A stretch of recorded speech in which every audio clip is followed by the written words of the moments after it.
Well, good morning. Good morning, good morning. Welcome, everybody. We're back. Cool, there's been a little bit of a break here between the last two parts. We're back for the continuation of the complete Guild Wars 2 story playthrough. So far in the previous parts, now I've got a lot to talk about here, a huge amount, but let's keep it focused on the series as we kick it up. First of all, what have we done so far? We've done my story. It's took two separate parts. In which we beat Zaitan. We did Scarlet's War, which was incredibly short, and we actually, it's basically not content at all, which we bundled in with Living Mod Season 2. Season 2 took 2 days as well, or 2 parts, where we did the first half in one part, then the second half in another. This was the introduction of a character called, well, no, not the introduction, the fallout from the character Scarlet and basically the early awakening moments of a new Elder Dragon, Mordramoth. The first expansion, okay, so as of this video, there's only ever been 2 expansions, and you're watching the second one today.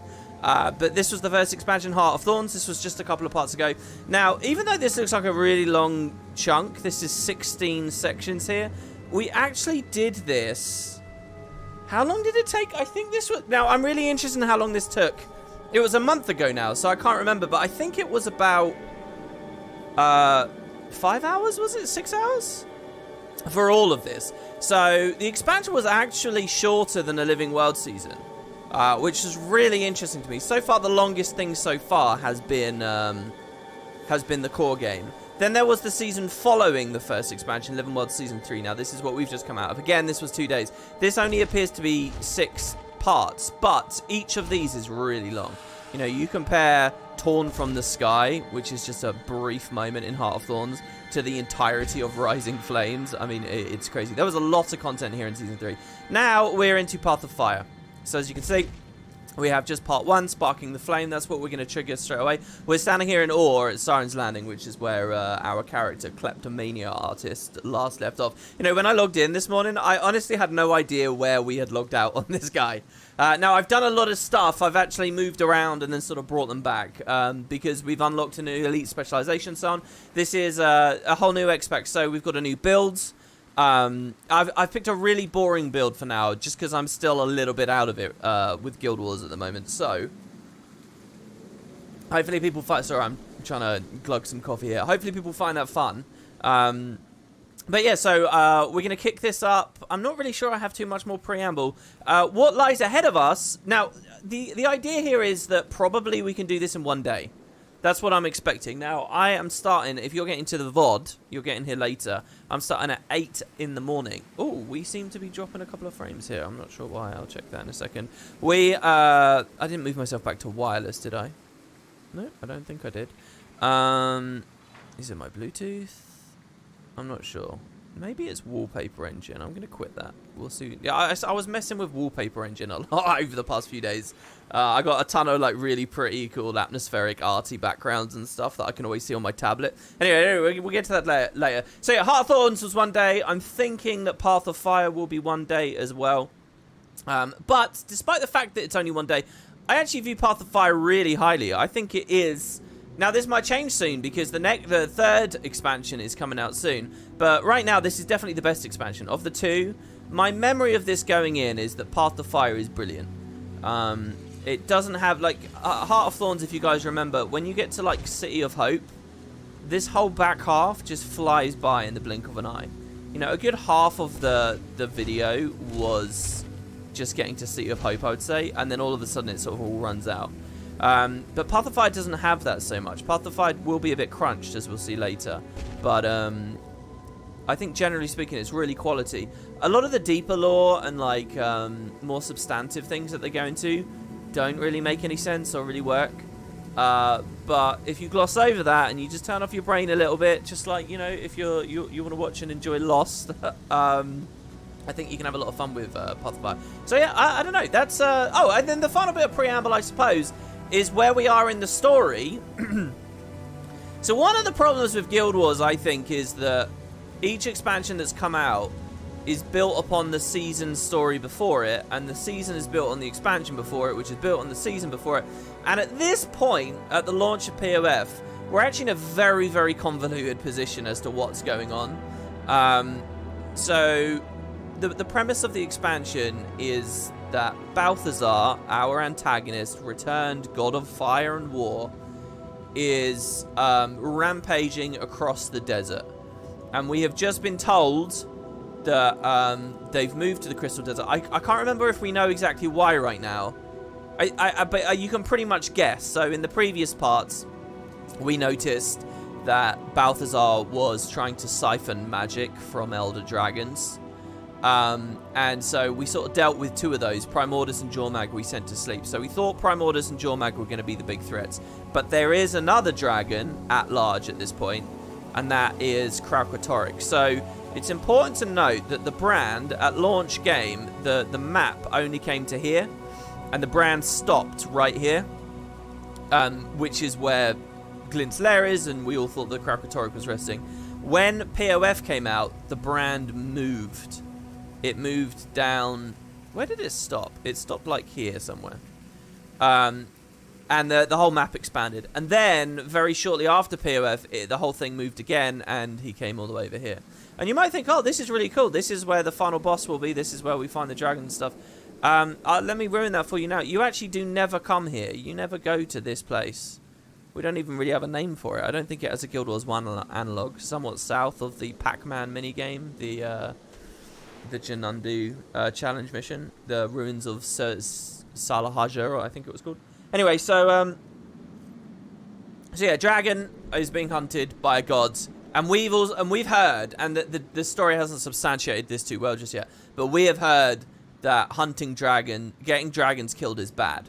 And this is one of the biggest, like, most tangled issues with the Guild Wars story, in that if you buy into that too much, you know, when as the story goes on, it's going to seem really weird what we're doing with Balthazar here. Like, I think a lot of people quite rightly say, was Balthazar really a bad guy? Should we have gone against him? And not in sort of a fun, playful, morally grey way, that it's like, oh, that's really good writing. We did something dubious here because we were operating on the wrong information and so on.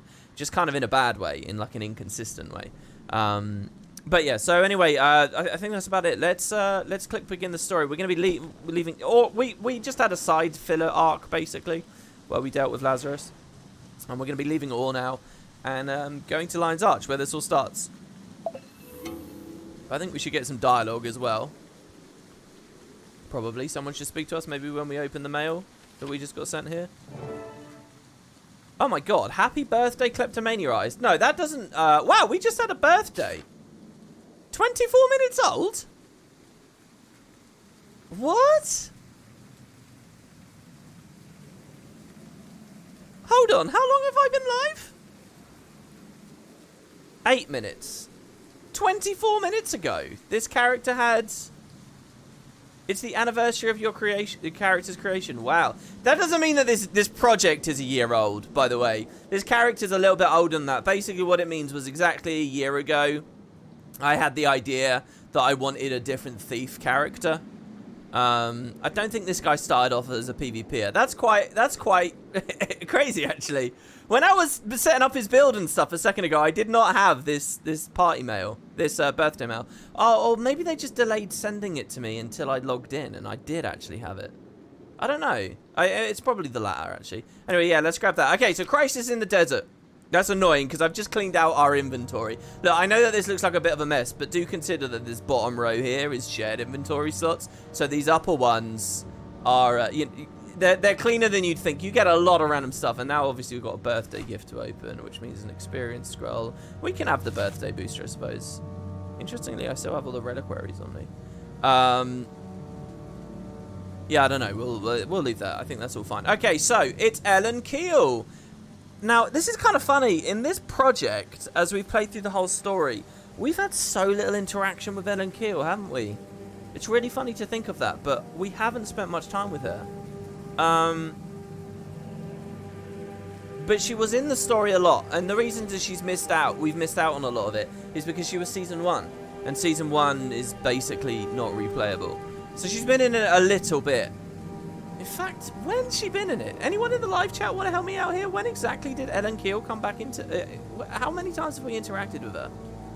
I mean, if we went through and did every fractal, obviously we would have got a bit. I can't really remember. Did she talk to us in Season 2? Anyway, she's back for POF. If she truly hasn't been in it for all that time, I kind of like that we start Path of Fire with Ellen Keel even more. Path of Fire is a pretty cool prologue. If you remember for Heart of Thorns, that's when we're in the Silver Waste and we're sort of traipsing through that area. So, Crisis in the Desert. Commander, the conflict in the Crystal Desert is bleeding over into central Tyria, with refugees pouring into Lion's Arch every day.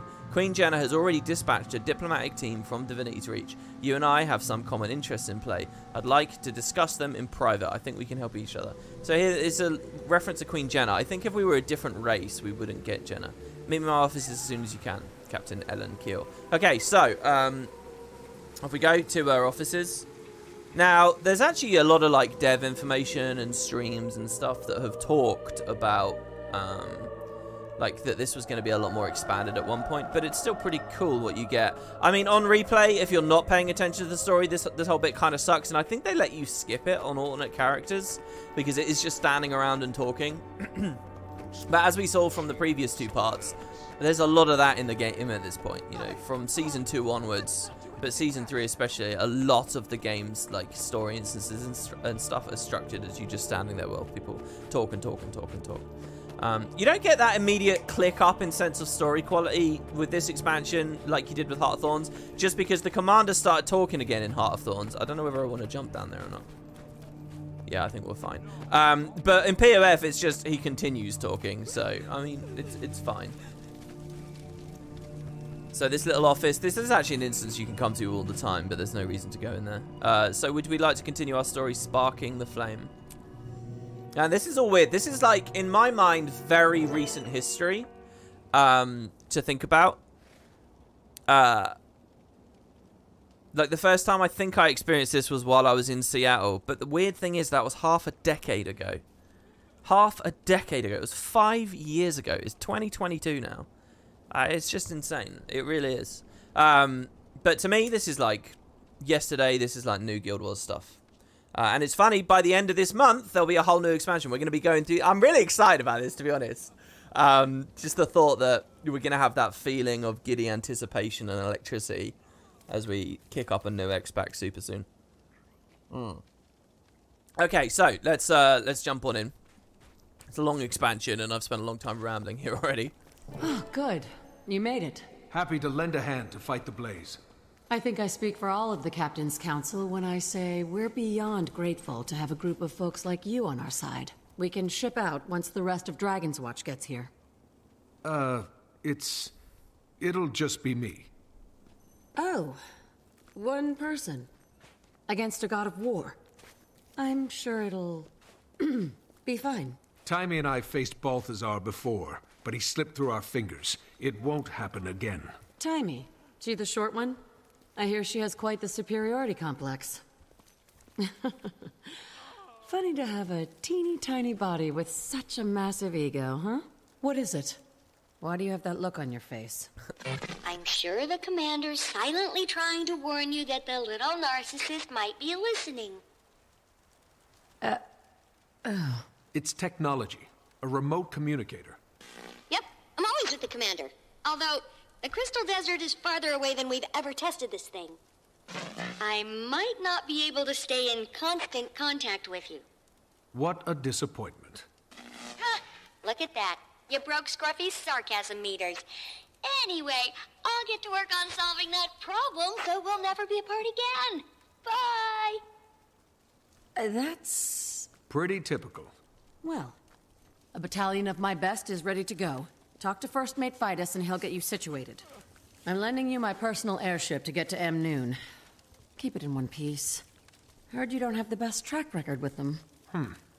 No promises. Might be smarter to get it insured. Best of luck, Commander. It's a powder keg over there, and that maniac has already lit the fuse. That line there, the powder keg line, that was in the trailers, if I remember rightly. Can people in the live chat remind me? Now let's talk shipping details. Her personal airship, right? That's the one she seized from my Trin, isn't it? We're about to go on it. I guess we can talk about that more in a second. I think it is, which is a really interesting... I wonder whether End of Dragons will have an opening sequence like this again. But my Trin will immediately be there and be annoyed about the airship. If it is the same one, I think it is. I think Keel becomes a captain. I need a status report on those supplies. They're on the way. I had to reroute a few shipments, though. The original recipients are already complaining. That's council business. Leave it to me. The refugees need food and medicine now. Sorting out who gets paid can wait. There's something else. Most of the refugees don't have appropriate clothing for this colder climate. Check the armory for surplus uniforms and repurpose as much as you can.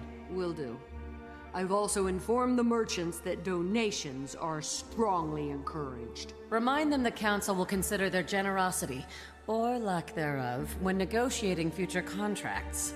Oh, man, I gotta do something. This game is hell to, like, LP. It is hell, man. It's so stressful to be in the middle of talking about something, and then they interrupt you, and I have to stop and listen, right? Because I have no control over replaying that dialogue, so if we miss it now, it's gone. So I have to stop and listen. And then as it's going on, you have no indication how long it is. Look at this! We have to go by the accounts given by the refugees. So yes. And it's all good But how stuff. could one of the 6? I mean, why? Hard to say. It's something I'm hoping the commander can sort out, along with our desert aid mission. But until then, all we can do is help those who need it, and trust in the gods. It's all good stuff, but, you know, if you're in the middle of another topic, and it happens like 100 times per part. It's just a nightmare. It's so stressful. It's just like each one's just another little raindrop that stacks up. Right, yeah, I can't remember what we were talking about now. I really can't remember. Something about the airship. Oh, yeah. She's Captain Ellen Keel, but you're not a captain unless you have a ship, right? And I think she got the ship from my chin. I can't fully remember. And also, by the way, to everyone in the live chat, as that little dialogue there was playing through, I was reading a little bit. It's good to see you all. I'll talk more about like personal stuff and stuff as we go along, so just hang in there. But I really want to get the expansion underway as well here. This Lion Guard looks very cool with the mask. So it's Farron. Farron doesn't really have a role in this X-Pack. He does have a role in the previous X-Pack, Heart of Thorns. Now, you didn't see it much because I kind of didn't do that meta event. We saw him a little bit in the season following, in season 3 at least, but yeah. Heading for the desert, Commander? Swordmaster Farron, Lord of Beetleton, is ready. Let Chaos Bringers and Quaggan Kickers alike beware. Ah, thanks. But I need you here. Someone tough and shrewd has to guard the supplies until they're loaded. Good thinking. This is Lion's Arch. These donations could go missing in transit before they ever leave the docks. Not with you on the case. Thanks. I'll feel a lot better with someone I can count on to keep an eye on things. Happy to contribute. Bon voyage, old chum. Farron, my friend, never call someone who's about to cross the ocean chum. Whoops. I should know better. Especially after that fiasco with Marula at the apiary. I kept calling her honey. God. She still blames me for all those bee stings. Who knew the buzzy little beggars had such good hearing? He said bon voyage. Isn't it bon voyage? Am I crazy? Aren't you supposed to say it voyage? Isn't that the phrase? Bon voyage? Bon voyage? That just sounds like so weird to me. Also, I like being human male. As I said before, I've never played through any of this story as a human male, this voice, so it's kind of new content to me in a way. You know, we're kind of scraping the bottom of the barrel when that's what we're doing to justify new content. But there it is. It's not quite as bad as when I was playing the game in French to hear, like, the French risen and stuff. But that is cool, at least, if you don't speak the language anyway. Apparently, if you do, the localization is really bad. So, Sheriff Terma, I don't really remember what she's involved with anything else. Sheriff, just wanted to say how glad I am Keel brought you in. This job requires skill and know-how like yours. I know even more than Keel thinks. She and Magnus aren't working with the full council. That's why they called me in.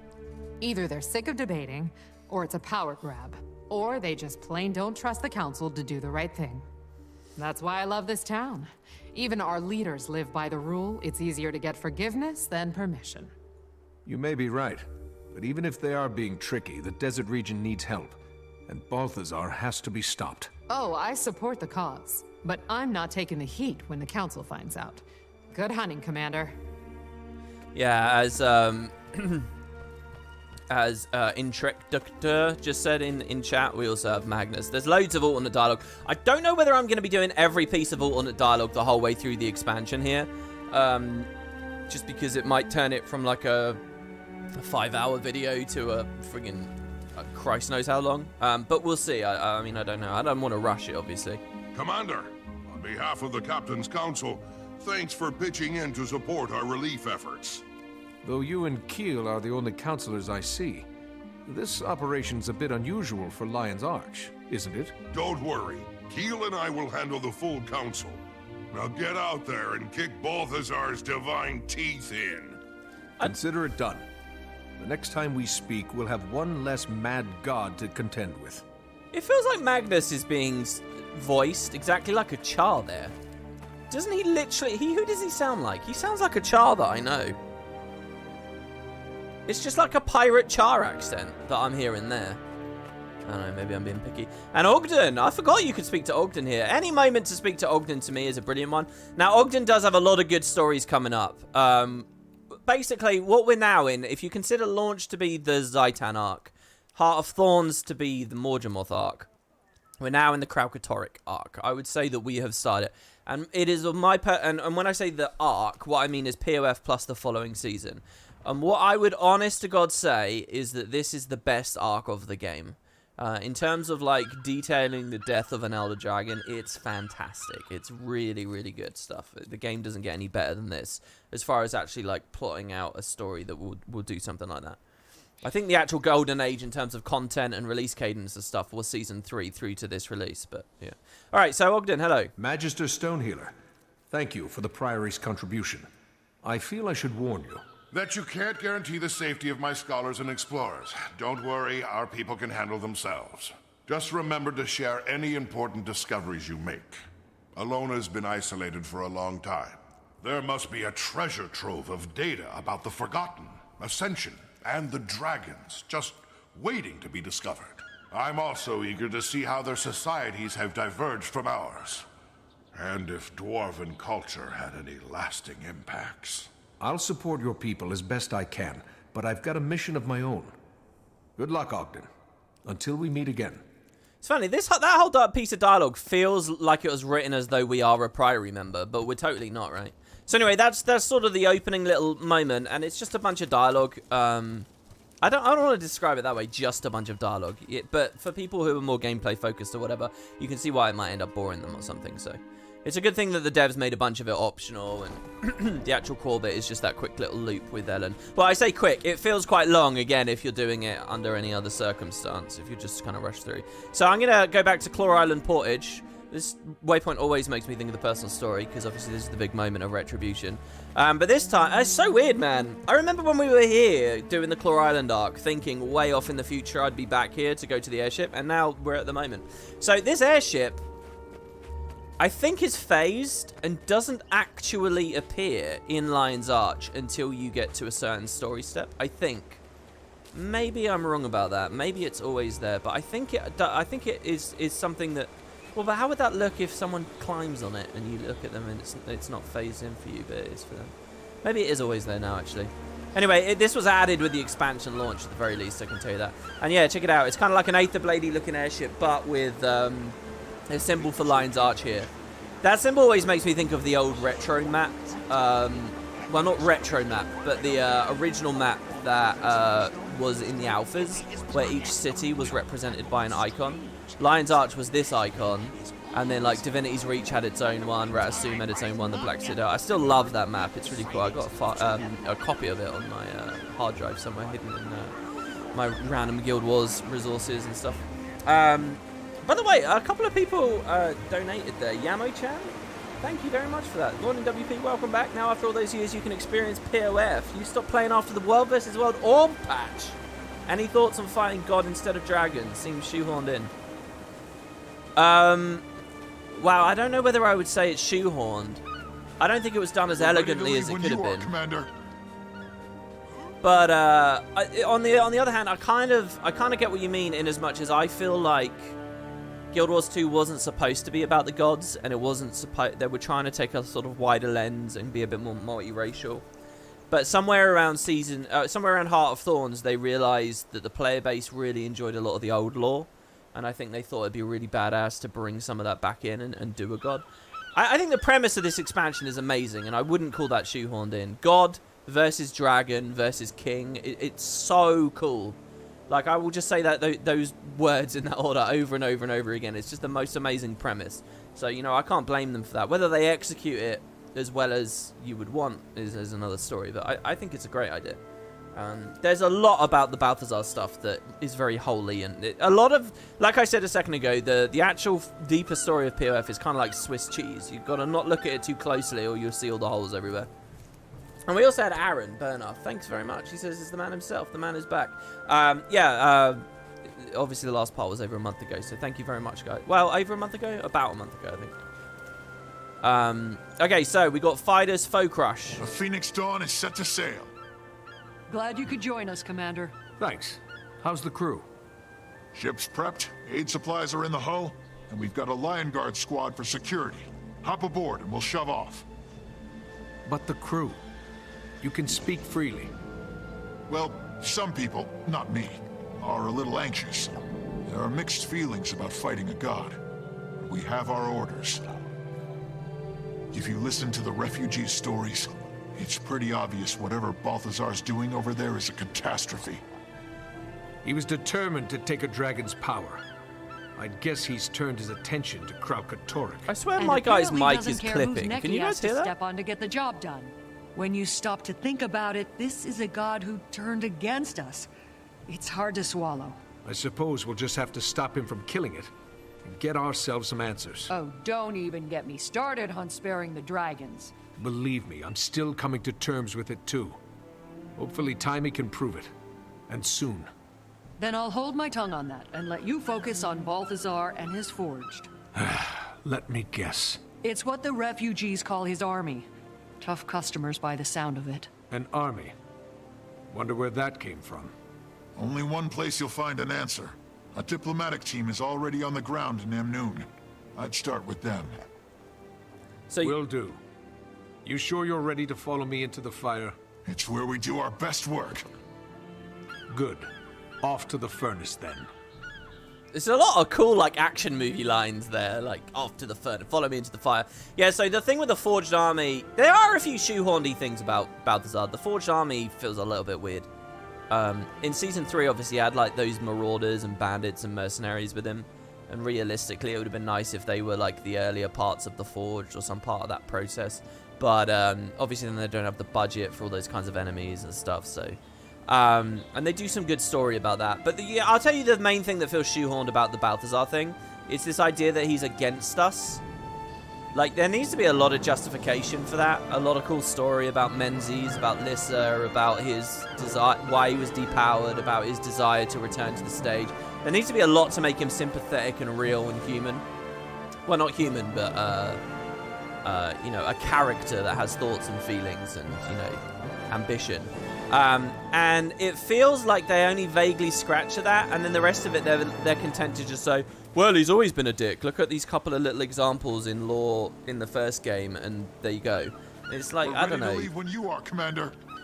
Balthazar was always a bit grey to me. It was a bit exciting to think he was a bit brutal and a bit of a dick. But then the devs just like paint him completely that way. There was that line in the personal story in part 1. If you go back to part 1 of this playlist, in the description you can see a link to it for anyone curious, by the way, for all the parts. They're all there. In part 1, there's a moment in Lion's Arch where we hear about Balthazar and he's described as the god of mass murder. I think it was on this playthrough. But we were all of whispers, so maybe we missed that line, actually. Anyway, you know, they just kind of look at that and they say, there you go, that's why Balthazar's a dick. And that's the side of it that starts to feel a bit shoehorned in, I think, because they don't do that deeper character dive, not really. Even if you go out of your way and read a lot of the extra information and really look at the Easter eggs and stuff like the Devona stuff, you still don't really get a great sense of that. And that's why, and people say Guild Wars doesn't have great villains and stuff, and it's too one-dimensional and whatever, because the Elder Dragons aren't that captivating. But that's the thing. I don't think the Elder Dragon story is fundamentally bad. It's just that when they introduce a character like Balthazar, it really needs to be fleshed out. Their character, and who they are and why they are and so on. And when you see they do a character like Balthazar, they actually just kind of go super cartoon villainy with him, you know. And you'll see it throughout this part, how Balthazar is done in PF. Anyway, Sparking the Flame, let's go. This is called the Phoenix Dawn. It's funny that I'm kind of doing this sandwich between Final Fantasy playthroughs. The name of this airship always makes me think of Phoenix Down. I don't know whether it's a direct allusion or what, but hey. Heart of Thorns never really had... Well, it did have a good... So Heart of Thorns had a cutscene introduction that they lifted out of some of the trailer, the press. Do you remember? We were in the Silver Wastes. We got to, this door here. And and we saw like the vines forming the body of the dragon. We do get a cutscene again this time, but it's a bit longer. It's not lifted out of a trailer. It's just a kind of in-game... Well, it's not actually in-game. It's pre-rendered, but it was originally shot in the engine of flying over different areas. I love this cutscene. I thought this was cool. I actually prefer this one to the Heart of Thorns one. The intro to this expansion is so much better than Heart of Thorns. This whole sequence we're about to play is amazing, and I have really high hopes for the start of End of Dragons. I really hope End of Dragons has an opening like this. So we get POF music, by the way. This is all new music straight away. Get some of that tingling excitement. An actual shot of an airship flying around the Lion's Arch is quite cool to me as well. Like, the earliest trailers and press for Guild Wars 2 had that. Here, we're in Mount Maelstrom. We're at the Hidden Garden jumping puzzle that they added. And you can see us over the volcano. Look at the shadows there. This is actually Timberline. The logic of this doesn't really work too well, but whatever. This is just such a cool cutscene here. Here we got the deep ocean, right? And it's a storm, and they're using the waves from Draconis Mons on the water down there, which is really awesome. Now, this is an actual POF location. We'll go there later. Another POF location.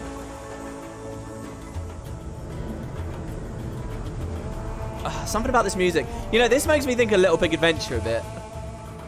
When you go to Desert Island on the ferry. Doesn't look like we made it to Amnoon. Sorry for the change of plans, but we saw smoke coming from that pyramid. Keel gave us orders, so we're going in. So look how cool this is. It's so badass, man. All the rubble falling, the roar of the airship as we actually move in. They hadn't done any of this moving airship stuff for ages.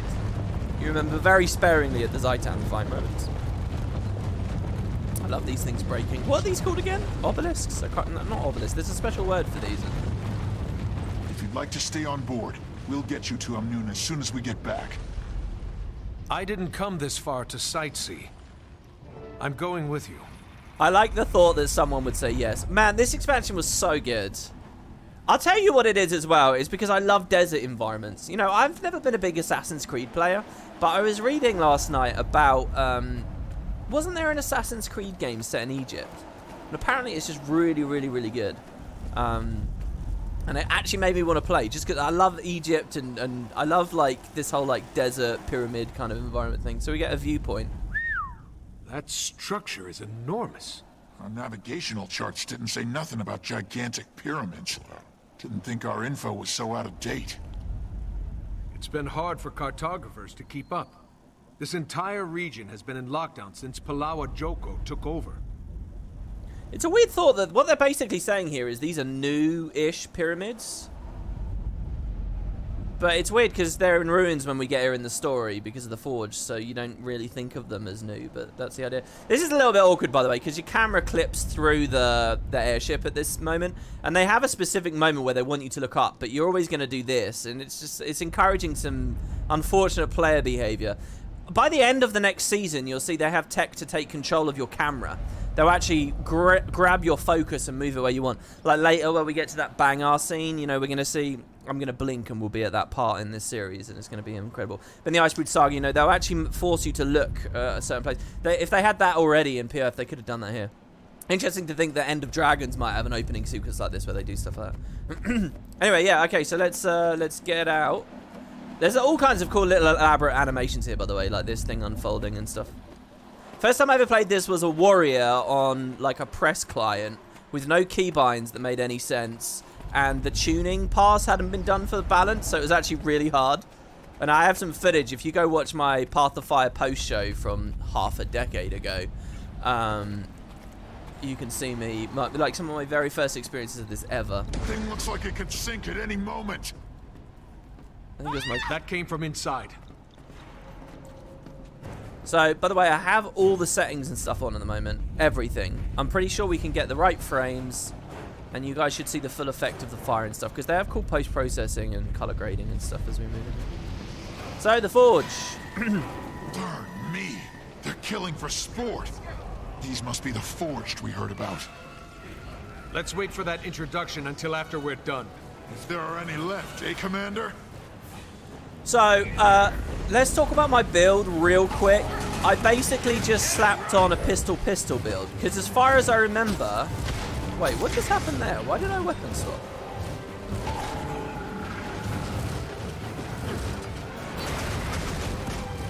Something weird about my keybinds? I just bunged on... As far as I remember, we haven't had a pistol build on this playthrough yet, have we? And again, why did I just weapon swap? Something is broken. I'm not sure what.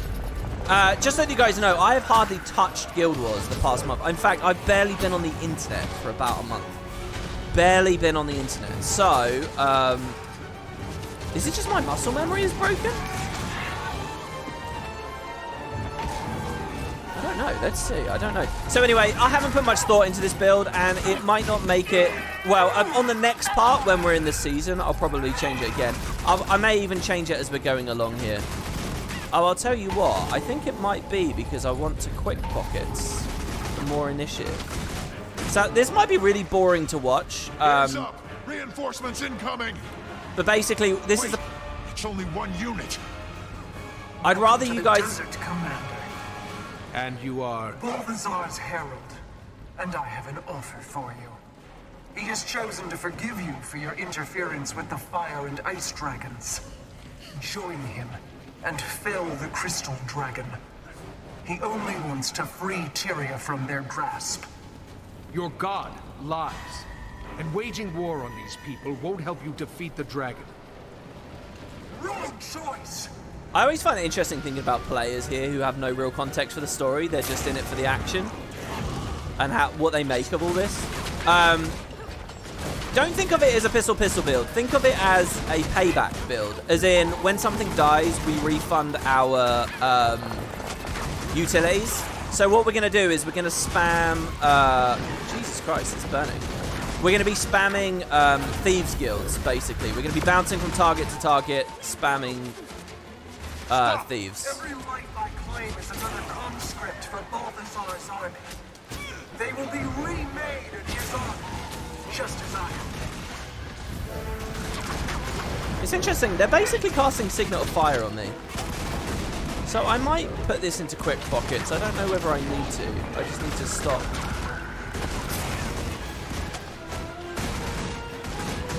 Oh, out of range. So there's a couple of achievements we would be missing here, by the way, already, because we're not doing this very well. One of them is... Sorry, my commentary is going to get a bit crap here as I actually try to remember how I want to do this. One of them is saving all these guys. The other one is... Oh, I thought I'd get a stolen skill from using my heal. Maybe I'm wrong about that. I also need to stop casting my ambush when it comes up. I also need to use quickness more. I don't know, the combat might be way too loud. Hold on, let me turn it down a little bit here. If anyone in the live chat wants to let me know if the combat is too loud. These pistols are actually super, super, super loud on my end. Oh my god, I did it again! Out of here. Don't give her any more targets. You can join his army, or be crushed by it. Come with me. Vitus, hold position here and help these people. I'm going after her. But that's exactly what she wants. I know. I'll be fine. Be ready for any other survivors I send your way. Aye, Commander. Okay, so this is there's two big things I want to talk about here. Well, three big things. First of all, one of the new things they do in POF is the boundaries for a mission start changing dynamically as you go along, which means they make a lot more sophisticated missions. Another thing that I want to say is this is the expansion of mounts. So what they have you do here is do a lot of running. So it's like, oh, I wish I could move faster. And then we're going to get a mount in a minute. We're going to get our first mount. And then the third thing So there is an Easter egg about this character that we're speaking to right now. You can kind of pick at as you play through the expansion. And that's that this is actually Devonna from Guild Wars 1. We have forces standing by to protect you. Thank Ramir. They're a lot better with the telegraphing. Like, my dialogue box there had the brown background, which sort of means it's more ambient dialogue or whatever. So this is Devonna. I remember when I played this, I can't remember who it was. I was once like you, full of noble intentions. But as I played this and I heard this dialogue, one of the devs came up to me and said, "Did you notice anything? Did you detect anything?" They were basically asking if on my first playthrough of this, I had figured out it was Devonna or not. And I had no idea. And I didn't figure out on any level at all. How I learnt about it basically was way later on like a goddamn Reddit thread. Balthazar chose me as his instrument. Are you just a puppet? You have a choice. No, the choice was made for me. I can't remember. Can I just run through this fire? I don't remember these giant flame walls being here.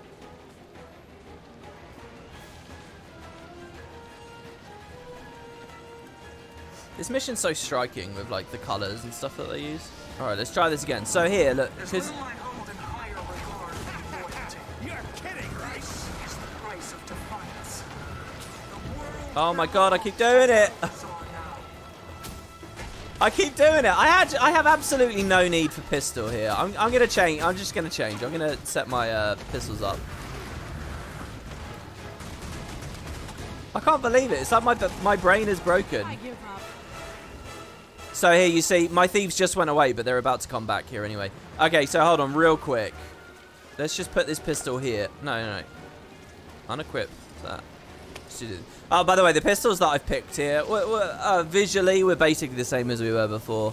But I did one gold pistol and one regular one. If I had the Abyssal Fractal pistol, I'd go with that as well. But I quite like this.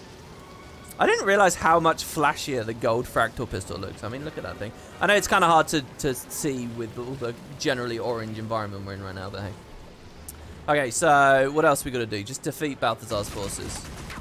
So yeah, when we kill someone, we do a mini Shadow Flare. I have Shadow Flare itself for some AoE.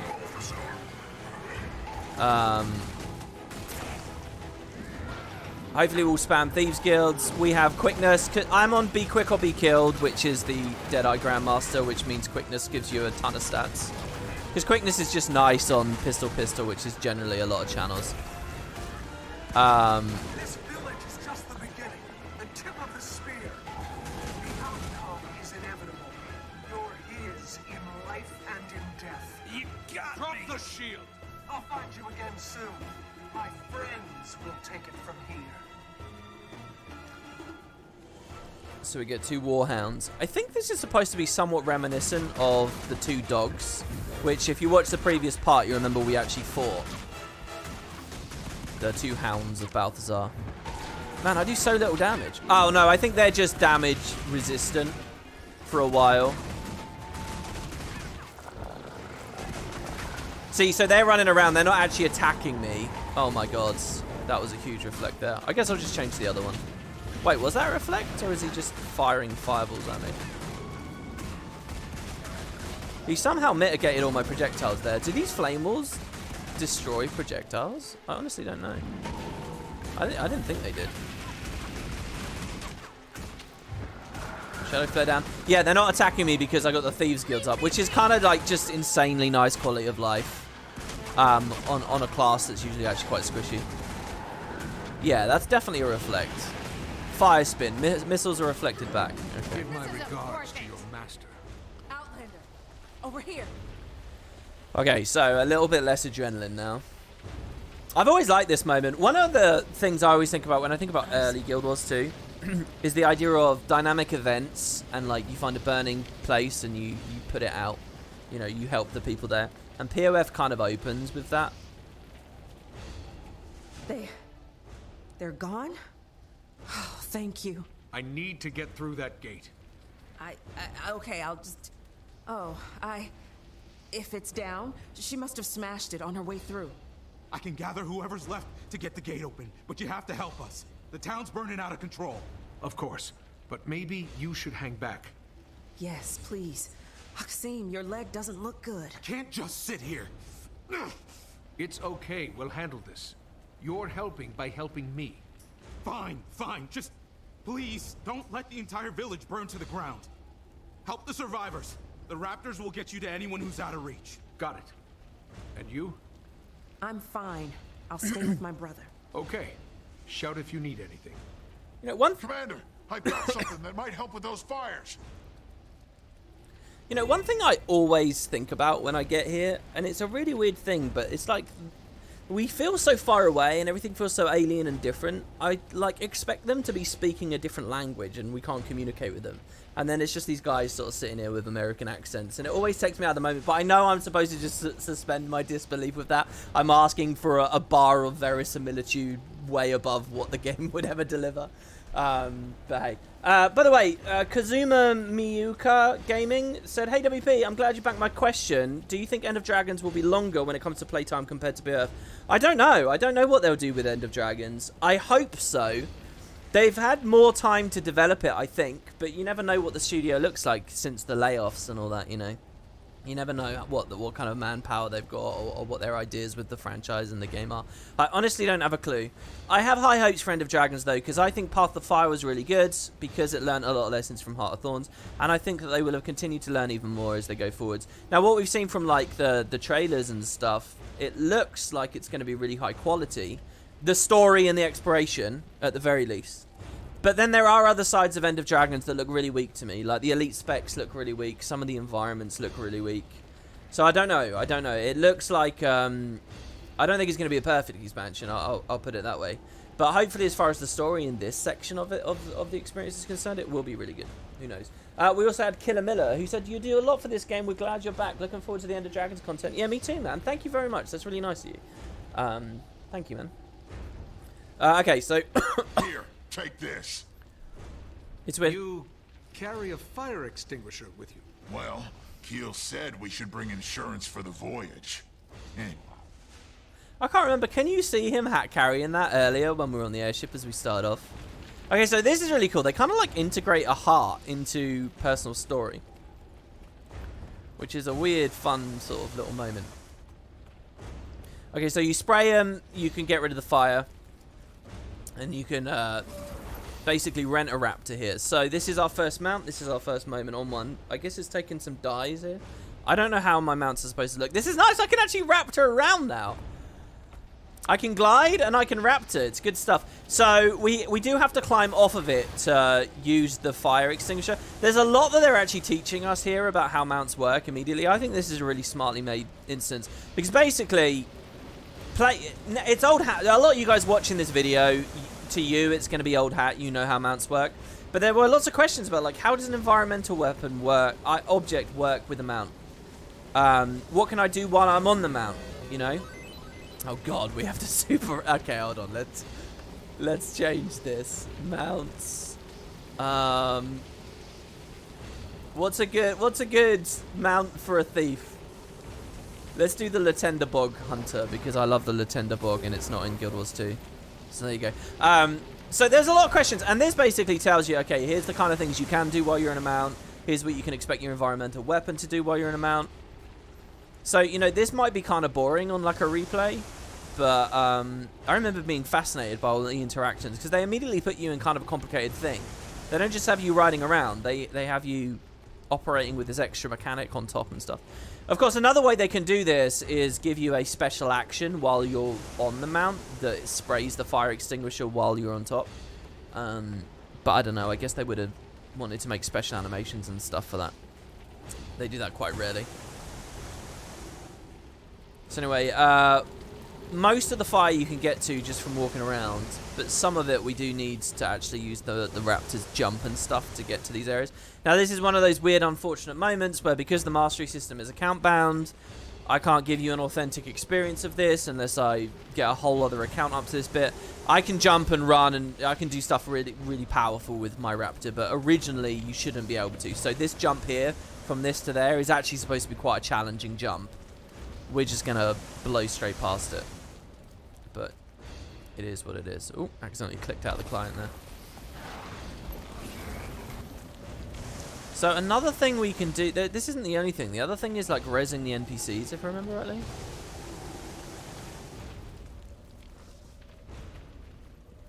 Man, I think that Guild Wars did so good with the mounts. I think there's a weird thing that I always wrestle with like thinking about Guild Wars and just thinking about games and just products in general. Showed up. The Amnoon Cavaliers can't protect us from the Forged. Hear a bit about the Cavaliers there. I love the idea of Cavaliers that are mounted on raptors defending a pyramid city. It's just so badass. If you just stop to think about that idea, it could get lost in all the stuff that's happening. Yeah, I always think about this thing like it's like there is no such thing as perfect. Like the mounts are so good, but all I can think about is, oh, what if they'd done like a better food system with them or given us saddles? You know, there's always like extra stuff that you can add. There's no such thing as perfect because you can always do something more and then something more and then something more and then something more and then something more. And whenever I get back here and I think about like, this is a weird moment when you first play this where you don't actually have the thing, the raptors unlocked, so it's all the rental side of the game. You know, you've got to walk up to one and press F on it, and there's a lot of like fun weird experiences there that I kind of wonder if that should have lasted or lingered a bit more, but it really will only be here. We're about to unlock the raptor full on it like almost instantly. So also, you might not notice, but they're doing a lot of really cool stuff with the actual ambience here. As you put out the fires, it's like actually changing the color grading and the sky, and like you'll notice it's a lot less apocalyptic looking, and that has naturally and slowly happened as we've put out the fires, which I think is cool. Cormyr has answered our prayers. Bless you. This is kind of weird, guys. I feel kind of cool here, actually. I remember playing through this and doing talks like this right at the start of the Path of Fire era, and literally this month we leave the Path of Fire era for Guild Wars 2. We leave it. It's gone. And I'm kind of doing it again. It's like we're bookending the expansion. The Amnoon Cavaliers can't protect us. Alright, same dialogue there. Wow, I usually remember that taking ages, but we got it done pretty much instantly there. So I will read this. Thanks for saving our lives and our livelihood. Good fortune, and may your raptor carry you far on your journey. Now, does that actually count as the actual heart when I get out in the overworld? Because once you're done with this instance, you can come here and do a heart here. And it has a different stuff to do. Looks like the raptor's taken to you. Keep it. For your help. Are you sure? One less raptor's the least of our problems. Thanks. It'll help you cover ground faster. You'll need it. The mine gate is operational again. Go through there. It'll take you to Amnoon. And Outlander, please pay this tragedy back for us. I will. Can I just say to the people in the live chat, by the way, if someone comes into the live chat and asks a question that is like totally off topic, like a guy there says, what's the survivability of engineer like? Like I could answer that, but it's not really on with the thing. So please don't be scared to respond to other people in chat. You know, I'm not going to get to every question, and questions that just have absolutely nothing to do with what we're playing. I don't know, but I mean, I know that most of you in the comments can respond to that. But yeah, okay. So we get a raptor. Good stuff. They offer us the mini. I could buy this and rep it, but I mean, we've had the floppy fish this far. I think the floppy fish deserves to make it the whole way, don't you guys? So yeah, at this point they would unlock Raptor on this list, and we could click it or we can keybind. And I've got a specific skin and dye set up. I've got him black on the back, green on the back, which doesn't really make any sense to me. So maybe we should make it black. Maybe that looks cool. It's kind of a glossy looking black as well though. Should we make it white on the front as well? Because we've got this whole black and white kind of thing going on. Is that cool? Man, the whole dyeing thing with mounts is so well done. I think that's one of the most... The mounts are rated very highly by the community, and I think rightly so and stuff. But how different you can make them all look. I remember when this first came out, I remember like doing the post show and stuff. Really just being astounded at like how much you could do with the dyes. And that was before any of the skins with like 4 channels. That was only like 1 or 2 channels on the original guy. I'll leave it like that. Sorry. And she's dead. I don't know whether I had a chance to save her and that wouldn't be happening right now. I wouldn't be surprised if that tiny little detail's in there. Get the card. We'll bury him at dawn. POF is really good for all these random little lines like this. This is cool as well. Look at this. This is kind of what I'm talking about with the mounts. As far as players are concerned, you'll never see a raptor just sitting down like this forever. Like, look at this. There is no /sit that just keeps him there. But he's in that stance for ages. I wonder if there's an equivalent of that for all the other mounts as well. I mean, it's so cool. The one big thing I really wish that they'd had is a way to have your mount but not be on it. You know, have it standing next to me. Put it in my home instance. Put it in my guild hall or something. It would just be so cool. You know, when you collect new skins, you add more. Have like a whole zookeeping thing. It would be so cool. And a part of me says, it just wants to scream, WP, you're asking for way, way, way too much. But on the other hand, I don't know. Now that I've been playing FF14, I've kind of realised that, you know, other MMOs do go crazy with features and stuff like that. Anyway, all right, so we're off. We're off to hunt down, see where we are.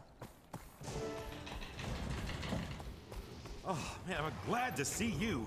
I got trapped in here with these things. We have to run. Can I climb on? I'm not in a running mood. How about I take care of them for you? All of them? Just head back that way. The gate's working now. Okay, but at least let your beast strike the first blow if you're gonna fight. I think that's new, one of the new voice actors that they got for POF. Do you know what I think would be amazing? You see how one of the first things they do they're teaching us what mounts can do, right? So the subtext to that line, can I jump on? And then he can't. It's sort of saying, okay, look, this isn't a co-op mount. That isn't in the game. Wouldn't it be really cool if in End of Dragons, when you get the Siege Turtle, there's a similar line? There's like a mirrored moment. You go into a cave or something, someone's there, they say, can I hop on? And the commander's like, yeah, you can hop on. And on their that'd be so cool, actually, to have NPCs riding around with you. I hadn't even thought of that. All right, so, yeah, this is kind of optional here to kill these spiders. But this is teaching us how the combat ability works. I'm going to skip that because there's just so much to do. We're still only on the first instance. We're coming up to an hour now. I love this moment of this expect. Just this moment where the desert expands out in front of you. By the Six, who are you? An outlander? Yes, from across the Sea of Sorrows. I'm here to stop Balthazar. Yeah, me too. Oh, you're serious? Then a hi and welcome. That would be quite an appreciated feat. Have you seen his herald? An armored woman. Didn't come this way. No sign of her. Try Amnoon. Lots of folks are going there. Take the road south and you'll hit it. I'll check it out. See what help I can find. Have Timey ride with us, says Shark in the live chat. That's a cool idea, for sure. That is a cool idea. All right, so, yeah, we sort of ride forward. There's a weird bit here with POF as well where, you know, she's, like, super familiar with who Balthazar is and what he's doing. And for us, it feels like he's only just arrived, but... Higher ground if you can. Higher ground? Oh, right. If you can hear me, I'll try to reach you later. Repeat, I'll try to reach you later. Hello. I'm just going to assume you heard that. Oh, this is an interesting moment. I love the way that the text box bobs around as we're on the mount as well. This is a weird moment here. What am I going to do about always time for Timey? I think I'll probably skip it because it is kind of in that area of optional stuff. I mean, I'll do it when available, but also I don't know what every trigger point is for always time for Timey. Just so you guys know, as this expansion goes along, there are optional dialogue moments where you can get to high ground and speak to Timey and catch up. There's like 16 of them or something. There's loads of them. And they really do add a lot to the expansion. I think they're really fun. I think Timey's at her best in this expansion. I really like the capacity she's in this one. And I hope well, we know End of Dragons is doing something similar to Always Time with Timey with the hologram thing. So it's cool, but it's kind of optional. So I don't know. We'll see. We'll see how pressured we are for time. Yeah, get a little glimpse of the desert. I actually remember my first time on this. I was using Guild Wars 2 hook. And I'd removed the distant fog. And it really doesn't work very well on this map because the fog is being used to create this illusion of like sand and dust being kicked up everywhere. And of course it obscures long distance views, but it actually makes the game a lot more immersive. And I remember turning it off around about now because it looked a lot better to me when I played it in Seattle. And when I played it when the game actually came out, I thought, no, this looks naff. Halt! What's your business in Amnoon? In case you haven't noticed, there's a mob of people trying to get in. I was told a party from Divinity's Reach is here. I need to speak with them. Also, a village north of here was attacked. My crew is helping the survivors, but they could use Amnoon support. Wait here while I clear this with the council. Captain Rahim, I can vouch for the commander. This is the leader of the guild I told you about. There's a welcome sight. This is the Dragon Slayer. No, it wasn't a solo effort, but yeah. The commander's taken down one or two. Ridlock! What? Kaz, you're here on behalf of the Queen? Correct. But just a moment. Captain, does the commander have permission to enter? Yes, aye, Commander. Catch up with your friends and come see me at the Cavalier Station. We should talk. I wish I could get closer to their faces and stuff, you know? Like, there's so little of the screen that I can really look at Rahim, but if I try and move the camera in, it gets rid of the dialogue box and stuff, the floating dialogue box. Okay, so yeah, Casimir, she's back. She's got a new outfit. She's going to be one of the major characters this expansion. Ritlock returns. He was a major character ever since Heart of Thorns. You know, it's funny because in my memory I always thought of him as a Season 2 guy as well, but as we've seen in this playlist, he's not a Season 2 guy, not really. Thanks very much to David there, who just did a little $5 donation. Thank you very much to you. Okay, so, Ritlock. It's good to see you. And your eyes.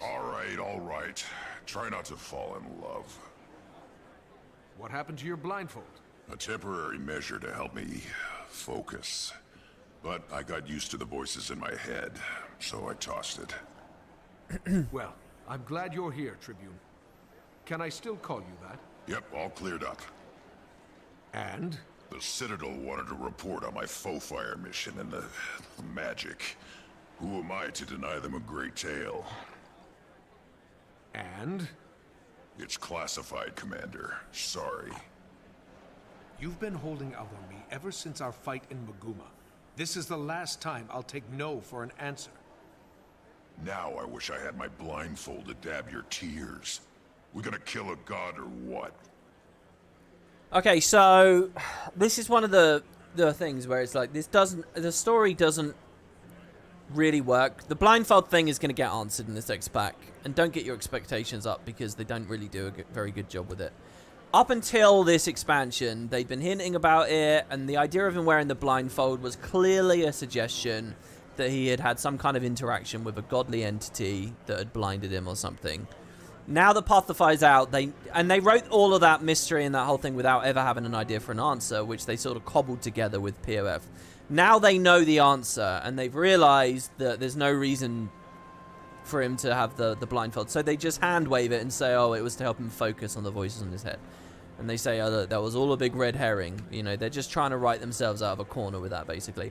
And another thing they're doing with the other thing they've realized they've done is, like, all this stuff about him having to report it to the Tribune is actually of absolutely no consequence whatsoever. And they're still just stringing us along because they have a better moment where they want to reveal what happened with him. But yeah, so there you go. Casimir? Timmy tried to reach you before I left. Now I understand why she didn't have any luck. It was a spur-of-the-moment decision. I had to get here and see it for myself. I hope you consulted Marjorie about that after you... How have you two been since Radonovus? Good. Fine. It's okay. Could be better, but she's still recovering, so... Well, I'm glad you're here. We'll need all the help we can get.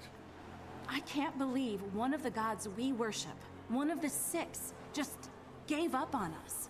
Doesn't care. It doesn't feel right. You have faith and hope, and I respect that. But I was in that volcano with him.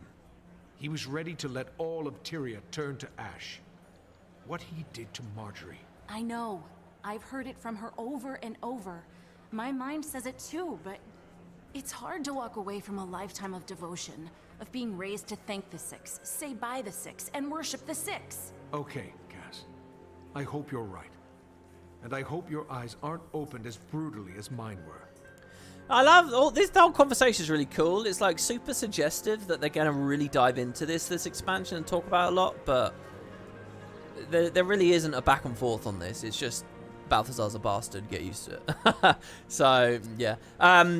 Cairo said, I think players were way more excited about Ritlock in the Mist than the writers anticipated. No, I think they knew people would be excited. It's just that Carlton Cuse, Damon Lindelof thing, you know? It's like, you write a mystery, you should know the answer to it, or at least 3 major outs that make good sense. Don't just throw stuff like that in there without a sense at all of what you want to do. It's like... But, I mean, we're talking about Season 2. Season 2 is what set that stuff up. And it might have even had a little bit to do with MXM. I don't know. I doubt it. But, and a lot of Season 2 was just hustling as fast as they could. I hope they never do something like that again. I hope that they have a clear idea of whatever they're doing and why they're doing it.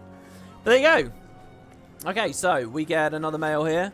Thank you from Tassa and Axim. Okay, so mails as well, by the way. I have a bunch of people here who want to join the Spud Club, and I haven't, because I've not been on the internet for a month. I haven't done them, so I have no idea how many mails I have. Obviously, the expansion itself, End of Dragons, is coming out at the end of the month, so I will be going through this probably tonight. If you guys want a guild and a good community for the expansion, send me that mail. Go to the Discord. There's a link in the description of the YouTube video. There's instructions on how to get in. It's very, very simple, and if you want a good guild and you want people around, there will be a lot of activity. I don't know how many I've got here, but yeah.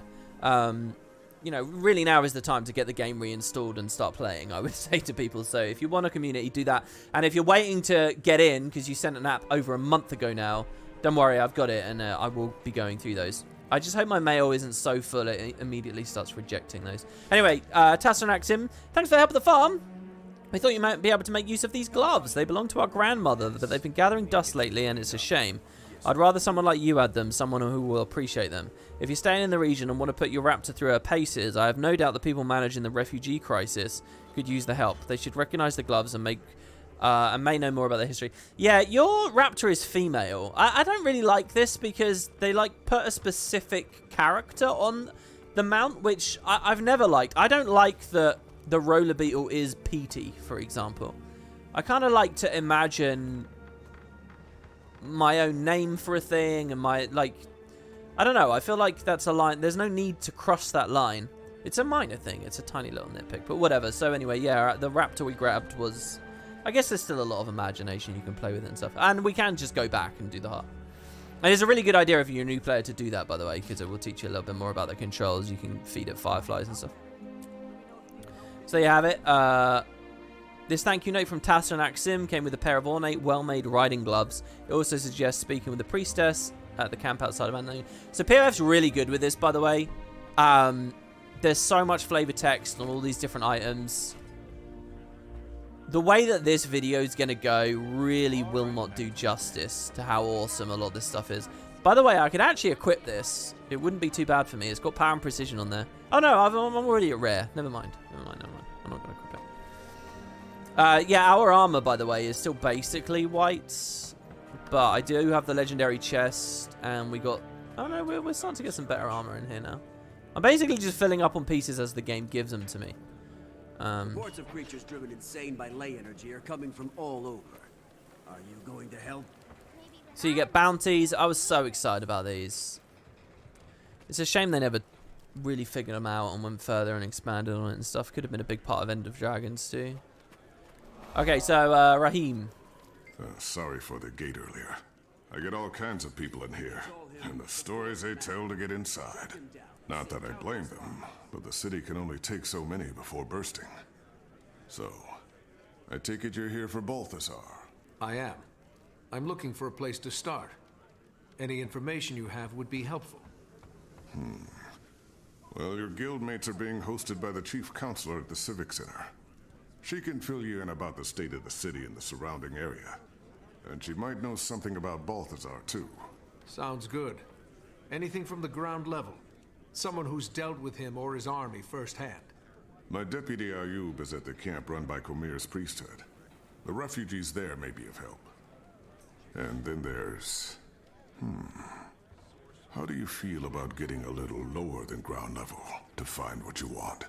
I have a deputy assigned to the local smugglers, the Homicene. Name a case. Not so sure he's mine anymore. But you might seek him out, if you don't mind walking on that side of the line, of course. I think I can stomach it. You'll find them at the casino. Tread lightly. I remember really loving this. You actually get a little bit of a choice as to what to do here. I thought this was so cool. It doesn't really have any long-term ramifications or anything, but it is nice. Nolan, thank you so much. for the donation there. That's really lovely of you. Glad you're back. Thanks for the content. This is something to offer other than beans on toast for lunch. Dude, beans on toast for lunch is a hell of a meal. Beans on toast, a little bit of HP brown sauce, a little bit of salt and pepper. That's a really good meal. Now, some people are going to tell you to grate cheese on that as well. Now, as an insane indulgence, if you'd like to, sure. Oh my god, look at this player. I suppose he doesn't look that bad. He's just half clipped into another character. So I can now just mount around on my raptor. I'm going to have to remember which mounts I'm allowed to use and which mounts I'm not allowed to use with my own self-inflicted, like, constraints here. We'll see what we can do. There's just so much detail at Amnoon. I love this place, man. All the birds and stuff. I remember, like, doing a bit of a tour and looking at this. Hello, Kais. I also love how he's actually patrolling. Excuse me, sir. Can you speak? Praise Joko. Nearby. I may do just that, but may I ask a few questions first? You praised Palawa Joko just now for granting you awareness? Reanimating you? I see. What brought you all the way here from Alona to ply your wares? Yes, of course. Would it be possible to get a receipt of purchase so that I can expense it to the Priory? I love that. I love that he does have the capacity to say something else. This works really well, you know. I love this, the breadcrumbing and checking a little bit of information in about Alona and these later areas, which will become the focal point later. It's really cool. The idea of having the Priory get there before us, and you can sort of see them start interacting with all these people, is just awesome. Yeah, this is cool. Open world. Our NPC that we want to speak to for the personal story is actually patrolling and moving around. I don't remember that anywhere else in the game. What do you want? You Kais? Maybe. Who's asking? Captain Rahim sent me. He's under the impression that you have access to Hamasine's network. Yeah? He's wrong.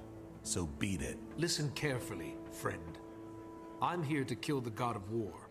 Don't think I won't swat any flies that get in my way. Well, if that's your angle, then you need Zalimbor. He runs things. He is the Hamasine's network. He's usually in his office in the casino, but he's a very busy man. I'm sure he'll spare a few moments for me. Okay. It's weird. I like all the stuff about the Hamasine and like what's going on in Amnoon. Like it feels really rich and they've written a lot, but I don't know. And we get like options of what order we want to do things in here. But it somehow feels a little bit like empty to me. I don't know why. Maybe it's because when we get later in the X-Pack, we don't return. Maybe there needed to be more moments of returning. Or in Season 4, there needs to be more. I mean, Season 4 kicks up with a big moment here. Obviously, the epilogue of this expansion's here. I don't know what it is that's missing. Anyway, let's head on into the office. Actually, we spend another moment here later as well with Goric. Hi, Commander. Your guildmates were just regaling us with tales of your adventures. You honor us. It's not every day a dragon slayer walks through our door. The counselor must have misunderstood my part of the story, or she wouldn't be bending over backward to inflate your ego. Well, thank you for the compliment. But this time I'm not after a dragon. I'm after Balthazar. Do you have any information on his whereabouts? The god himself? We only know he's constantly on the move, chasing who knows what. And that Amnoon is essentially surrounded by his troops, which maybe you have some insight into. We're at a bit of an impasse. Joko's government sent representatives of the Morden Crescent to Amnoon to offer military support against the Forged. The Morden Crescent may no longer be the honorable Sunspears they once were, but they would make powerful allies. And in a time like this, we need all the help we can get. You people have history books? Open any one of them and it'll tell you short-term gains bring long-term trouble. The Chief Counselor has the right idea. We should be grateful the Morden Crescent are even considering helping us. We should fly Joko's standard and make it clear we welcome his kingdom's support. We've resisted Joko for years. I'm not about to let him waltz in. And without a fight? Never. It's nonsense. Our only option is to align ourselves with Cormier's priesthood and the remaining Sunspears. Allying with either side will only lead to future conflict. Amnoon has been independent, and should remain independent. And round it goes. I'd welcome any counsel you might have, Commander. Man, it's weird. I wonder how this feels for people who don't know who the Sunspears are. If you didn't play Nightfall, what chance have you had to really learn or get a sense of that? I mean, we get this big decision immediately. So was this established? That Joko doesn't like the Forged, but that Joko probably isn't a good guy himself. So you've got God versus King on the table straight away. And I don't know, they just talk a little bit more about the Mordant Crescent and some of the stuff we'll see later on. So this is just like the start of Heart of Thorns, right? Where we had a choice. We get a choice to make here. I'll consult with everyone, why not? These people should just look out for themselves. The minute these yapping windbags let a creature like Joko into this city, they give up any hope of freedom. He might be the biggest gun around here, but what happens after the Forged are defeated? Every decision you make has a cost. In this case, all the people have to do is serve Joko forever after they die. What a deal. These people should just look out for themselves. Oh, sorry, Rillock. The minute these yapping windbags let a creature like Joko into this city, they give up any hope of freedom. I was actually trying to speak to Casimir there. He might be the biggest gun around here. But what happens after the Forged are defeated? Every decision you make has a cost. Yeah. Okay. In this case, all the people have to do is serve Joko forever after they die. What a deal. Okay, we good? I think we're good. All right. These people no! What are you doing, Ritlock? I'm clicked on Casimir. These yapping windbags let a what? creature like Joko into this. All right. Oh, tell me more, Ritlock. Tell me more. He might be the biggest gun around here, but what happens after the Forged are defeated? Every decision you make has a cost. In this case, all the people have to do is serve Joko forever after they die. What a deal. Okay, alright. I'm getting some, like, FF10 vibes here where you accidentally speak to the wrong person. I have Casimir clicked. She's highlighted as well. I even stood over here so I wasn't in range of Ritlock. Let's do this. Another technique is you can watch the talk box flicker. Come on, Casimir. If Ritlock speaks now, I don't know what to say. Spear Marshal Cormier was a local hero, even before she fought a fallen god and took his power. Her Sunspears have always encouraged these people to keep fighting, even when darkness is closing in. They may be a small group now, but an alliance with the Sunspears would be the light in the dark this city needs. But are they strong enough? It's easy for your Char friend to dismiss the threat we face. Joko is nobody's first choice, but we can't afford to turn down the Archon's offer.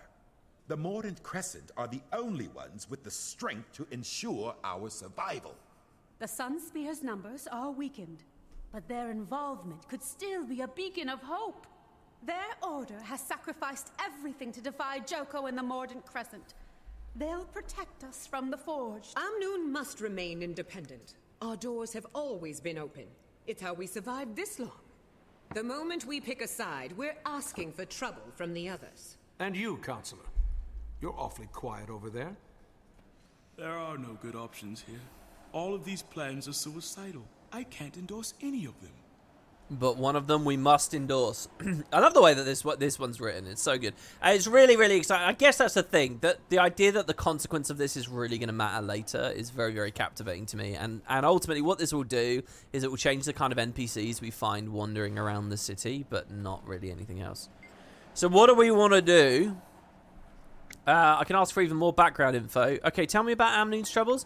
Amnoon is called the Free City for a reason. We've always done things on our own, and all are welcome here. But with the Forge and the Storm, the city is on the edge of disaster. Right, yeah, so there was a big sandstorm that buried half the city. This area here, this is the real city, but it's now been completely swallowed. What's the dev story on this? Maybe someone in the live chat can help out here. This is one of the advantages of doing these videos live at the start. someone might be able to help. But if I remember rightly, in Dev they had the whole thing, but it was too many assets for the map or something, so they buried half of it. And I think all of this was one map at some point as well, but it was too much, so they ended up putting the wall in there. Like, if you look at the Ellen Riverlands, it's much, much deeper as a map. And this was all one at one point, but then they cut it in two. Like, if you notice with Heart of Thorns, you've got 4 maps, right? And the original idea was 4 maps here as well. 1, 2, 3, 4. But this got sliced in half. But I swear I remember that this was supposed to all be there, but when it was too much, they buried it, and then they wrote into the story that there had been a sandstorm or something. I think it was like that. The city's on the edge of disaster, so you think it's finally time for Amnoon to seek aid? I'm not sure. Our independence is a point of pride. We've been recruiting cavaliers, and we may simply need to recruit more, but it may not be enough, and our people are suffering. Okay, so who are the Sunspears? They were Ilona's defenders. The goddess Cormyr herself was once a Sunspear, but Joko has done everything in his power to weaken their name and their number. So what can they even offer then? Well, they're few, they're dedicated, and they're a symbol of resistance. The Alliance might help them rally. If we've got help from Cormyr's priestess as well, we could have a chance. Okay, what about the Joko, the Awakened? Joko, one of the most powerful necromancers in the land. He seized control of much of the desert through trickery and the force of his undead awakened army. I love reading this dialogue. This kind of puts me in a place of like... I want you guys to imagine this. An expansion's come out, right? And it's like one of the islands off the west, right? It's like the Isle of Dawn or whatever, you know. It's somewhere really far away. We know nothing about it. And some of the introductory dialogue is telling us about a guy who is one of the most powerful necromancers in the land. There's like a certain like magic and excitement about, oh, who are these people? What are they doing? Obviously, Guild Wars 1 players know all about Joko already, but maybe some new players to the franchise got this. So why are we even considering this necromancer? There are those within his domain who love him and swear by his leadership, and his army is larger than anything we could muster. It would be a desperate act, but these are desperate times. Okay, now tell me about Amnoon. Alright, see, I think I could go to you guys in the live chat for what we do here. And I can't remember what I did on my original playthrough.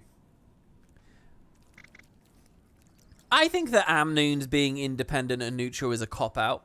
I think if this was a single-player RPG or it was structured very differently, this should be like, or you know, it was one of those games where the choices you make actually mean something. This is like if you try to cop out, then they get destroyed, right? This should be the bad choice to me. You got a conundrum and you're telling them to just sit on their hands. To me, that should invoke disaster. And there should be like this thing where the player knows they're going to invoke disaster. So this is like, you know, they know it's a risk. Unfortunately, this is an MMO. This is Guild Wars 2. And with hindsight, especially, we all know you can pick this. And then it's like, there you go. You can have your cake and eat it too if you pick this. So it's a cop-out. It's like, all right, just keep them neutral because there's never going to be anything coming back on them from this. So I'm not going to pick that. I'm going to actually, you know, pick an option. So then it's, okay, you got Cormyr and the Sunspears, the goody choice. But again, there's a risk to that.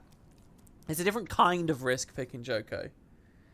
Accept Joko's offer and use his Awakened to fight the Forge. Now I'm going to pick this. 1, I love Joko. I think he's really cool. 2, I like being a little bit dubious. I think it's on theme with our thiefy character here. 3, I think politically, in terms of just like pure force, this is the most important thing. What's the most important thing here? Dealing with this Elder Dragon issue and whether they can be destroyed or not. Dealing with the God of Fire, okay? So by doing this, what we've actually done is we've enlisted a real force to help us against the Forged, okay? This is allies for us right now. Also, you can say, oh, but all the innocent people in Amnoon, no. But here's the thing, we're outsiders here, and I think there's a little bit of hindsighting going on there. I think that a lot of us are like, oh, we're playing, you know, this is a nice city in this MMO, and we're wandering around here safely and comfortably, so these are obviously good guys, or we know the lore from Guild Wars 1, so these are obviously good guys. So let's not throw the good guys to the wolves. That's what your mind's going to do. But the truth is, the commander doesn't necessarily know that. The people here in the free city might all be bastards. And in fact, as we play through and we learn more about the Hummer scene, all the gambling, all that kind of stuff, you don't know. You know, we're an outside force here. And I would say, look, the pragmatist choice is to get the Awakened in the sea. And actually, now that I think about it, I think I did vote on this when I took Liz through this story step, because Liz sees Awakened wandering around here all the time. So I'm going to do it. But mostly it's because I like Joko. An unconventional decision, and not what I expected. But thank you for your input, Commander. We'll accept the help of the Morden Crescent. It's our best chance of survival. We do what we must for now, and we'll deal with Joko after the Forged have fallen. Enjoy your afterlife of servitude. Oh, no. So wise, Chief Counselor. Joko will be pleased, and you've ensured Amnoon's future. The people will not see this as salvation. May Cormyr forgive us. A moment, Commander? Doesn't matter what the people think right now. Look, and here's the other thing. If you want your independence back after the Forge are done and they've been decimated in their conflict, this is a cool picture as well. I think it's the right choice. These people are desperate, caught up in a war they don't understand. Balthazar came to the desert for Kralkatorrik, not for them. But why? Why is he doing it? This is why I wanted you to pick the Sun Spears, to represent Cormyr. She might guide us to answers or intervene in Balthazar's actions, especially if his goal is noble. Casimir, the gods have been silent for years. Your hope is inspiring. Irritating. Thanks. Have you heard from Tiny? I couldn't get a clear signal. Guess I should try again. I have some big news to share. There must be some place that's clear of interference. I'll look once I've finished gathering information. Cormyr really aggravates me in that little conversation there. She really annoys me. She's talking so matter of fact and like with some like air of like she's talking nonsense. There's absolutely no substance to anything she's saying. Oh, so that Cormyr might guide it. Cormyr doesn't do anything. The gods are silent. You know this. It's just like pure superstition. Like there's absolutely no space for that in a council chamber like that. And she's like talking like she has some authority over anything there. She really, really aggravates me with that dialogue. You know, you show me something substantive that Cormyr can or would do, something real, some precedent in recent history, then yeah, maybe you've got a point. But it's just fairy tales. That's all she's got. She's got delusion. Deluded faith. And I'm saying this as a Guild Wars 1 character, player, that knows the gods really can do things and have been around in the past. But you gotta, from Cormyr's perspective, it's just nothing. It's pure waffle. It's not inspiring at all, but hey, the commander has to say that. Because the commander's a nicer person than me. I mean, maybe she's got a point because Balthazar's around at the moment, so maybe there's a little bit more hope. These are so cool. They always make me think of the guild halls. I love seeing the Asura gambling around here. Going in the camps. It was going better before we had competition from the Zaishan. It's true. Balthazar's fanatics are out there trying to conscript our talent now. Oh, bad enough that fool Iman invited Joko's awakened filth here. Now we have to chase off the false god zealots. Hold on. I think the Outlander is listening to us. Oh, yeah, they call us Outlander. Oh, man, this expansion's so good. I wonder whether End of Dragons will feel like this. So all is well, then. That's right. Our trading partners seem happy. Nothing out of the ordinary to report. Good, good. Glad to hear it. So this is Guild Wars at its best. It's like the guy bargaining at the cages earlier. You have to stop and smell the roses. You have to actually enjoy yourself and look at the NPCs. You have to give yourself a lot to this game and this franchise, and you'll get a lot out of it. But people don't do this. This is the thing. I think this is the big problem Arena has always had. MMO players don't play the game the way that they want them to. They just rush through, you know, and they miss all this stuff, and they don't think it qualifies as well. But I love us getting called Outlander. It's probably just because of Morrowind and nostalgia, to be honest. But yeah, that's all uniquely updated dialogue based on the decision we just made a second ago. You know, there was no guarantee I was going to walk into that corner. The green star was somewhere else. I love this whole place here, by the way. I remember before this came out thinking Sandstorm was going to be like a big deal. Or hoping Sandstorm would be a big deal. I still think if Guild Wars was a bigger franchise and they had more varieties of merch and stuff, they could have sold physical Sandstorm packs and stuff. But alas, we just don't have that kind of community and budget and stuff. There's Alan Burr's office. Wow. Bring me things I can't find locally, and I'll get you access to a vast kingdom of new customers. Just had a donation there from Matt. Thank you, Matt, very much. Who did 150 ZAR. I don't know what ZAR is. Can anyone tell me? That's really nice of you. Thank you very, very, very much. I hope you're enjoying this part as it's going so far. Morgemoth is the only good Elder Dragon fight. I don't know whether I agree with that. Kraukatorik's amazing. Kraukatorik's like 5 different fights in different instances, and they're all amazing. The final moment with Kraukatoric, the tuning isn't there, I'll give you that. But aside from that, the tuning's not particularly there on any of them. You must be Zalambor. I am. My friends, let's adjourn for now. In the meantime, my casino is yours. Enjoy the Grand Sahil's many luxuries. I would say that you spared me from a few more minutes of dealing with those smugglers. For this, I owe you. But next time, make an appointment. Maybe I should explain why I'm here. Oh, I know why you're here, Commander. What I don't know is what it's got to do with me. Elonian wine? I'll pass. You sure?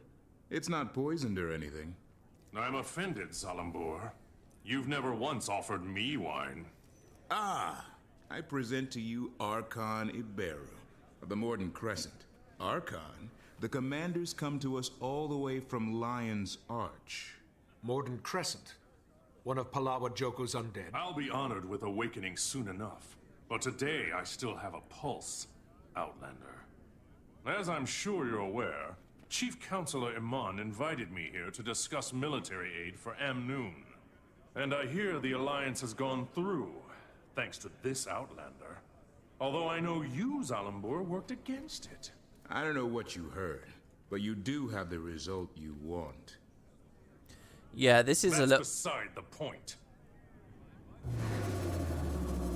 Here's the point. What are you?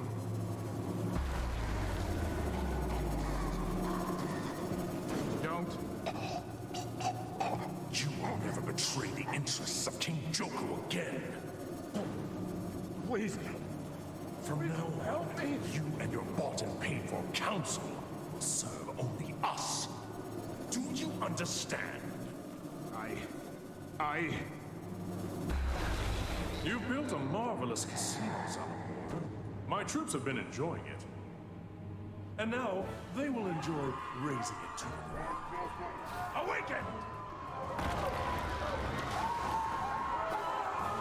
This is a really cool moment there. The timing of all the animations and stuff, Will of Joko and it's leaving. I don't know when I can actually fight him. The way they move it all black and white, you're going to miss out on that if you're playing with post-processing off, by the way, guys. That's a great example of why, as bad as the bloom is and stuff, and you might not like it, you got to keep it on because you wouldn't get that cool, like, scary intimidation moment. There's so many good animations and things. It's a shame, again, the camera can't really focus on them too well. But, yeah, this is one of those weird moments for me because... Intervene in our affairs, Outlander. I'm full of unwise ideas. But protecting the living from an undead army isn't one of them. Beat your chest all you like. Zalambor, don't make... You can kind of get the feeling, like, very quickly that... Man. What am I doing here? There we go. I'm trying to turn the audio down on my end. Sorry about that, guys. Yeah, it's weird. You can obviously tell here we just made the decision to support Joko. And you can feel instantly how much better that whole sequence works if we were against him. He come in, he's pissed that we made the wrong choice, he does this to punish us. It almost feels to me like this instance shouldn't play this way at all. If we side with Joko, it feels a bit lame that he attacks the casino anyway. Like a really cool way to have done this is, yeah, you don't even have to do this instance. I know that then you kind of go into like this black and white thing of like, oh, does that mean that's the de facto best way to play and they don't want to encourage that kind of thing. But the game's not structured like that anyway. People don't speedrun this stuff. There's no value for speedrunning it. No one on their first time through is actually looking up a guide on the correct way to play the Path of Fire campaign. I think the roleplay value of this casino not getting attacked this way would have been really cool. But then again, they have to do the job of teaching us that the Awakened are bad. And how do you do that if you don't have this scene? So maybe it actually works even better that you side with Joko and they attack anyway. But I don't know. I just end up thinking about all that kind of stuff instead of just enjoying the moment. What do we actually got to do here? We've got to defeat his force. Okay, so not too much else. I'm really glad I have Mercy on this build because I was out of initiative so hard there. By the way, I only assigned Deadeye traits. I didn't actually do anything else with this build, which is probably really stupid. So there's probably some other optimizations I can do. This isn't working. Wow, I usually remember fighting people all over the place.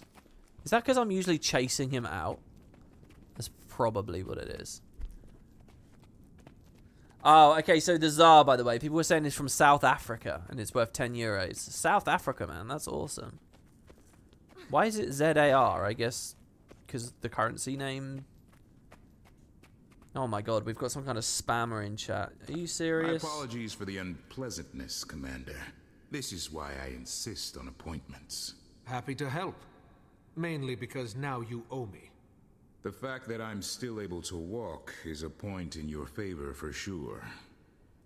And this time of war does make for strange bedfellows. Cormier knows I've had worse. I'm only after Balthazar. You understand? I can't be dragged down by whatever else you've got going on. My organization makes it possible for me to do many things. Fund public works, donate to our refugee guests, keep candle after candle burning at Cormier's temples. I never wanted to cross the Morden Crescent, but I suppose it was inevitable. I'm grateful you were here for the Archon's overture, so I'll keep an ear to the ground on your behalf. I see a lot of people in the live chat talking about Lost Ark, by the way. Obviously, that was one of the big February releases. This has been a really, really jam-packed month for games. And I was wondering how much you guys are enjoying that, because when the betas was going on, a couple of people were playing it in Discord. And it looked really fun to me. Like, really cool. It looked very, very much like a game I would really enjoy. But I don't really know anything about it beyond just some snippets of gameplay that I've seen. I was lurking on the Guild Wars 2 Steam page last night, looking at the community hub section to see what people are saying. It's really weird because you always think of, like, I always think of the official forums and Reddit as the two big places that you can talk about Guild Wars Online, and also, like, obviously my video comments when I'm actually have, you know, good content that people are talking about and stuff that we've got going on. You know, and I can throw up a video like this or do a stream and people will have a lot of good discussion. I can get my Guild Wars discussion, but the main big two ones are the forums and Reddit. But you guys have got to consider there's actually a third one coming onto the scene now, and it will be substantive, and it's going to be the Steam Community Hub. There's a lot of, like, regular posts there. Anyway, one of the big threads over on Steam about Guild Wars at the moment is Lost Ark, and people were saying, you know, whether it's better than Guild Wars or whether it's going to muscle out the End of Dragons expansion, blah, blah, blah, blah, blah, blah, blah. But I don't know, man. I mean, it looked good to me. It looked. I liked the look of the buildcraft. I liked the look of the exploration, the movement and stuff. So, just so that you guys know, I've hardly touched the internet this past month. I've been off of the internet. Just the stress and the depression and just... it all got on top of me. But one thing I have been doing a lot, specifically on my PC, is I've still just been sort of working on my little fan game thing. I keep calling it little, but you know, and I've been doing a lot with it. And when I look at Lost Ark, there's a lot of cool ideas in there that, like, I sort of have sort of variations and stuff of in my design papers for the stuff that I've been doing with my game, which is weird. I kind of want to play it and see how it goes, but I haven't had any serious thoughts about it because, you know, this is End of Dragons month, so End of Dragons is, you know, this would be the worst time in the world to fall in love with another Your MMO. gods have turned their backs on you. Balthazar As someone making content for this game. Deputy. I love his Captain outfit, by the way. This is so your cool. direction. Would you mind if I talk to a few of the refugees about Balthazar? Is here. You're welcome to try. Not a lot of folks are in a talking mood. This camp's gonna be no better than the places they fled if we can't get more aid out here soon. I'll see what I can do. Maybe people will be more inclined to talk when they feel safer. We certainly wouldn't say no to some help. Priestess Karima can tell you what we need most. Good fortune to you. Dude, how cool did we look there? If you guys missed that, rewind. I know that the track bar is going to be a nightmare on a long video like this. When we said maybe people will feel a little bit safer, we like spun the fractal pistol around on our finger, like with the idle animation, and it looked like we were just doing it for pure swagger. It was amazing. And you had the little trail from the tip of the gun as well. Oh, that was cool as all hell. All right, so we just do the heart, right, basically. So donated food and stuff. Lost Ark's amazing, but I don't think it will pull everyone away from Guild Wars because they're vastly different. A lot of people do not enjoy isometric. Yeah, it's one of those weird things where it's like if anything even feels slightly like an MMO. Oh, our first Choya, by the way. Cormier bless you. If anything feels vague like an MMO, people have to do these comparisons. It's probably a stupid thing, right? Because they are going to be very different games. You're very but, you know, I have no problem with isometric gaming experiences. In fact, I think in a lot of ways, in terms of, like, immersion and world access and, like... Wait, what we got here? Water. We want medical supplies. You know, and your sense of scale of the world and all that kind of stuff. I think isometric games are really, really cool. And especially as like a game that you're going to be playing on the long term, and really trying to invest in. I think it's a really, really good format. But again, I don't know. I haven't actually played it. So yeah, I think that the Steam community discussion things about Guild Wars versus Lost Ark are a bit dumb, but it's obviously going to happen. So he's injured as well. I want someone who's thirsty. Anyone thirsty around? Oh, there's someone who's thirsty. Cormier left us behind to suffer and die. Cormier's divine truth left us defenseless. Balthazar has returned to redeem us. Fight for him! Dude, this guy looks awesome. What? Is that available armor to wear? What armor is that? I never noticed that the Zaishan looks so cool. I kind of moved my desk around and stuff. Do you guys remember, anyone who was watching me with Final Fantasy, you remember I changed my whole desk up a couple of months ago? I think right before Christmas.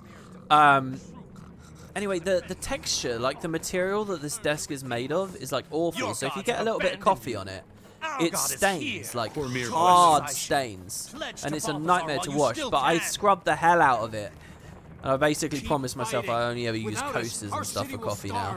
And in the process, I kind of moved everything around. It means my eye line's in a very different place at the desk now, and I'm like noticing stuff on the UI and in the game that I don't normally. Like bowler shot here, I was like looking at the icon for bowler shot. I was like, is that a new icon? That feels. It's just because I've never paid enough attention to it because my eye line's usually much higher up. Okay, so that guy's hurt over there. Let's grab that. By the way, an expansion with hearts here. First time this was ever done. Expansions returned in the Living World season prior to this, but they weren't of expansion quality. And I stand by this. I think the POF hearts are awesome. You're very kind. Here I'm obviously just doing supplies over and over again, but we could do a few other choices. We can look in more of these tents and see what's in there. Thank you. I definitely have quick pockets muscle memory. Do you see that? With the irrelevant weapon swap I just did in the middle there.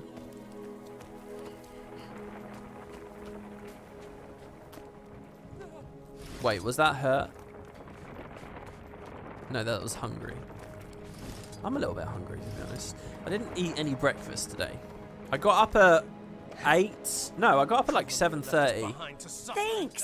I've known for days now. Today is the day I wanted to get back to actually making content, and you know I had to do things.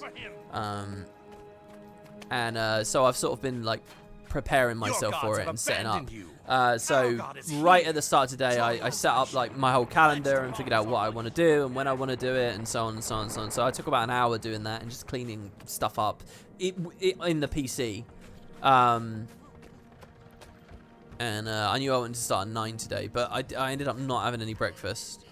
I'm sure it'll be fine, but you never know. POF may end up dramatically longer than Heart of Thorns felt.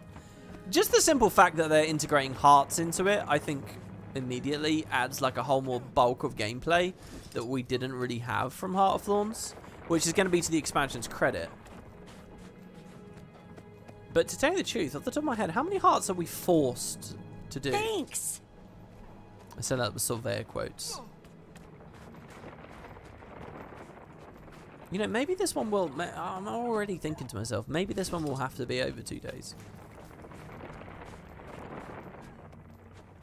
Maybe the first video I make after a long break shouldn't be like this huge, you know, 12-hour behemoth, which this might end up being.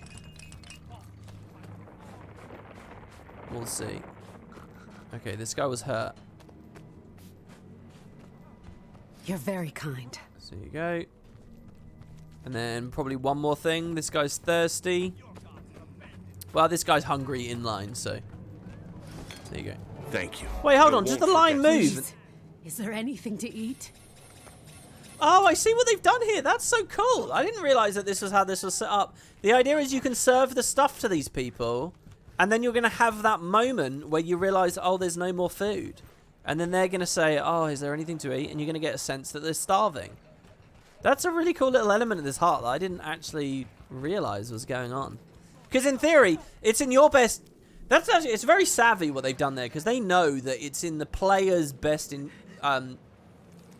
The biggest desire of the player is just to do the heart. So if you can just serve all the people here in the line, then it's done instantly, but you run out of the food. So your pain, their pain becomes your pain. They're starving and you can't do the heart. You're like, oh, I've got to go run around and do something else. It's really, really cool. Okay, so now we want to interview a few refugees. What happened to you out in the desert? We very nearly didn't make it out alive. We escaped the salt flats right before a forged invasion. Balthazar has turned the whole desert upside down and... I'm sorry. I don't want to talk about it anymore. Okay. Excuse me. Can you tell me what happened to you? We fled north to escape Balthazar's Forged. They've been marching the same way lately, up into the highlands. At this rate, we'll run out of places to retreat to in no time flat. Unchained are in End of Dragons as enemies. It was shown in the Kaining stream. Man, has the Kaining stream happened? You guys got to tell me about that. What happened to you? We left a group hiding from Forged attacks in Destiny's Gorge after walking out of the Elon Riverlands to the south. We thought we were in the clear, but we were followed. I had a chance to run, and I took it. I still hear the screams. I ran when it started, and... Oh, Dwayne, forgive me. I'm a coward. I should have died with them. No, you shouldn't have. And take heart. Balthazar will pay for this. Indeed, indeed, indeed. What happened to you out in the desert? We were coming down from the highlands when we ran into a branded ambush. No one would have survived if Vlast hadn't flown in and saved us. Vlast? You know, the dragon, Glint's offspring. Don't you mean Gleam? Gleam was the name the bards gave him, but his true name is Vlast. He's a savior with wings. We owe him our lives. That's the first scion, Oreen's brother. He's a good dragon. He carries on his mother's work. Cormyr praise him. Where can I find him?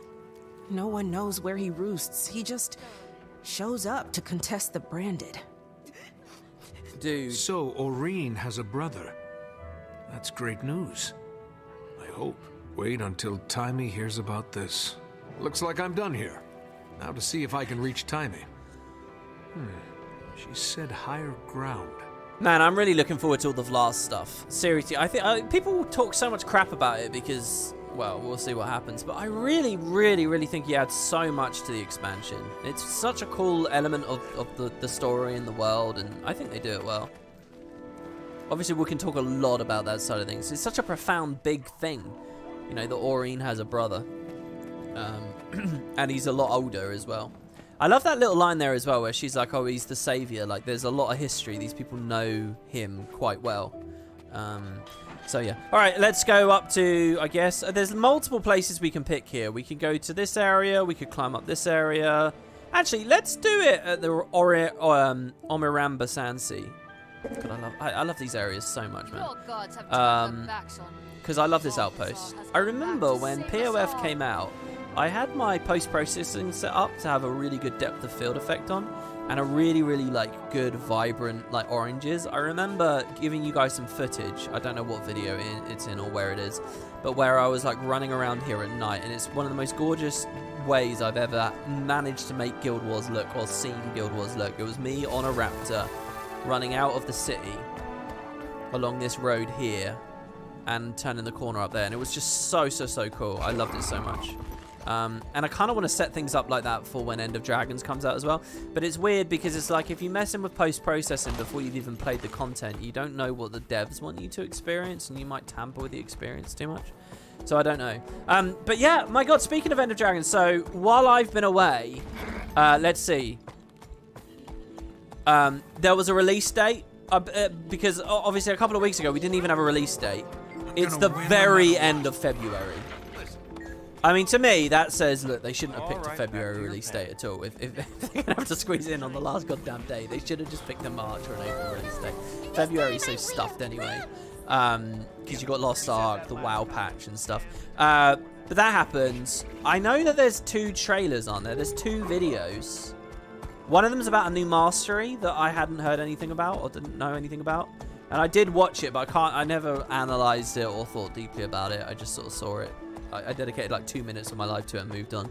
There might be a trailer I haven't seen altogether. And you guys are now telling me that this past Friday was the Kaineng stream. On Friday. So where are we today? We're Tuesday today, right? Or are we Wednesday already? Yeah, we're Wednesday already. Damn. Maybe I should go back and watch it. How was it? I'm so scared it was here. It was really dark, and it was like the lights from these fires and things. It was really orange. It was awesome. How was it? Well, there were Unchained in Kaineng. Unchained. You're talking about Risen. That's very, very exciting. What have they done there? That's very cool. I mean, what was there anything substantive? I'm really scared that I'm going to be disappointed by it. Kind of like the Ekavald stream, and to a lesser extent the Xingji stream. Jade Sea looked awesome. I really, really liked that one, but the rest of it I'm a bit kind of iffy about. So what do you, anyone in the live chat got any anecdotes? Not even just the live chat, but the YouTube comments as well. Just general, regular ass YouTube comments. People watching this, I am reading those. People don't really use the comments section much on these videos, which is disappointing. But if people want to, I am looking at them. I'll be watching this video and the comment section on this video years to come. It will go into my feed. So. But yeah, I don't know. They'd obviously left it for last because it was going to be a complicated environment to do. How did it feel in the end? So this isn't always time for timey spot, but I guess I can't actually get it yet. We're going to pretend that we're playing the mastery system properly. What we want to do is get up to that, but we can't yet because we don't have the second mount of the expansion. So this is actually a bad idea to come here. It's gorgeous. I'm happy I came here, but so let's waypoint actually then, and let's do, I don't know, this one over here. The way from Zaitan waking up messed up Kaineng, destroying most of it. So now there's a new Kaineng. Oh, interesting. So, so they even wrote that the tidal wave affected things down there. They're probably actually. That's quite cool that they've gone that far to say and do that. The logic of that wave and that catastrophe has always been a bit iffy and inconsistent in where it was applied, but I kind of like that effect on that. The stream was way better than any of the other map showcase streams. Really now? Hey, maybe I should watch that and do a regular ass video about it. I did videos summing up and recapping and talking about all the other ones as well. Well, maybe I should. Do you guys want to see like a live react type thing to that? Maybe I should just watch it for the first time with you guys and just keep pausing and talking about things. Indigo said End of Dragons will chiefly set during the evening. What does that mean? Chiefly set during the evening. Alright, so here's Timey. I'm reading the live chat. Do you read? Come in. Must not be getting a signal. I'm here, Commander. I read you. Glad you made it to the Crystal Desert in one piece. You are in one piece, right? So far. Did you duke it out with the fire guy yet? What's happening? Update. Update now. Balthazar's got the desert in chaos. I'm trying to find the shortest route to him. Well, you know, but I think the biggest news I've heard is a story about a dragon. Vlast. Supposedly, he's another scion of Glint. Oreen's brother. What? Well, tell me all about him. What's his height, wingspan, powers? Did he eat anybody in front of you? I haven't met him yet, but I'll let you know. How are things in Radanovus? It's hard to change people's minds with conjecture, so I'm trying to prove that killing dragons isn't ideal. I'm also trying to get all the Dragon Lab info into Scruffy so I can become more mobile. It's a madhouse in the lab now. They're giving tours. Tours! Ugh. Speaking of which, here comes one now. Check back in when you get a chance. One thing I really like about the always time for timey bits is you will never actually go back to the Dragon Lab. It's not going to happen because we're kind of in a new expansion now. There's no guarantee people have either the Heart of Thorns areas or the Living World areas. So we're not going, but it continues to exist in the dialogue and they're talking about it. So I kind of like that. It feels more contiguous than it really is. So here's Alan Burr sent us a message. Commander, you've earned my gratitude in helping thwart a hostile takeover. In return, I've come by some information I know will be valuable to you. I've summoned your guildmates to meet you in my casino so that you can learn of all you can hear all we've learned. All right, let's go. So what's this? The day-night cycle is different in all of End of Dragons or just in Kaineng? The nights are longer. Oh, is it because they want that kind of cyberpunky, holographic, neon shining Twilight City vibe a lot? Is that the idea? I thought that was special dialogue there. It's just that Casino Blitz is going to start in a second. I can mount. I need to remember that I can mount. We can go a lot faster than we have been before. Okay, so the day-night cycle. Cool. What else? I mean, the fact there's Unchained there is awesome. Hold on, though. What does that mean? That they were fighting Risen? When Zaitan was alive? Surely that means that they were dealing with that to a certain extent. Blazing a trail. By the way, the whole time, earlier when I said always time for timey, I don't know when to go. I know it's after every story instance. Someone in the live chat pointed out. The point is that I don't really have a great sense of when each instance has ended and the next one's begun because I don't really pay much attention to the big pop-up, you know. I'm just playing through it and it all flows into each other quite naturally. Anyway, hello guys. You should have seen Iman's face when we said we were leaving because we were invited to the casino by its owner. Anyone who gets that reaction out of a stuffed shirt almost made me think I might like this Zalambur guy. I heard he donates generously to Cormier's priesthood. They fell over themselves to bless his name. Maybe Amnoon should put him in charge. I'm surprised that council's not debating the merits of pyramids versus cubes. You might want to meet him before endorsing him for political office. I like how the commander somehow has this, like... Canuck! What are you doing Oh, here? never mind. Enjoying your time off? Freedom is a sweet drink, Commander. I've been busy quenching my thirst. You should join us. We were just about to meet with... Zalambur, I already know a thing or two about this place. A Silvari gambler who's up 500 gold is just my cover, I promise you. Now that he's free, it's okay if I kill him, right? Gentlemen, let's keep it civil. How about it, Canuck? While my freedom's been gratifying, it's also a little boring. This is much more interesting. Besides, I may have made a wager that the slayer of elder dragons can take down a god, and I intend to collect. What are the odds? Let's not jinx it, Commander. You know, it really is funny. As soon as Canuck is free, he really does come here and start gambling. The cast for POF is pretty great, to be honest. These two are really cool, and they're kind of edgy. I mean, they lose a lot of their edge, obviously. And then Casimir is a perfect, like, counterweight to them and brings a lot of these other sort of more godly areas of the story into the focus. Here we get some ogres. Can I actually press F and speak to these guys? No. I'll tell you, one of the things I've done, by the way, over the past month is I did keep working on my Solaris mod. I'm doing this thing where I get really passionate and excited about a thing and do a lot of work on it, and it basically means nothing, you know. You know, no one's using that mod or looking at it. Not really. Anyway, I did this big update to it, a massive update, where I gave all of the different empires, like, voice acting, which I recorded and sliced up and figured out from Guild Wars. But so then when it came to the ogres, what it meant is I had to go all over Guild Wars 2 and like actually like find all the different people and press F on them and see what all of their dialogue was. And I struggled with the ogres for a long time because I didn't know where to actually get just regular like greeting dialogue from them. And all the POF one looks really cool. Like, these are all totally new designs. I love the way they look in POF. And obviously there's the heart area up here, and that was one of the first places I went. But you'd be surprised, there's very little. In the end, I got my ogre dialogue from the Blaze Ridge Steps. The place where you buy the growth tonic. I can't remember where it's called. Degun Shun or something. But yeah, when I actually logged in today to actually start this video here, all my dialogue sliders and stuff, my audio sliders were completely weird because I had everything muted but dialogue up on max so that I could isolate specific audio to put into Stellaris. Anyway, the Awakened was I was thinking about this earlier as well in the video because the Awakened are kind of tricky to get good dialogue for too. Alright, let's just go up to the office. I think there was something else I was going to say, but I've forgotten now. Welcome back, Commander. It's an honor to have the members of Dragon's Watch in my humble establishment. Please, follow me. The Grand Sahil is already back to running at full capacity, in no small part due to your earlier intervention. We have all the finest games and entertainment the Crystal Desert has to offer. Do you enjoy games of chance? When the odds are in our favor.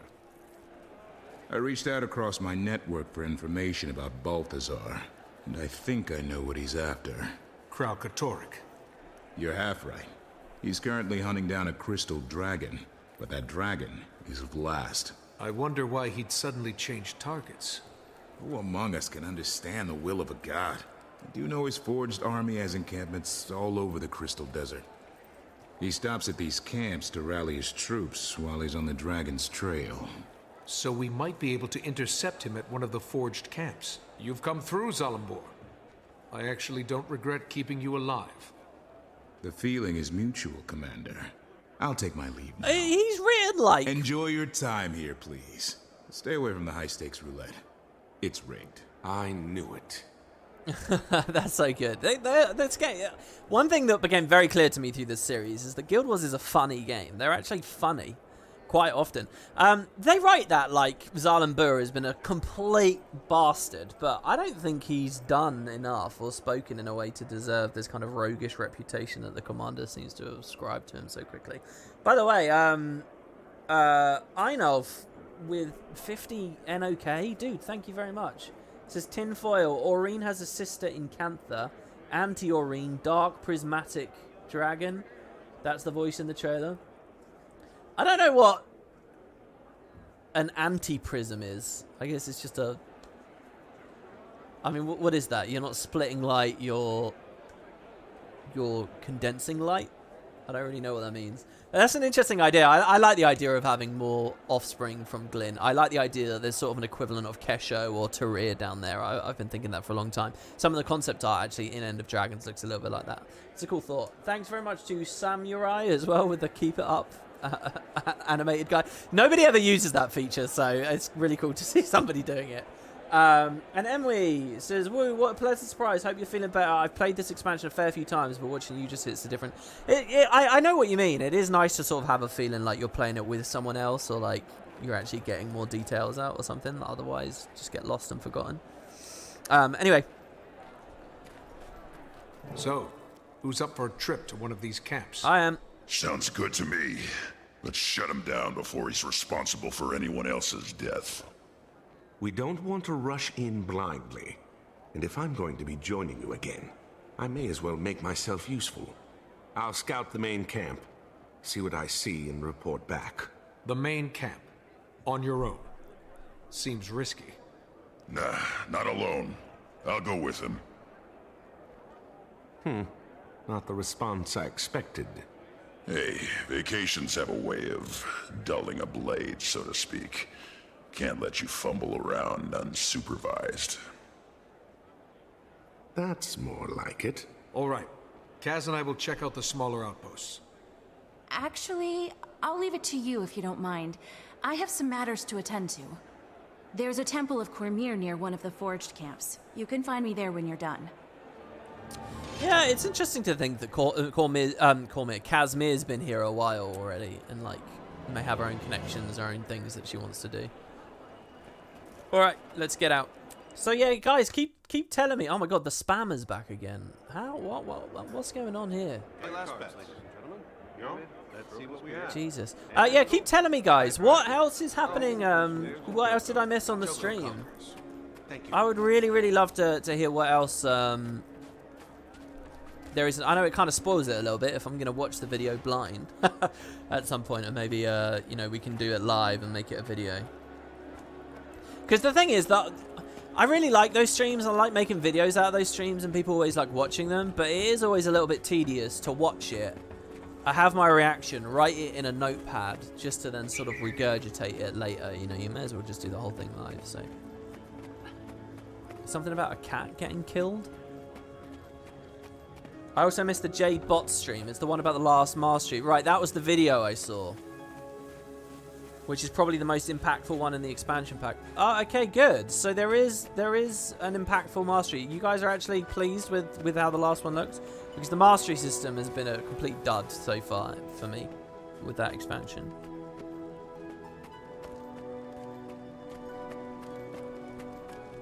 Captain, I'm glad I caught you. Aye, Commander. It would seem you survived the Den of Vipers in Zalambor's casino. Zalambor was reluctantly helpful. He said the Forged had set up camps in the area. My team is scouting the main camp, but I need to know where any of the smaller posts might be. Actually, there are 2 Forged outposts outside the city walls. They mostly provide reinforcements and tactical support for the main camp. It would make sense to take those out before attacking the main camp then. Kill the cavalry before they can come to the rescue. And it might cut back their raids on our city. You'll find one outpost to the north, and the other to the east. I've posted my cavaliers outside them. They can fill you in on what to expect inside. Okay, so speak with the cavalier at the northern camp and the one at the eastern camp. So what order do we want to do this in?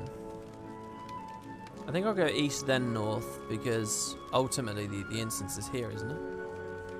Or am I imagining that? Remembering something that's not real. He gives you a vibe of a character from Casablanca. Yeah, I mean, he has the vibe, but I don't know. I'm looking for something a little bit more substantive than just a vibe, I think. With how concretely the commander is thinking and talking about the character, I mean, specifically. Hello, Steph. It's good to see you. You're a bit concerned about balancing with the Jade bots, but the fact you can customize them is a big plus. I mean, what is it? I mean, what is it? Just something we get when we press F? It's a little bot that does stuff for us? Jade bots are power creep. Are they power creep in the way that, like, there was break bar power creep in the Icebridge Saga? Psst. Over here. Captain Rahim said you could help me. Have you ever seen Balthazar at this camp? If Balthazar ever showed up at this camp, you'd be talking to an empty tent.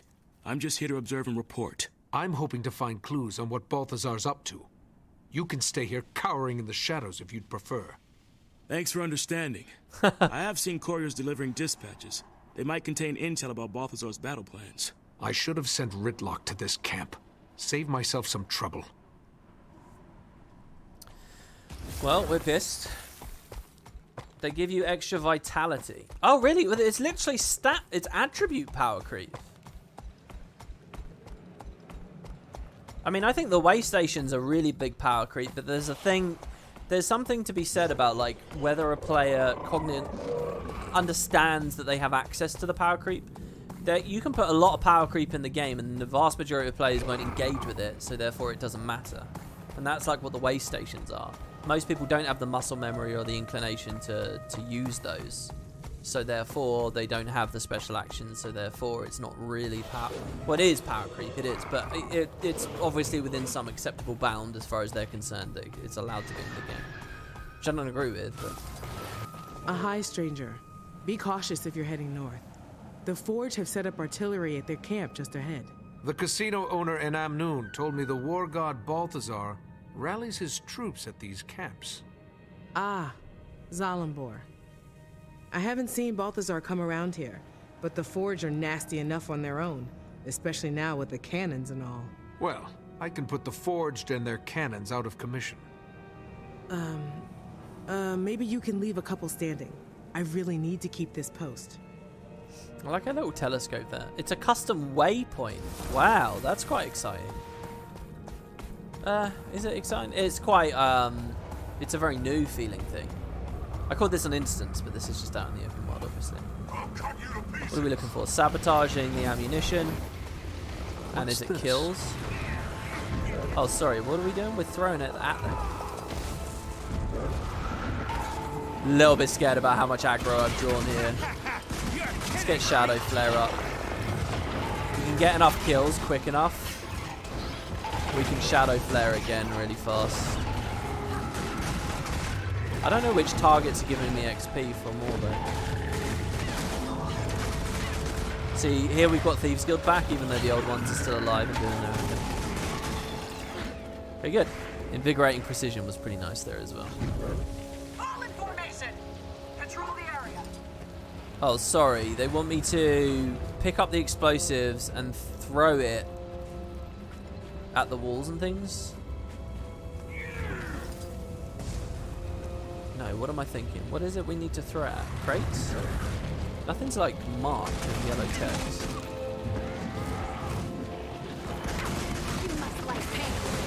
Man, those bleached bones over there. I remember when POF came out being so excited about the bleached bones because it's a stupid little Guild Wars 1 reference.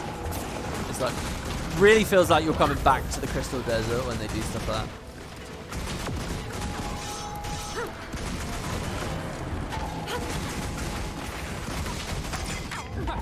Right now, by the way, it feels like POF is going to be easier than Heart of Thorns just because this play style allows me to be a lot safer, a lot further away, even though I'm still in the white armor, or, you know, not entirely white armor, but weaker gear. Oh, wait, they want me to plant the explosive somewhere, maybe? You can't escape. Oh, you get a pseudo free cam mode with the Jade bots. At specific stations you can fly in with. Leave me be. That's quite interesting too. So is that a new form of Vista, is it? Or a Vista-like experience? Sabotage cannon emplacements with explosives, such as this. Okay, so if I throw that at the cannon, and I blow the cannon up. Okay, that's what we're doing. We're breaking the cannons with the explosives.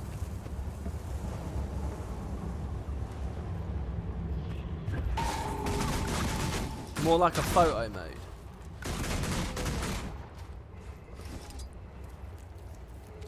I mean, the mastery system, that's interesting. It's a long way from the kind of exploration, Metroidvania, sort of extending leveling experience that I think the mastery system was originally trying to be. It's like kind of giving you weird miscellaneous toolbox features now, you know, which we were kind of already moving in that place, I think, throughout the Icebridge saga. I mean, where do they go from there? Do they keep finding strange, fringe little ideas like that? Like custom waypoints and free cam mode?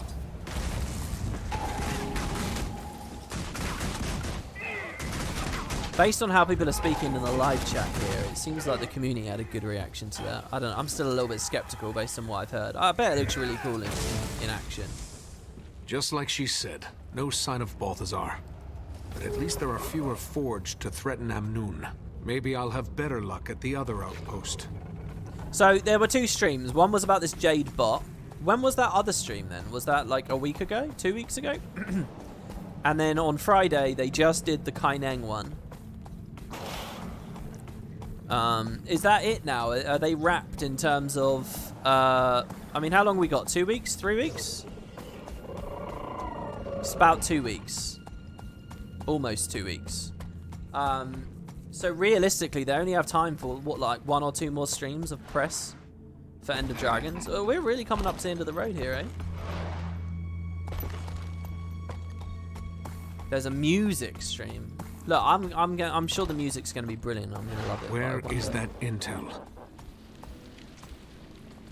They've put a music stream at essentially one of the most crucial last ones. Okay, What's this? We're gonna hear us say, "What's this?" Got a ton. to keep here. looking. So it wasn't the metal thing. Aha. Metal spike. Got to keep looking. Not the spike. Aha. Okay, well, let's deal with this patrol while we still are healthy. Aha. We're gonna be fighting here while the commander's going, aha, aha, aha.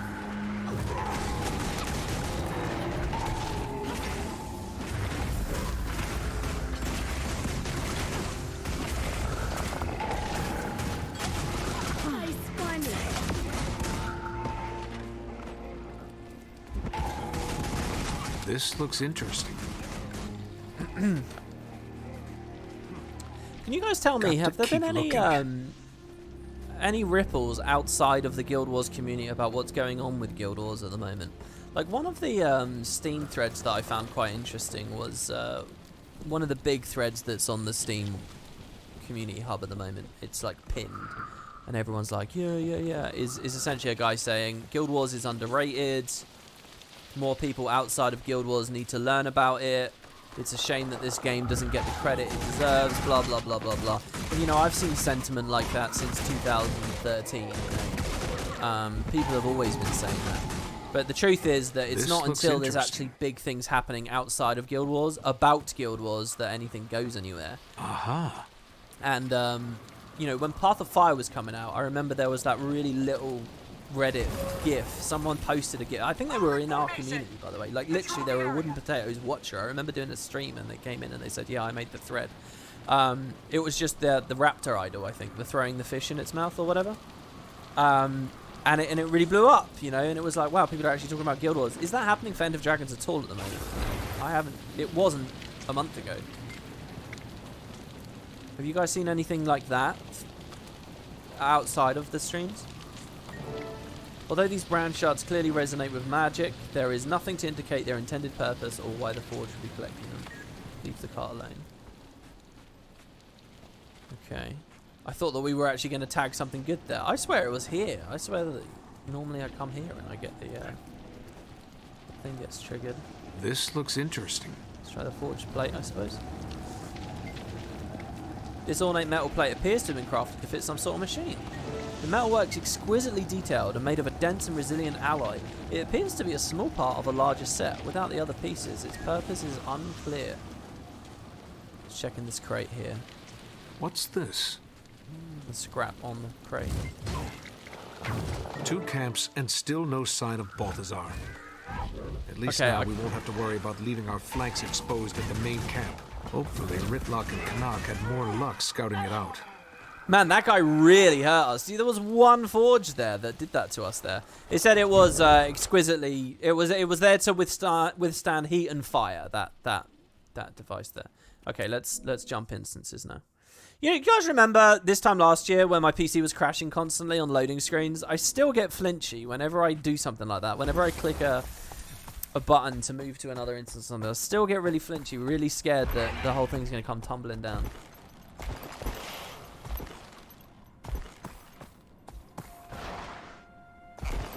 There's chat about Guild Wars on WoW forums. I think a lot of people are switching from WoW to other games. That's true, but I mean, I think Final Fantasy took the lion's share there. And I don't think that that's an... I almost said Icebrood Saga there for some reason. I don't think that's an End of Dragons value, is it really? There are a bunch of articles, or good articles.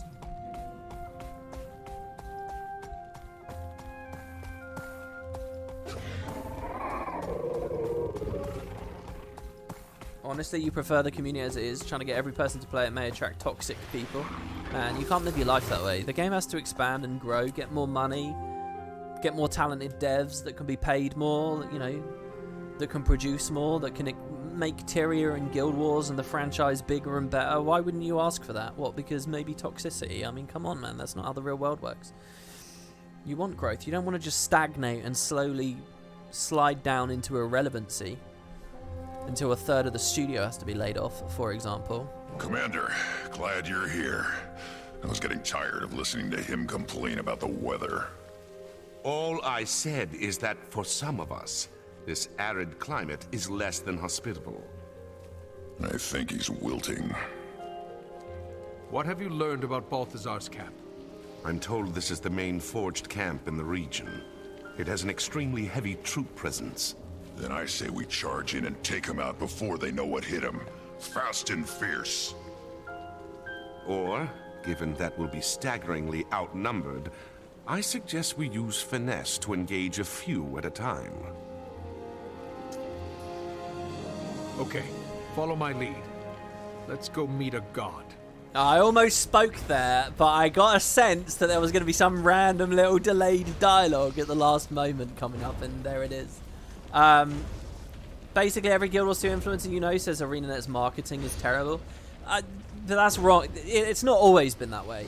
Back when Guild Wars 2 was coming out, if you look at the press and the stuff that they did for the actual core game, the blog posts they released, the teasers for the professions, the steady, trickle of articles about like the various races and about how the combat system worked and all that stuff, how they handled convention demos, the trailers that they did, the quality of stuff like the Manifesto trailer, this stuff was all excellent. It was all very, very, very, very good, extremely strong. So it's not always been bad.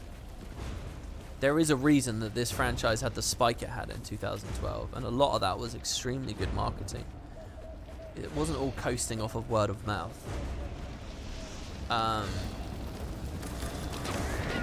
But hey, people have short memories. I don't like to talk about that. I suppose there's an argument to be made that it's irrelevant at this point. Gate's clear. Time to rush them and crush them. They'll likely have sentries posted inside. I suggest we quietly pry the gate open to avoid their notice. All right, Canuck. Go ahead. We'll cover you. The Guild Wars taxi cab was a standout. I still think I have that ready to go. I can throw that on at any time just to troll people. I mean, that was later. That was season 1, obviously, where the wheels were really coming off. Gates open. Tommy says I didn't notice any hype outside the community. Yeah, I mean, there's only so much of a realistic answer I can expect asking Guild Wars 2 viewers on a Guild Wars 2 channel. Sentry reaches the alarm, will be swarmed. What conversation has existed outside? While I've not been on the internet, so to speak, for a month, I have had little moments to glimpse the front page of Reddit or, see a bit of video game discussion. I just told you guys, that I was reading about Assassin's Creed and the Egypt one that came out. What was it? I can't remember the name of the Egypt one. Anyway, and at no point have I seen anything about Guild Wars anyway. It was a complete surprise to me. I've only just learned that the Kaineng stream even happened. It's not like any news is actually, that I've seen anyway, is gone anywhere or done anything. But I don't know, maybe I've missed out. Okay, so hold on. Don't allow the sentries to set off any alarms. Very Guild Wars 1-y kind of objective there.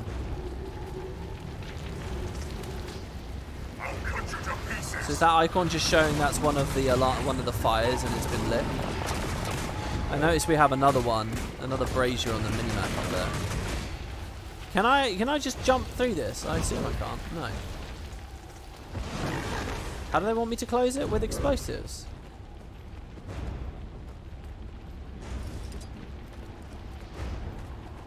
But an explosive on what exactly? On the post? This isn't right. I'm not doing the right thing here. What have I messed up here? They want me to go through here? Strange. Oh, the burning scrolls. No. The strange burning scroll is like the Devona backstory. Look how good the water looks there, reflecting the fire, by the way.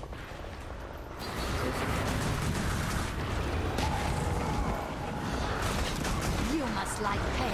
I love the way that the Forge fight, by the way. I really hope End of Dragons does as much cool stuff as this X-Pack did with like the Hydras and so on. There's a lot of really interesting new enemies that do cool stuff. Heart of Thorns is really good at that as well, actually. Heart of Thorns is probably even better at it, I think. Heart of Thorns is very good. Next time!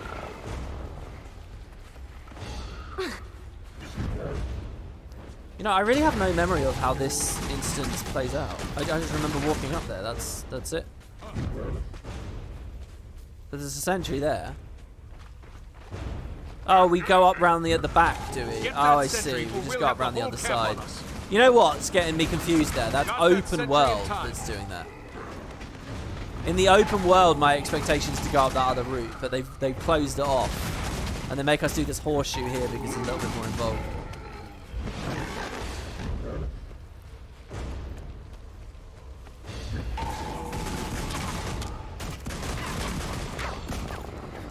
You wanted to ask if I want to continue the FF12 LP. Yeah, on my subreddit, someone actually has a post about that. I haven't got round to responding to anyone on anything. I haven't been in the Discord. I haven't been on Twitter. I have seen the subreddit. It's my homepage, so I always see when people post there. And I know there's a post on there saying where's WB, and I know that there's another one talking about how the last FF12 episode was like 12 months ago. It was like a year old now.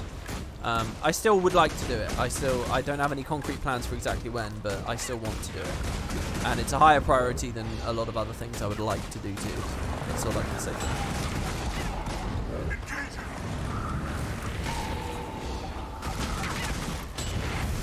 Man, this spammer, this sucks.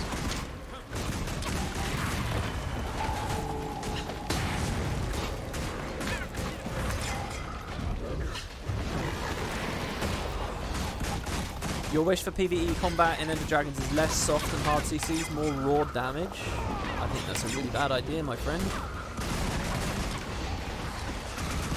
I think you need to lower your expectations about the game. If you're a committed player, if you know a little bit of something about buildcraft, if you have gear that's exotic or above on your characters, the game's tuning is not going to be for you. And it's not going to be that captivating. And unless they have like some sweeping new initiative to add difficulty modes or something, no telling what's on the other side of this gate. They're not going to add a bunch of one-shot hyper damage. It will just burn all the new potential players. It's a really bad idea. Don't you ever just engage an enemy? You know, the current community jokes about pocket raptors and talks about it in sort of a laughy, kind of smirky way. But you know, they're like the cinders that are left over from a lot of genuinely really upset, really frustrated, annoyed people who quit the franchise because they couldn't handle pocket raptors, and because they couldn't handle bristlebacks, and because they couldn't handle Morden Cavaliers. They're gone. That's one officer down. This is the main camp. There's got to be other officers inside. And they're not going to be honest about the fact that the game was too hard for them. We might even get a look at this so-called god. They're not going to be honest. If he's not here, we should let him know we stopped by. Leave no forged officers standing. Fast and fierce. Yeah, what the plan said. They're not going to be honest about the fact that the game was too hard for them, because they get shamed for it. So they just quietly leave. That sentry's been alerted. Get them. Okay, sentry's down. I doubt you'll see the studio make many big substantive changes to the PvE's shooting. Just because it's probably more of a stat-driven exercise than anything else. And rather than playing the game of making a fun experience, they're playing the game of making the least worst experience, right? Because that's what MMO development is. You've got to cast a wide net, catch as many people as possible, and you've got to do non-controversial things. It's not about making good games. Sorry, but that's the honest truth. Going for the alarm. Take them out. Oh, nice scorpion wire.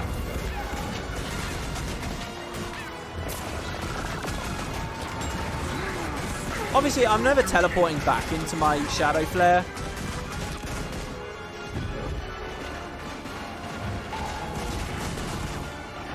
I'm really only using it as an AoE ability, because I kind of get titillated by the idea of having a skill like that on Thief. It's one of the cool offerings of Deadeye that I've always liked. More incoming. Just for its sort of uniqueness. You know what? I like playing heavy projectile builds, because you do sort of get you get a little bit more value out of enemies and stuff, because you notice when they're reflecting and stuff, which is a facet of the combat you might just completely miss on any other kind of regular combat.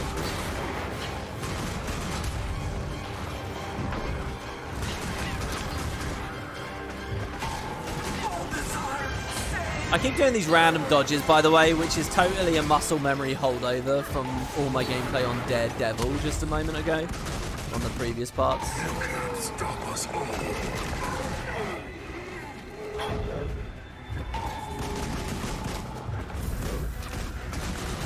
Whoops.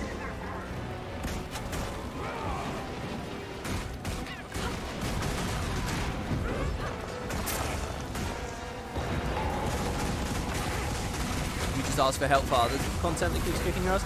Well, I mean, look, I believe in a more utopian world for sure, and what you just said there, I think actually has a lot of value and a lot of meaning. I think that if you're going to make an MMO, if you're going to have a community enjoying an MMO, there need to be reasons for people to want to play that MMO together and communicate with one another and collaborate. And I think cooperative gameplay should mean something more than simply standing around one another and not actually interacting in any meaningful way, or not relying on each other in any meaningful way. And you look at a game like Guild Wars 2, and it professes to be an MMO, and it professes to be cooperative, but in a lot of ways, the vast majority of formats of gameplay and what people are generally pushed into isn't any of that. It's just a single-player game where other people are around. I believe in that idea of you're struggling, well, someone can help you out, but I mean, the waters are very muddy in this game. I don't think you'll ever really quite get it. The truth is, in this game, there's very little reason for guilds and parties and all that stuff. For the average kind of regular story playthrough, what this series is what we'll all be doing at the end of the month in End of Dragons. And for none of it, we'll have the whole camp on us. What I would recommend you guys do is spend a lot of time focusing and enjoying meta events as you go. Really just try to weave in as much of the content that the game has to offer as you do it. Just don't rush on any level. I didn't rush with any expansion. I didn't even rush with the core game. You know, the sooner you're at the end is the sooner that you're dumped back in Guild Wars 2's, you know, really rather pathetic end game systems and progression systems which are non-existent. You gotta really take your time with it. Enjoy all the ambient dialogue, the environments, the events, not just the meta events but the other ones, the achievements that are available, each story instant. You know, really enjoy it, because you only get that truly beautiful experience once, and it's the first time, and you don't want to be like at the end too soon. Like, the pace you see I'm playing this is like a ludicrously fast pace. If this was my actual first time in POF right now, we'd still be in Amnoon. What is that thing? There in the central hub. So it's our first bastion. In theory, I mean, you could probably find a bastion elsewhere. The question is, by the way, this is where I went for build testing. I don't know what I'm doing with this. Can't we just throw explosives at it? He has some straight up protection. Let's go over to this explosive and see what happens. Oh, something I was going to say earlier, by the way. Have you guys, I never noticed this before, but have you noticed that the Malice UI is always like electrical and glowing and doing things? If someone reminds me, I'll show you out of combat in a minute. But I saw that when I was speaking to Zalambur earlier. Actually, it might have been Raheem. I think it was when I was talking to Raheem. What did the explosives do to that guy? I'm sure I'm playing this wrong. There's no way that he's this tanky, is there?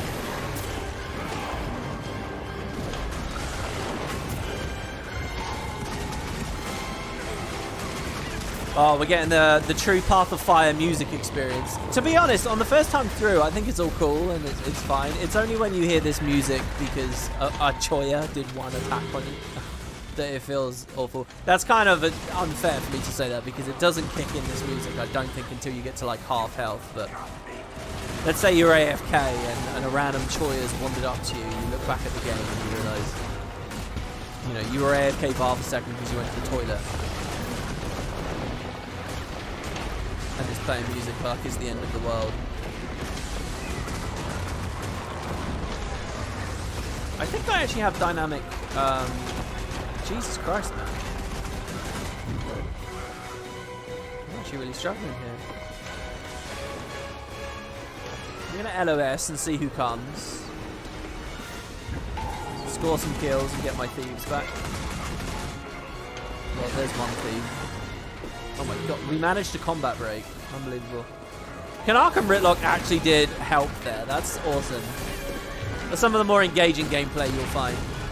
Yeah, so he's going to go to the middle. Doesn't he heal up here? Maybe we need to break a break bar, so I'm going to save initiative for a second. Because the only break bar damage I can do here is headshot spam. What's he doing in the fire? What's the idea here? That you can't melee him for this last phase? Is that it? Oh, cool. Dude, I seriously think these things should be strike missions. Some of these animations I think is so cool. Like that final boss that you fight is at the end of the Realm of Torment meta event in the Desolation. It's just so badass. There you go, the little one's up. And stay down. Maybe the build. Balthazar's tin soldiers are getting bigger and nastier. I've seen worse from Iron Legion cubs. You can tell him that in person, Tribune. But we've got to find him first. Camp's clear, but no sign of Balthazar or his herald. The so-called god of war seems to be better at hiding than fighting. Careful.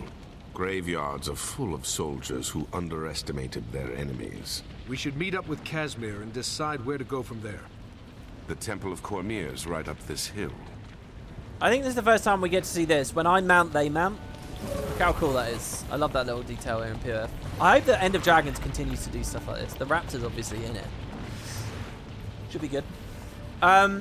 What's this? In the live chat, somebody just said, I understand the sentiment of feeling like fractals are going to be abandoned, but pretending that the rewards were super nerfed is dumb. Sorry, has there been some kind of update about fractals? Some kind of news? Did they say that they're nerfing the rewards or something? You know, one of the biggest mistakes the devs ever made was when raids came out. Oh my god, that was a little bit harsh there. The boundary moving. They were a bit transparent in how they removed dungeon rewards, and then people freaked out thinking it was just going to become a raiding game and quit because they didn't want Guild Wars to be that. I've ever been inside a human temple before. You'll be fine. Just don't spit on the floor, blow out any candles, or let anyone hand you a pamphlet. I love that line. That really gives me a real sense of it. Trust me on this. What temples has Ritlock been in? I'm trying to think through the novels or in the living world that I might be forgetting about at the moment. Oh, I'm so happy my desk is clean. It's like so clean at the moment. It's awesome. I'm really, really glad I spent all that time scrubbing it yesterday. Yeah, all these people quit because they thought that dungeons were being abandoned, and then later they added the rewards back, but nobody gave a shit. You know, it was one of these things that's just so transparent how the mind of the community works. They just want to rag on stuff, and the negativity will win over. You know, so the reality is the dungeons are actually pretty profitable and fine, but people remember the news of the reward nerf way more than it being restored. But yeah, so did Fractals? With End of Dragons, Fractals CMs are no longer dropping Mystic Coins. They got relocated to the End of Dragons strike missions. Wow, it's a lot like that raid story. It's a lot like that. Cormier, I ask that you guide me through this difficult...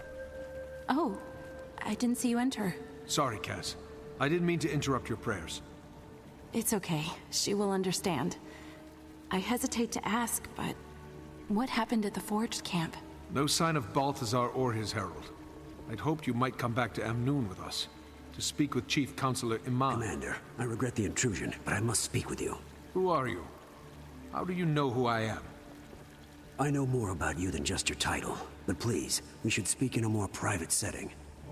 Say that I think that's a good move. I think that's the right move, and I'm actually excited about ArenaNet doing that because it shows that they have real confidence and aspiration for strike missions. You know. That's them putting their dick on the table, and I want to see their dick on the table. You know, if they're telling me that strike missions are a thing, then make them a thing. You know, so that's good news. But again, I think this is an example of ArenaNet aren't savvy. You don't do it that way. You just tell people, hey, there's going to be clovers and coins with strike missions, and you put it in there for the first couple of weeks of End of Dragons. Now, obviously, what they're concerned about is the elite hardcore people doing everything, all the offerings, and accelerating and snowballing away from the average player too fast, too far. They only have a certain budget for the rewards that they want people getting. So you leave it 2 weeks or whatever, And then you say, okay, look, fractals, we're reshuffling these fractal rewards, and you just haze it in there a little bit, you know? You shuffle a bunch of stuff around with fractal rewards, and at the end, the net loss of mystic coins and clovers are there. But you have to dig to find that information, and beyond that, you don't draw a direct connection between that you just added all that with the strike missions. You just have some vague non-committal message in there about how End of Dragons has added lots of new rewards to the pools, so the total amount in fractals is going down. And you leave it hazy, and then all these people who don't think hard about the product yet will whine are eliminated from the conversation because they shouldn't be in the conversation in the first place. They don't think hard about the product. And there you go. You don't have a controversy on your hand, and you get everything you want. They're not savvy. So I don't know. That's just the way I'd do it anyway. Okay, you have my attention. Are you E? I am Keto, and I believe I can help you.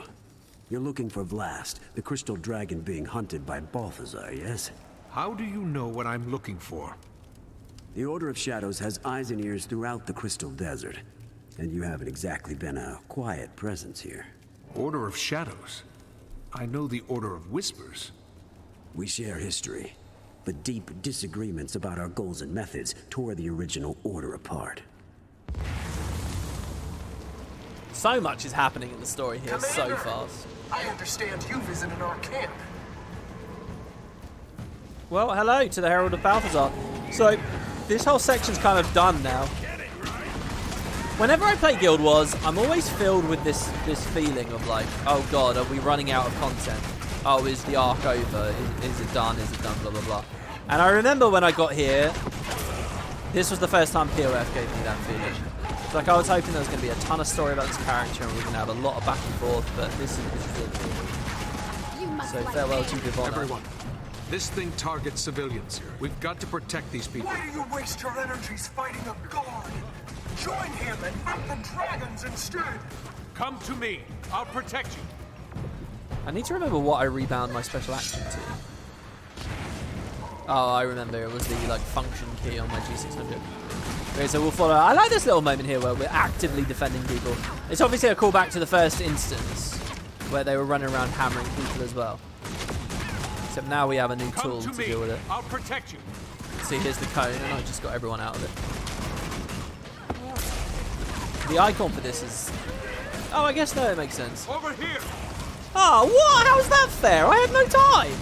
First of all, I didn't know that she was going to turn around and do the 360. Are you serious? I've just got them all punted.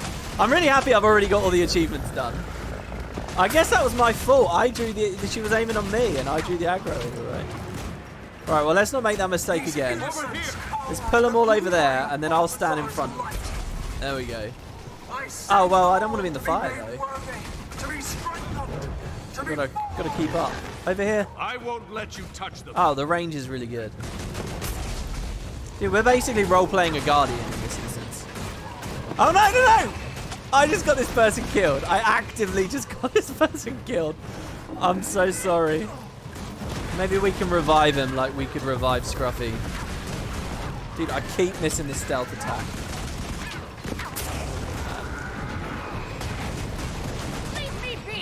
God, there's going to be a lot of pew-pew as we go through this expansion.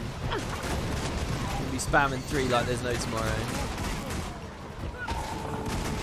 Here we go, look. Oh, never mind, I never had the malice that time. Whoopsie. Hurry! Dude, I'm doing... Oh, I actually got there in time.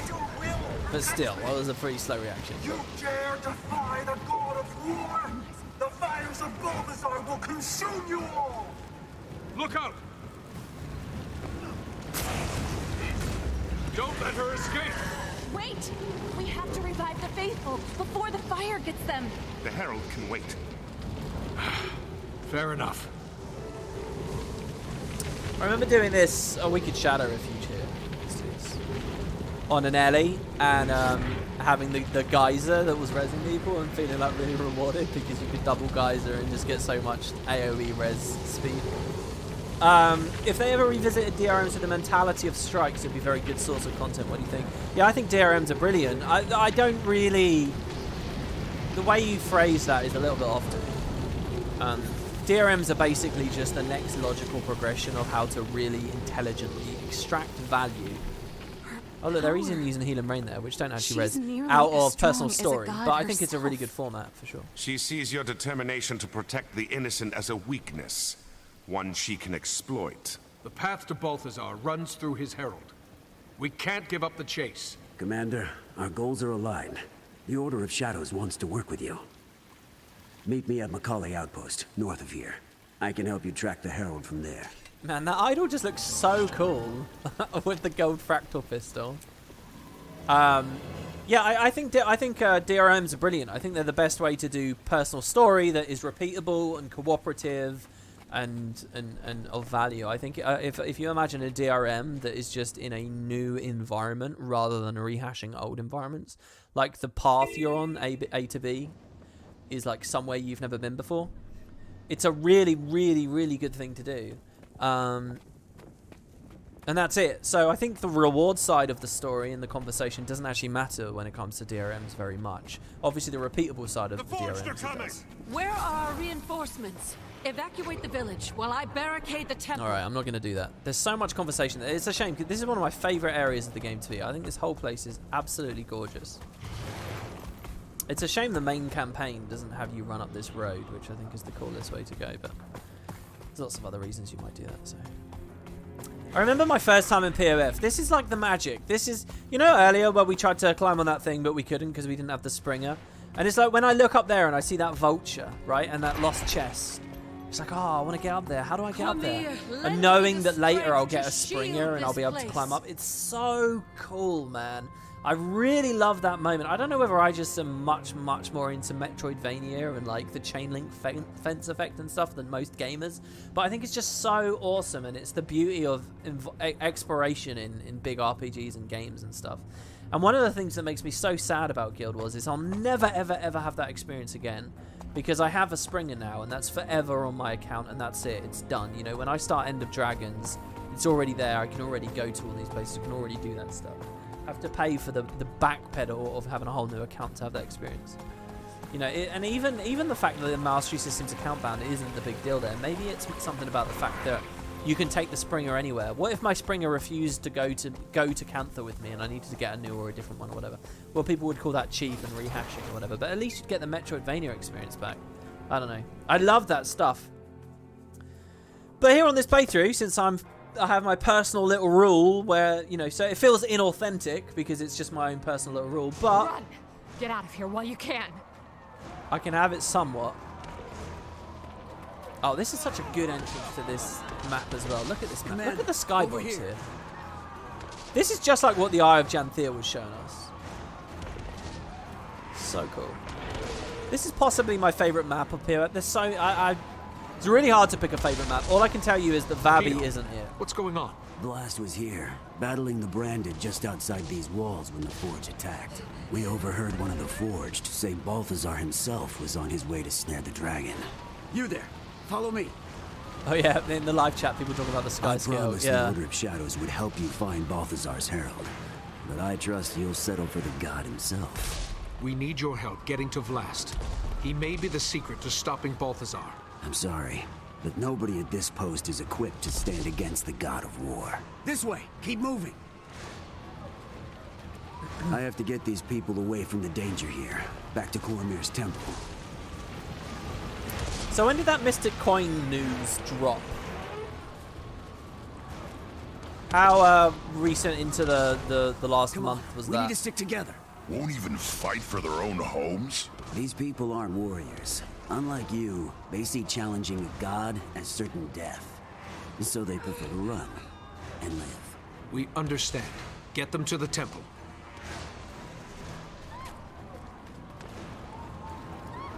I didn't have the heart to tell him that if we die today, there's nowhere in Tyria that will be spared. Then let's do our best not to die today. I like the Tribune's plan. So what now? We find Vlast. Kaz? I'm coming with you. I want answers. These two are interesting. Do you know what I think is missing from this expansion and the Canuck? These are two of my favorite characters, right? Or classically were. What's missing is there needs to be a conflict between them. It can be like a superficial, silly, fun little thing. There needs to be something that they can, like, rib each other about. You know, just sort of a little bit of back and forth. Because right now it feels like they're not really friends or anything. They've got, like, nothing to talk about or anything. They're just sort of bound by duty to this mission. But I kind of want to see what makes them cool while they're interacting with each other, you know. Like, what's the richest interactions we get? Kanark saying something like that? I agree with the Tribune's plan. Like, I mean, what? Okay, so sorry, exit. The gate just opens as you walk over to it. No one's going through this gate. The forts are thick as sand fleas out there. Don't worry, we'll thin out their ranks. You'll have to find another way. Oh, looks like someone's immune to the Ritlock charm. The coin news dropped at the start of the week. What week was that? I don't... sorry, not what week was that? What am I trying to say? Where did that drop? On the forums? What compelled them to say that? Is there a blog No post? telling which way Vlast went. There's fire and debris in every direction. This is combat disruption. Dragons tend to leave a more distinctive trail. Like raging fires and broken bodies? Along those lines. You'll know it when you see it.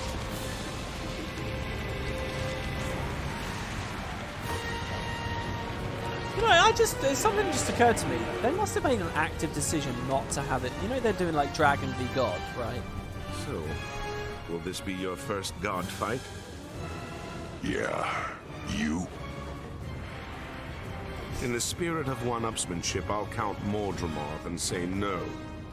But don't worry, Wookie. I'll show you the ropes. Well, there they rib each other a little bit. There's a little bit of it. It's not going to be like a persistent thing, unfortunately. But man, I forgot what I was going to say. Yeah, it just occurred to me that they could have. It feels like they made an active decision not to have it be Balthazar and Primordus. I mean, fire and fire. Instead, they're doing crystal. Because I'm like looking at this battlefield and I'm thinking, you know, okay, this is. I thought it was done for. Thank you. Please help the others. I'll do what I can. Just get yourself to someplace safe. This is not dragon destruction, is what they say, right? So imagine what Primordus dragon destruction would look like. I think in a lot of ways fairly similar to this. No? This is quite an intense moment, actually, in the story, of the battle that I kind of forget about. I mean, not totally forget. My memory of this, though, is I just walk up to the thing. Not that there's a huge war scene. A huge battle scene. Right, let's headshot spam this. Okay, wow, I only took 1 maybe?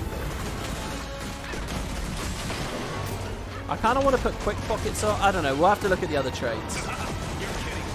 I think, unlike the original plan, considering I'm out of the loop and stuff at the moment, and I'm feeling a bit out of it, instead of doing this whole expansion in one video, I think we'll do this in 2 videos, and what I'll do between the 2 is I'll figure out the rest of this build. Or maybe we'll change to a rifle Deadeye. We have all of Season 4 as well to play a Deadeye on. By the way, I don't know what I'm going to play in the Icebreath Saga. Because there is obviously no elite specialization associated with it. Maybe you could say that's still Deadeye stuff? Rescuing Nomads is actually optional. 6 bless you. Clearing the patrols is optional. All we have to do is search the Salt Flats for Balthazar and Vlast. Which I guess does mean we can just run up there. They have no indication. But it must be there. Let's see real quick. I'm going to get on my Raptor. In theory, I shouldn't be using these buttons here either, by the way, but my muscle memory is going to cause me to. Yeah, okay, my memory doesn't... Fresh claw marks. I'd say up that plateau. If Vlast is up there, Balthazar can't be far behind. This is a really cool scene. What do you guys think about Vlast's whole, like, yellow crystal thing? By the way, we hear Vlast roar there. Do I have screen shake off? I feel like that should have been screen shake. Whenever there's a dragon roar, it should be screen shake. It's probably general options. Yeah. Enable camera shake. You know, it's on there. It's just fully on there as well. It's not even throttled. All players all the time. Look at how good the brickwork looks here. I don't know, you guys might need to watch it. Never. I had to ask. Look how how badass that is. I love that with Vlast roaring in like that. You've got Balthazar there too. Ah, so good. Oh, it's 3. Oh, never mind. It's not a timed break bar. It's just... I thought it was to interrupt a hammer blow, but no.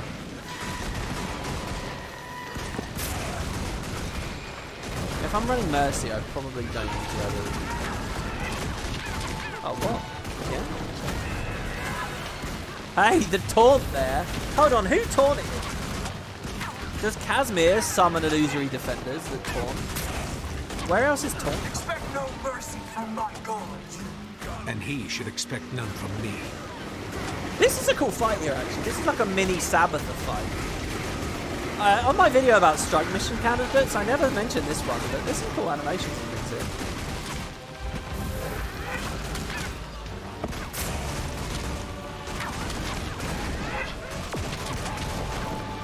Everything's so orange here, though. It's kind of hard to see all the different details. Sorry, am I just breaking the break bar every time because she's not taking any damage?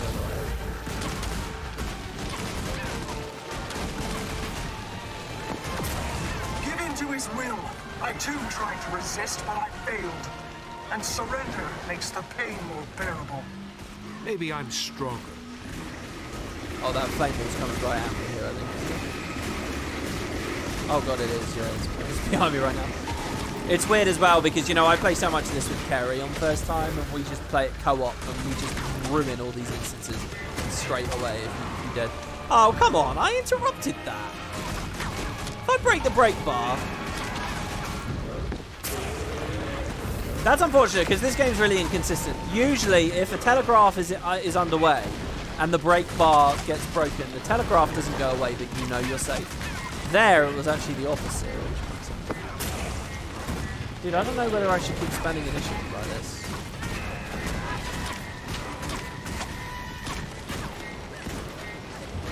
It doesn't feel very rewarding. More thieves. Are my thieves instantly getting mixed up by the flame? Looks like they're safe. Completely lost track of where my cursor is right now. Can anyone see it? Oh, I see it, I see it.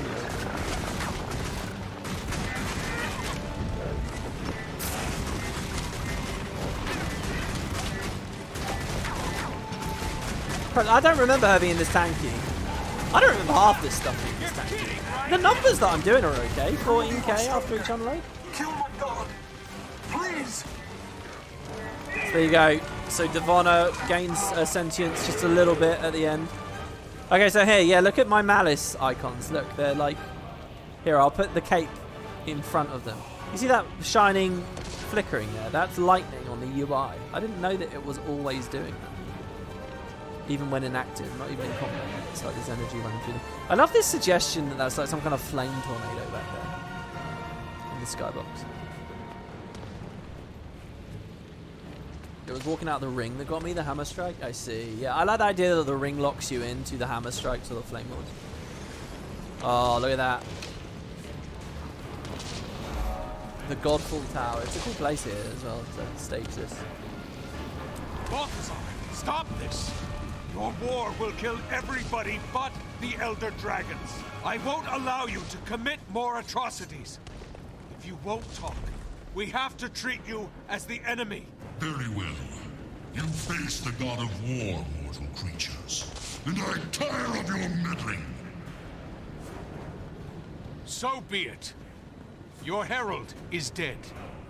I killed her. You could have replaced her, but you refused my offer.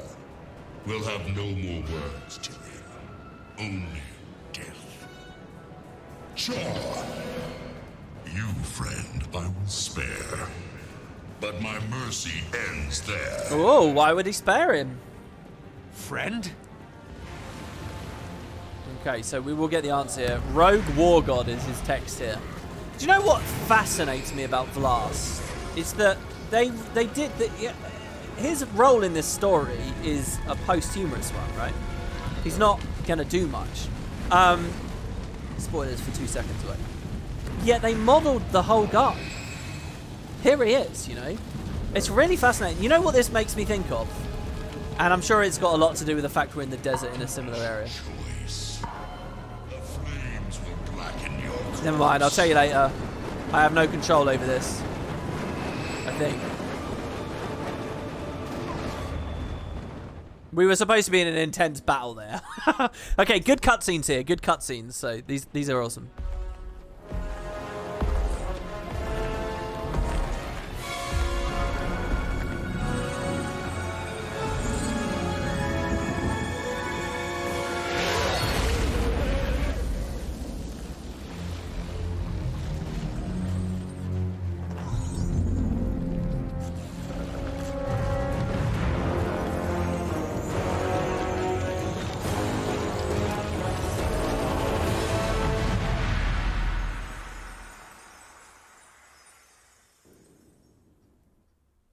He doesn't even get a chance to speak, really. I love that switch. You can feel the resolution go up so much more as soon as you leave the cutscene and then we're in game. What happened? Did we prevail? No. So what happened to Balthazar? Oh man, it's just Path of Fire is filled with fantastic, cool cinematic little moments like this. I mean, look how gorgeous this is, and this is just a brief little moment through what is a really, really cool expansion. I really hope End of Dragons is filled with moments like this as well, because this is where POF shines, I think, with stuff like this. They were so good at the cinematics and everything with this expansion. They were so good. So, Aurine's brother is dead, Vlast. Anyway, the point I was trying to make is they modeled a whole dragon. It makes me think of Guild Wars 1, the bonus mission pack, where in Prophecies, the one and only time you see Glint is in a cutscene, and then she's gone, and that's it, and it's over. And clearly, this is my theory about it anyway, we're talking about something that happened that was developed a long time ago. It was like, well, they've made this whole thing, this whole character, this whole NPC that appears for 2 seconds. So the bonus for that mission is you get to fight her, and she's got a load of abilities and stuff, and she's a really cool fight, and it's like a non-canon alternate kind of thing, where you actually get to experience more of her. And then later, with the after launch, they added these quests called the Titan quests, which you can get like a visage of her again in Drachna's Forge and stuff, so they get a little bit more value out of the model or whatever. But originally, it's just there in the Dragon's Lair, and they do like the bonus mission. The bonus objective, which is to fire. I feel like Vlast could have had a similar thing, really. You know, I love the idea of non-canon strike missions. You know, a bit like how FF14 has its extremes and shit that are like non-canon and show you all this. It'd be cool to fight Vlast, you know, but he's there. They model a whole guy. He's there. He's got this cool, you know, yellow texture on his crystals and sort of color or whatever. And then that's it. He's only around for the briefest of moments. Anyway, so yeah, let's play along here. So you get a choice. I love this as well. This very, very brief little moment where it's like, okay, which direction do you want to go to? By the way, it's still telling me to confront Balthazar, I think because I never initiated the fight and it bugged slightly. So anyway, choose to speak with Ritlock or Kanak and Kazmir. I'm going to do these two first, only because they're close. But look at this thing lingering here, by the way. This is, do you remember when later, when we finish the Kralkatorrik story, you're going to get the thing lingering behind. Here's a thing lingering behind. Again, it makes me think of the Pyrite Peninsula. This one's obviously it's a younger dragon. It's sort of more of a shard. Is this here in the open world? Vlast sacrificed himself to save me. Oh my gods! When he died, Balthazar was knocked back by the Force. Then he was just gone. So we still have no idea why he wanted Vlast, what his plans are. Wait, these crystals. They look like the memory crystal we saw in Glint's lair when the Master of Peace received Aurine's egg. A memory crystal? How do you... The War God hunts me for the power I carry within and the weapon in the Prophet's shadow. You must discover the knowledge to unlock them, sister, before he does. That's Vlast's voice. Right, Commander? He left this message for Aurine. Or for someone he knew he could trust to get it to her. Prophet's shadow. Any ideas? It's probably Glint's lair. Ritlock would know more than I do. We should It's talk. animation. No, you two rest. Recuperate. I'll go talk to Ritlock. It's so good, man. The way it just sort of dissolves there as we start wondering. I mean, this is POF at its best. My God, there was so much I was going to say. I love the way that this very, very, very coherently connects to the Season 2 stuff that we did before. I really want to do all these memory crystals in this playthrough as well. These memory crystals are awesome. The way he's like referring to Glint as the prophet there as well. And what was the other thing? There was something else they said that I really wanted to comment on.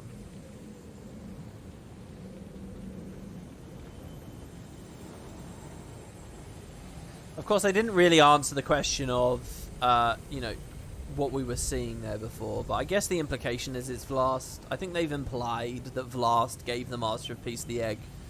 And the implication is all we get. And that might be the closest you get. I can't remember. There was some other whole big thing I wanted to say to you guys. But I can't remember. Okay, let's go over to Ritlock for the other big cutscene and the other big reveal that doesn't really connect, but don't think too hard about it. Canuck, Casimir, they okay? Ritlock, what just happened? Why did Balthazar spare you? Call you friend? Balthazar, I think we met once before. What do you mean? When?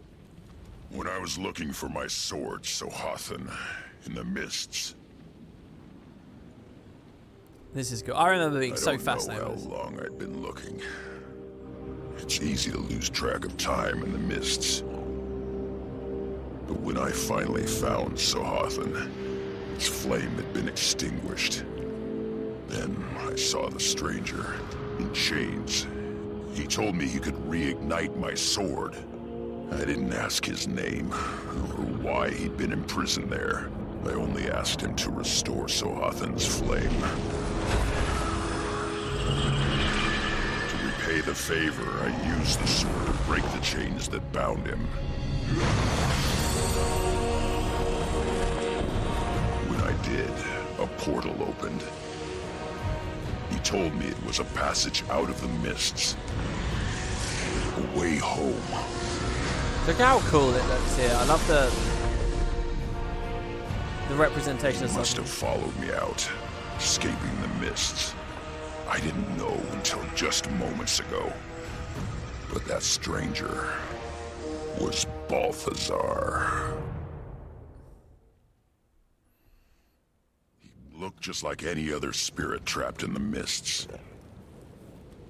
I didn't know the truth until just now. Commander, I'm gonna make this right. I know.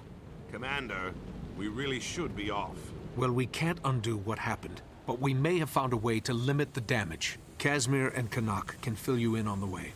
Tribune, you had Casimir worried.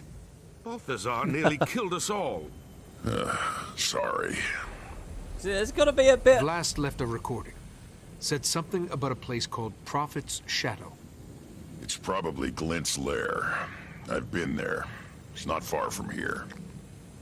But if Balthazar knows that too, we might meet some resistance getting in. If we can get in. That's kind of the trick. Oh man, there's so much to talk about. Little reference to the novels there. I like the idea that there's a lot more significance to Glint's lair in the X-Pack. They actually don't do much with the environment, because I think you could have done stuff with the Zephyrite as well.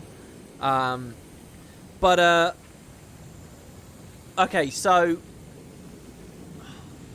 one of the little things that POF plays very fast and loose with is that Balthazar was chained up in the mists. What they essentially say here is that the gods have already depowered Balthazar and left him. There's like there's a lot wrong with that immediately. Okay, so and this can be answered with Menzies, and this can be answered with Lissa, and this can be answered with a lot more subject material, but we don't have anything. So let me just be clear, there's a lot hand-waved, and I'm going to try and explain this very, very, very clearly. Guild Wars 1 established the fact that if you have like a rogue god, like Abaddon was, with his different beliefs about distribution of magic, if you have a god like that, they can go to war with one another, but it's devastating. This whole area used to be an ocean, and it became a desert. We're actually near the coast, which is a really interesting thought here. I've never thought about that with this map.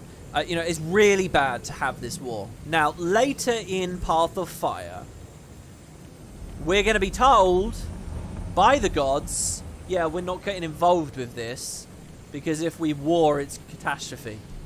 Which doesn't make any sense, because it's catastrophe anyway if Balthazar succeeds and we hit Oblivion because of all the Elder Dragons dying, right? So it doesn't make any sense on that level. But it also doesn't make sense because what we just saw in this cutscene is they've already depowered Balthazar and chained him up. So there has been a war. How did the gods depower and destroy Balthazar and leave him chained up like that if they refuse to have any kind of fight, because the last time they had a fight it really messed up Tyria? So they're happy to do it as long as it contains entirely within the mists? Well, we can guess that idea if we like, but it really it keeps unraveling, because, well, so now we're saying, okay, so like, he was depowered in the mists and he was chained up in the mists. So why does he have strength now? Well, he has strength now because he has a fragment of Bloodstone. So if all that Balthazar is right now is a fragment of the Bloodstone, one fragment, plus maybe a bit of energy he got from Draconis Mons, if that's all Balthazar has, he's not a full-blown god, so why don't the gods help us fight him? So there's no level it works. On the god side, there's also no level it works on the Ritlock side either. Why has Ritlock been so cagey about this information? Why did Ritlock come back as a herald and have all this Glint-related shit? What exactly did Ritlock tell the tribunes at the Black Citadel? Why didn't he tell us about that 5 minutes ago at the entrance to Amnoon? Or in canon, I guess it was a little bit later. Like, none of that makes any sense either. So this is the only problem with Path of Fire. I use the word only there with air quotes. It's that the actual story they tell is really ham-fisted. It doesn't actually work. And you are just meant to suppose and assume and imagine all the holes are filled with meaningful, decent story. Because again, you can slot Lyssa into this, and you can slot Menzies into this, and you can figure out other things. There's things they can write, but there's like chapters and chapters of information that aren't there, and you're being asked as a consumer to just turn off your brain to that stuff and just assume it works.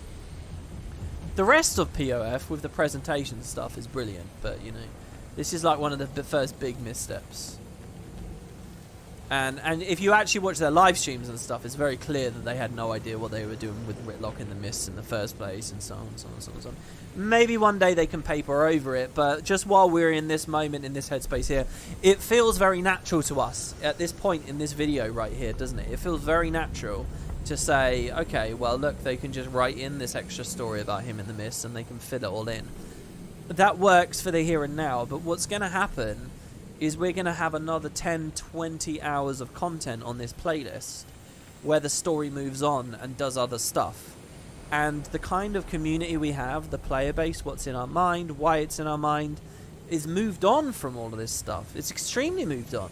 And this kind of tangled little nest here, if they're ever going to untangle it, they have the additional job of reminding and recapping and getting everyone back onto the same page, which is just even more storytelling and stuff that I don't think they like have the budget or the space to do. So if you ever do get this untangled in any way, I think it will be through random little lore descriptions or extra stuff that at that point is like, does it really work? So I don't know. I have big problems with the Path of Fire story. I really do, which is unfortunate because I think like the principles they operate on and the quality that it's delivered at is the best we've ever had, but I don't really buy a lot of what they tell us. Anyway. Okay, you three get to Glint's lair and recon for Forged and Balthazar. I'm going to find the rest of these crystals. They may be useful. I also need to find a place to reach Timey and check in on Aureen. Are you going to tell Aureen about Vlast? Trust me, she already knows. I can feel her reacting. She must be connected to Vlast like she is to me. Really? In any case, Commander, given the heights in this terrain, you should find out how the locals get around. Do all the writers have a dev Bible they work on at all? They've never really talked publicly about it. I'm pretty sure they do. I think there was a quote on one stream where a writer came on and said they were looking for information in the Bible and there wasn't really much. I think they were pretty candid about that on one of their live streams. I want to go back up. Look how good this... Man, I don't know how people can bag on how Guild Wars looks, like, graphically, visually. I mean, look how good this looks. Am I just crazy? Do I have really low standards? Like, nobody remarks on this shit. I think they do, but I think it's just really sloppy and weak, and they don't have... I don't know. I don't know how much of a revolving door it is there, but I don't know how many, like, long-term people they've got that can consistently remember and know all this kind of stuff.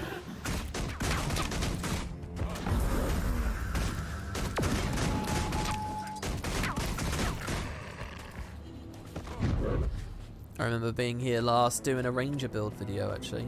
Yeah, so his corpse isn't here, but there's like a crater looking thing on the ground. I guess that's the best you get. Obviously, because all the crystals were shattered and spread all over the place. It's nice to get a vista. I haven't clicked on one of these at all.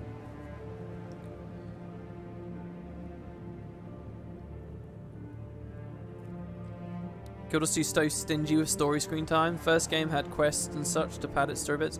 It's totally wrong to say that Guild Wars 1 had more. Guild Wars 1 did not have more, anywhere near as much.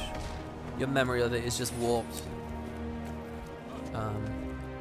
You know, if you take a random dynamic event, it's got exactly as much dialogue and information as a random quest from Guild Wars 1. And there's way more dynamic events. Just dynamic events than there ever was in Guild Wars 1, let alone how much information stuff comes out of random NPCs standing around and stuff. Be very careful idolizing Guild Wars 1, especially Prophecies, which had a wealth of quests at the start, but then basically none later on. You know, it just shrinks and shrinks and shrinks and shrinks. You are right that they're stingy, but they're stingy because the bar that they've set for how they deliver story is way too high. There are all these like phenomenal, like beautiful, action-packed, you know, story instances where every bit of dialogue that comes out is voice acted and shit. It's crazy. The bar they set for themselves is just way too high. It needs to be like 75% of the story is unvoiced wall of text story that you click through and you get superficial decisions to make, like with personality system style stuff. And then every now and then it's punctuated with these big action-packed things. Then you'll get a deep story that connects and matters and makes sense. And by the way, if you want a game that can do that and has proved that, do have a look at Final Fantasy XIV, because that is what that game does, and it has a better story. A worse told, but better story.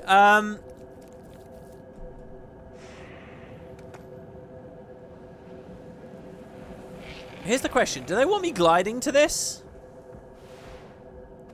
or do they want me getting a Springer so that I can go and collect all of these, or is this just straight up optional?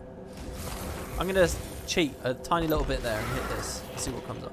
To hold the weapon is to hold the fate of Tyria in your hands. The power to change the shape of the world. Potent enough to fell the Elder Dragons. Its might should not be taken lightly. You'll hear no argument from me.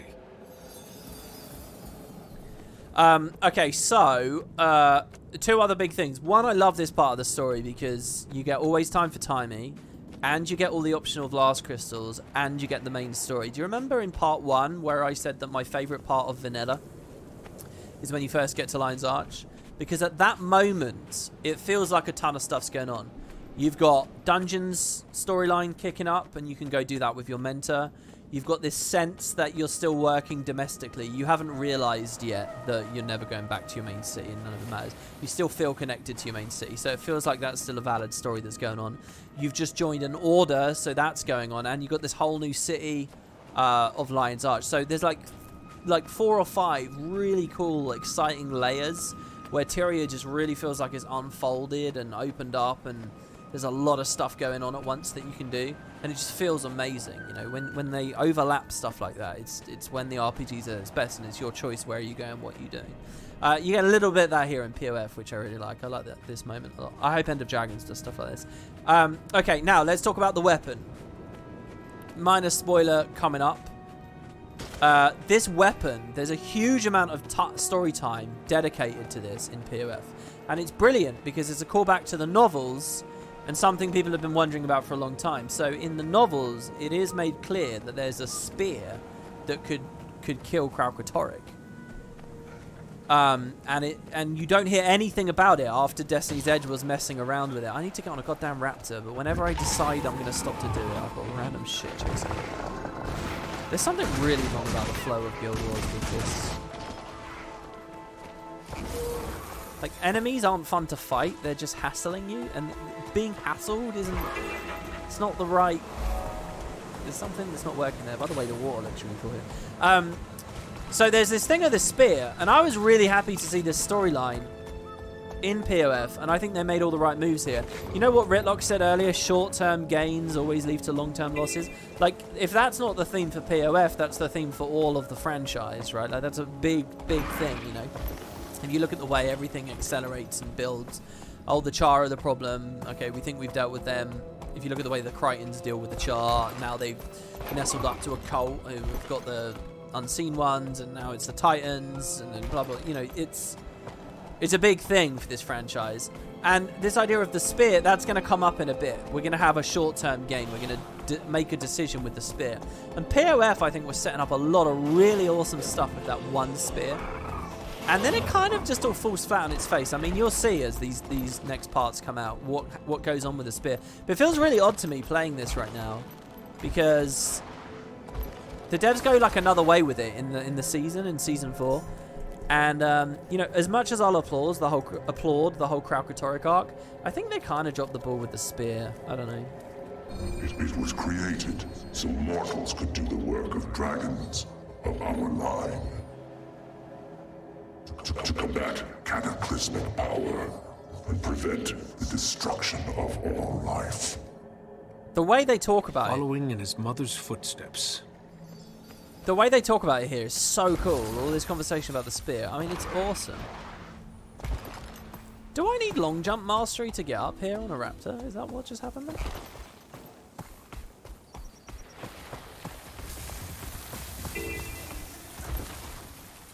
Yeah, to KKKKKK in chat. I agree, we do things with the spear, but I still think it falls a little bit flat. The way they distill it and sort of it becomes like a mass manufacturing kind of thing, I don't know whether I think it's as cool as the art could have been.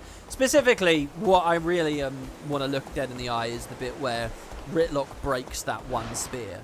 And it's supposed to be a short-term gain for a long-term loss and stuff, and it's supposed to come back to bite us in the arse, but it doesn't really. That's the bit that I'm kind of trying to get out. I'm jumping ahead of myself because we're not there yet. Anyway, another shard. He seeks it for the wrong purpose. We are not ready. We? He's talking about Aurene. Dude, what am I supposed to do about this spammer? This is insane. I'm manually, every time this spammer comes back, I'm manually getting rid of the messages. This sucks. This is one of the big downsides to being on YouTube instead of Twitch, I'll tell you that. Okay. Where are we headed next? These are all optional, aren't they, at this point? I don't think they're actually, maybe only up to a certain point they're optional. Can I just grab a Springer now? Does the story actively... I'm pretty sure the story forces you to get all 3 of the first 3 right. The Sand Jackal is a side project, a side mission that you can miss and actually costs quite a lot of money. And the Griffin is straight up secret and hidden. The other mounts come in Living World. Go high jump gap. Do a big raptor jump. And the second mount. Hold on. Can we get this one without the Springer? It's there. It's teasing us. See, of course, the other weird thing now is we have the bond as well, the bond of faith, which kind of breaks this stuff even more. Yeah, this is just one of those cool, like, little... Oh, come back later moments. Sort of look up at that fence at the top of the hill and wonder how we get up there.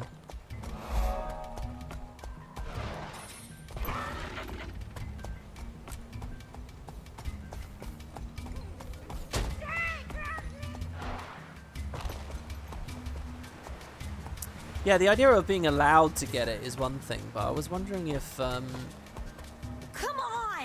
Just drop! we ever specifically had to come here and speak to Ninja.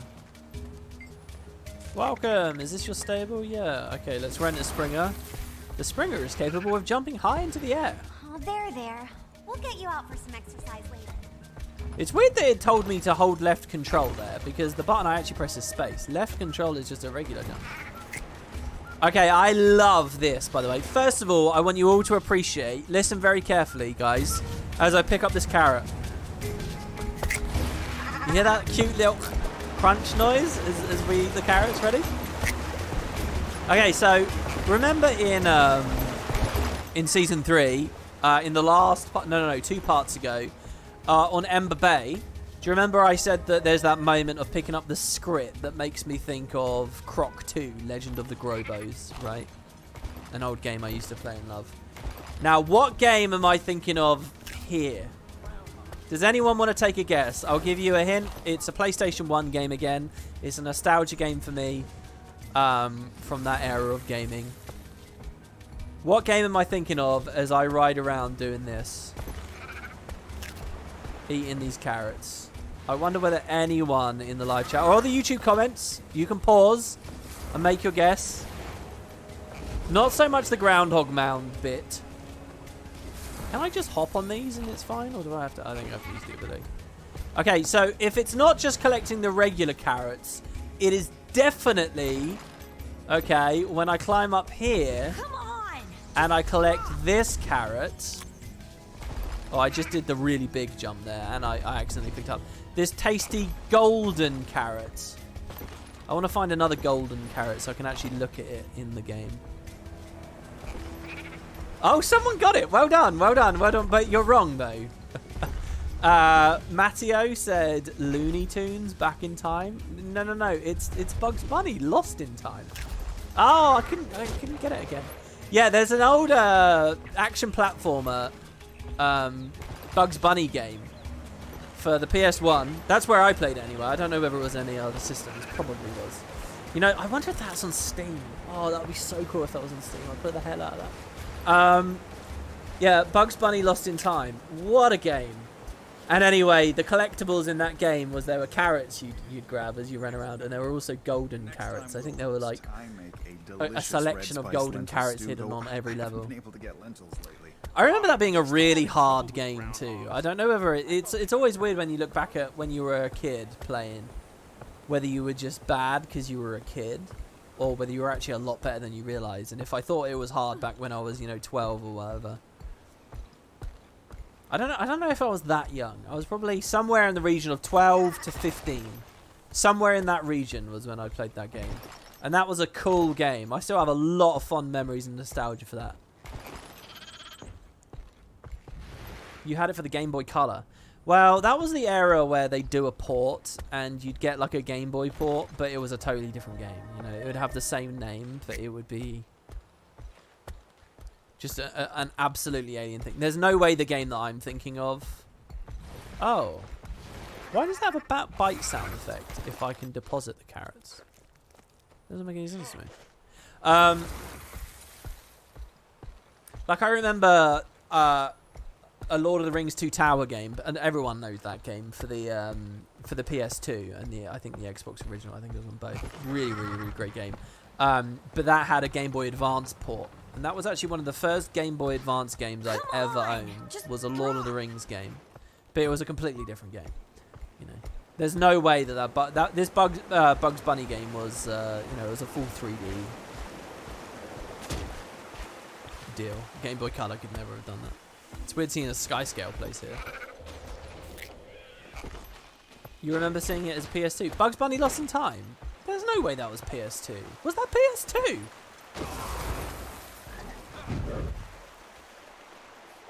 Well, to be honest, given the age range I just said for myself, 12 to 14, there's a chance it was PS2. I don't think it's a PS2 game, though. I think it was a PS1 game.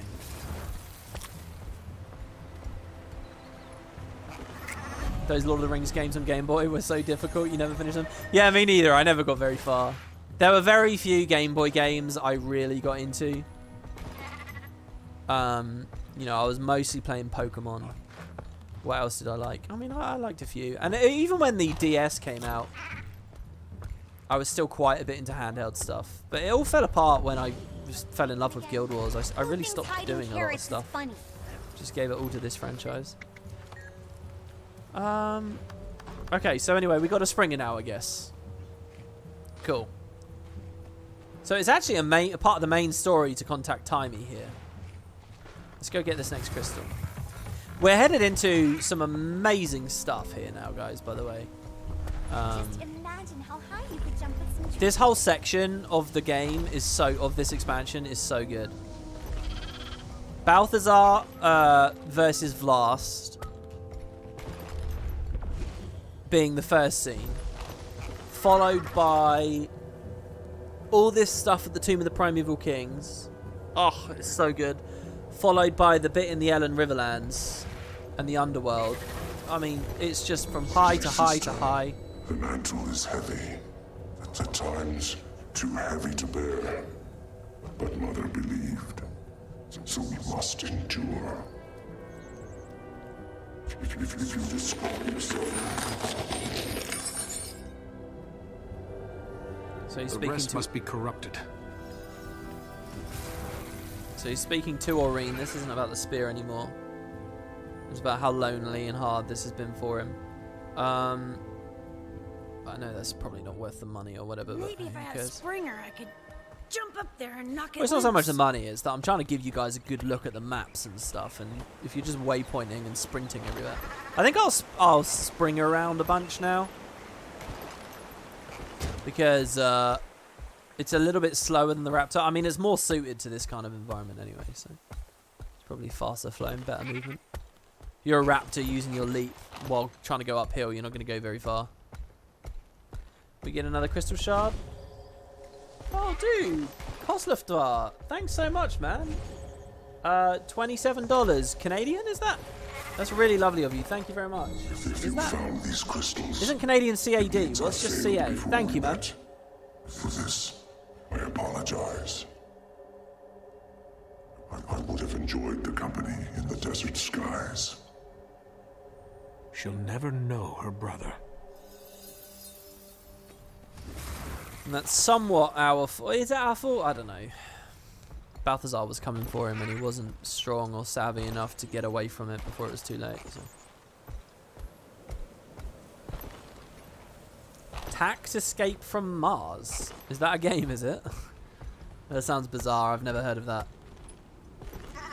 Somewhere on my PC, I've got a list of like every game I can ever remember playing. I wrote it like years ago, like 5 years ago now. But every game I can ever remember playing. And, I don't know, that might be interesting to read to people one day. Always had this fantasy of doing just like a really long stream series where I just play or at least show off all of them. I hear you have chosen a champion. They will need this when the world tips. The death of a jungle dragon has accelerated our sire's rise. If only I'd known. There you go. That's brilliant as well. The more they talk about the preceding events, the better for me. But also kind of, I guess... I mean, here's the thing. I'm on very, very often thinking right now about how this story plays out for someone who's not already into Guild Wars. And I bet this just makes no sense, right? I love these environments too. This fog in this place is so badass. It feels so cold, and I like this like ruin up here. Wow, what a weird... Is that what the taunt effect looks like? 2 crossed swords. I thought it was the warg for a second that did it, but it was actually that we've got a giant here. I wonder if he can throw rocks at us. Fire continues to pursue me. I fear he may get the weapon. If he does, the consequences will be unpredictable. That's putting it lightly. All the more reason to get to it first. Okay, let's actually swap maps here. Because we'll break combat with it. The big value there. Oh, our spring has changed now. This is actually the Highland hare, is it? What's it called? Oh no, this is the Maguma jackrabbit, is it really? Well, he looks cool and he looks suited to this environment, so hey. Okay, so that's those. So, oh, look, there's an always time for timey spot there, so let's do that. So, this area here, this mountainous place, there is going to be dwarven stuff, and it is going to be relevant. This is your first little taste of it before we properly do it in Living World. I love this area, and one thing I just want to express on this playthrough, obviously we're kind of skimming over a lot of this stuff. One of my favourite experiences in all of POF, hell, in all of Guild Wars 2 ever, was just casually and relaxedly exploring this place when I first got here. I mean, how many of you guys had this same thing? And I ended up falling into a tomb. There's a giant dwarven tomb here. And it's just this massive, sudden, like, emergent, special jumping mini dungeon. Let me put it that way. It's kind of jumping puzzle. It's kind of regular puzzle. There's some fighting to do in there. There's loads of fun places to explore. It's fucking brilliant. It's so cool. It's one of the best things about the whole expansion. And like a real highlight to me. And it's easy to miss too. And you only get it if you stop and smell the roses. So I'm just going to come along here, and we'll come here for always time for time. Actually, I've messed this up, haven't I? Anyway, here's the waypoint, and it's down there, basically. You could walk in through the entrance, which is over there. There's, like, actual physical ways to walk in. There's bounty boards and stuff here, too. Griffin races, there's loads of stuff. But I fell in because I was, like, climbing around. I'd, like, been down here, and I went up or something. And I just had a really crazy experience.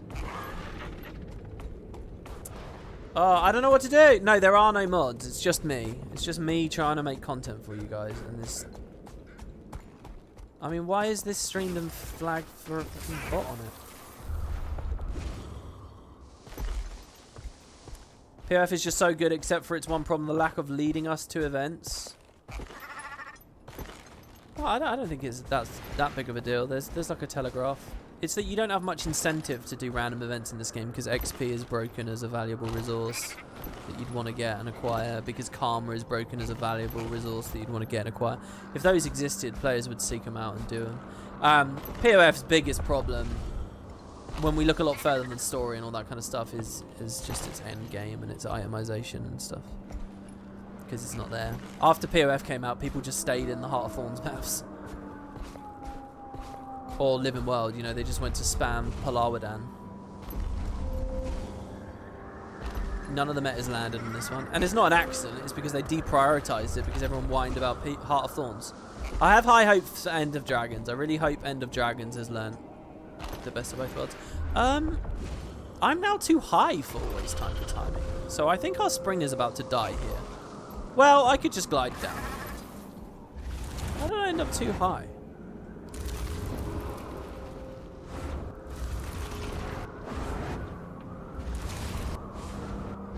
Oh, this is cool as shit. I didn't know that this is where they wanted you to stand.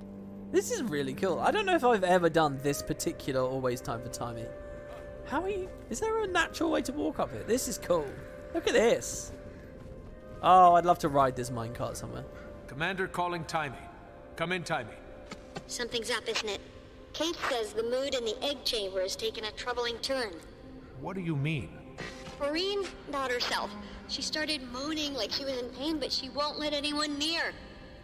She actually snapped at her exalted attendants, angrily. The whole city's talking about it. What's going on? Balthazar is a lot tougher than he was before. He swatted us down like we were nothing, and he killed Vlast. He was aiming for me, but Vlast took the hit. Oh, wow. That explains why Aureen's so agitated. She's grieving for her big brother, the poor thing. I'll liaise with Keith and the Luminate. Together, maybe we can calm Aureen down. Sounds like a plan. I'll check in again soon. Stay in touch. Okay. So, I'd love to do these crystals. These crystals are really cool. This, sorry, that area of the map is really cool. Technically, I'm not supposed to have that waypoint yet, so we'll walk there. Alright. You want to start playing Guild Wars 2, but your friends who play other MMOs keep telling me that it's dead or dying. Is it dead or dying? I feel like I'm in a time loop. That sun spear draws breath, this won't be over. King Joko will never control this desert as long as even one sun spear stands. Joko's Morden Crescent are determined to see the end of your power. I feel like I can take... You know, I've been reading messages like that for probably, like, what, 9 years? I bet I could copy-paste that message right there. Copy-paste it, and in the year 2045, paste it into, like, a forum or something. And no one would bat an eye.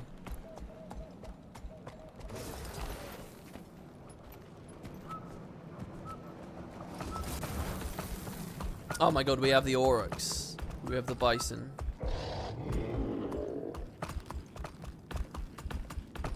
Am I planning on running through End of Dragon solo the first time? I don't know. Probably I'll be playing it co-op. Oh, I shouldn't be on... Oh, no! I messed up! Oh, I used the Sand Jackal! You guys didn't stop me! Oh, I'm such an idiot. I was getting ready to Griffin down there. Oh, my lord. Okay, whoopsie. Alright, we'll go to the Joy Place. I had to come here for dialogue for the Solaris mod as well, which is quite funny. What was I talking about?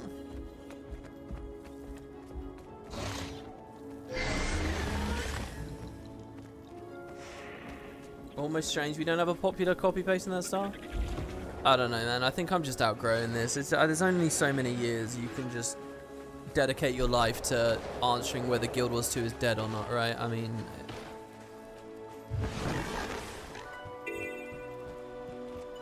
It's just amazing to me how unending it is, you know? How have MMO communities or cultures or groups not moved on, even the tiniest little bit, become even the slightest little bit more sophisticated in how they think about these products and what dying or dead means? How has there not been the slightest, tiniest little bit of like systemic leeway or progress in how people think about these games?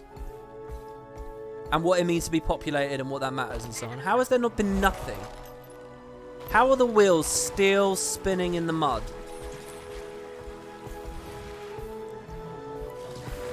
And I mean, if that wasn't being copy-pasted for Guild Wars 2, it was being copy-pasted for Guild Wars 1 or for fucking RuneScape before it or every other game under the sun. I don't know. Alright, here we get, I think... I would have destroyed it, but Mother forbade me. She never foresaw this crisis. The right path eludes me.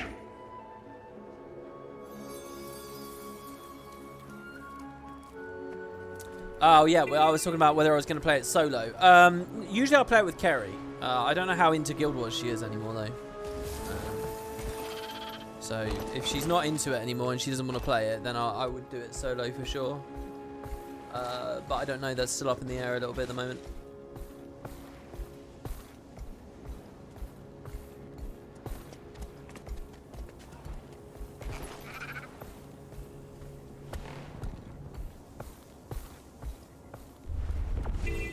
Best piece of music? Isn't this Guild Wars 1 music? I don't know. My favourite is Tomb of the Primeval Kings, which hopefully will come on when we get up there. Trapped in this role, this legacy. I yearn for freedom, but I cannot turn away from these responsibilities. To do so would doom the mortal races to certain destruction, and perhaps myself as well. But then again, there is a kind of freedom in death, is there not? Okay. We could move on here, but let me just come down here to the Transcendent Bay. That's a weird area name. I love these giant jugs. Are we supposed to be wondering about who made them or why they're here? The gin, I guess. And this waterfall is just so badass. I mean, this whole place is just amazing. What's especially cool about that waterfall is halfway up, that's actually a secret entrance to a dwarven tunnel that connects to those tombs I was talking about earlier. And it's just the most badass thing ever. This whole place is amazing. Going inside here and it feels like you're on the inside of a geode. Look at this. It's a shame it's nighttime because this thing looks 100 times better during the day. I'm skimmering! What am I doing? I'm skimmering. Whoopsie. And also, when you're at the top, you can see the pyramids on the other map. Remember I said they were once upon a time connected? This is where we arrived. And we're only on the other side. Great. I dared to press M and open the map, and now I'm being attacked by Drake.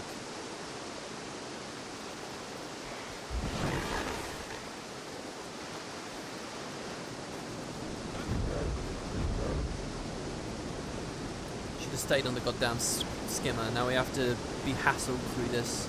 There we go. Okay, so let's go. Grab the last couple of vision crystals. WP loves giant jugs, confirmed. Yeah, I do love those giant jugs over there. Absolutely. You look like you can fight. Come and help us. Why don't you unbind the mounts you don't have so you don't do it? It's not really a big deal, is it? And in very shortly, I'll have the mounts. So. Doesn't really matter. Also, I hadn't foreseen that my brain would work that way. You got to remember, we're hours and hours into this, all the way through Core, all the way through Heart of Thorns, all the way through all the Living World seasons. I didn't have to go as far as unbinding them. I just knew mounts were off the table. But now I've sort of, I don't know. The second you get 2 mounts, but you can't use the other, it's a weird sort of half ground we're in for a very brief period here. It's not worth the effort of unbinding. Where's this crystal? I seem to remember this area. Doesn't this want T2 Springer or something? I remember this being a tricky one. Maybe it doesn't require T2. Maybe I just climb up there.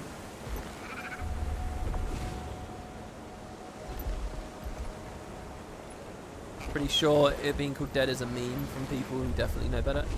They joke about it. Yeah, obviously there are people that joke about it, but you can't just say that's everyone. A lot of people are seriously asking. A lot of people seriously think they have that mindset. They think it's a valid question. They have no real sense of what kind of answer they would really get from that, or how deep an analysis would be of that.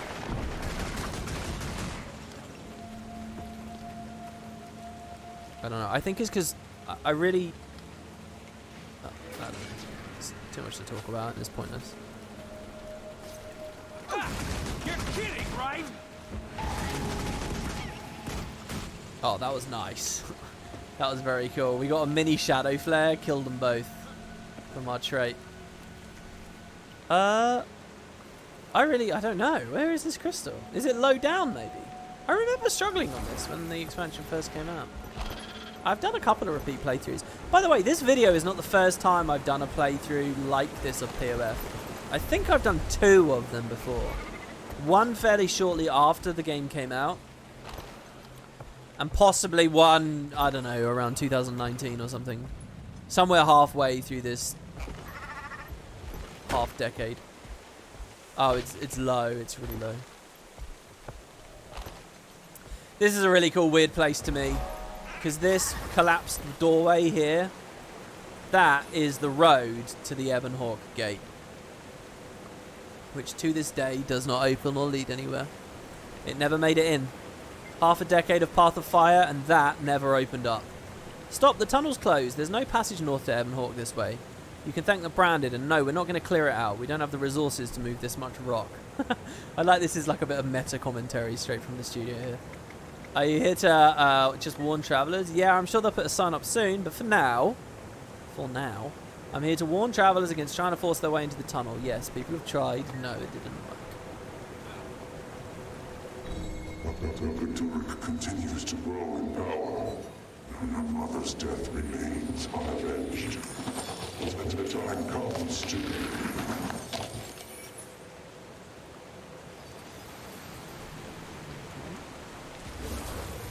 I really like the atmosphere as you walk along here with this sort of little thing. The suggestion that it used to be a really well-trafficked thoroughfare. And the little stream next to it. You get these pillars almost melting back into the cliffs.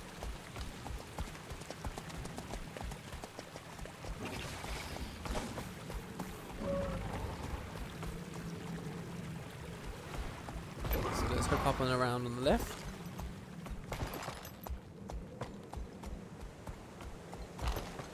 It is meta. It's the most obvious clue that they weren't planning to do this with Living Story or any time else.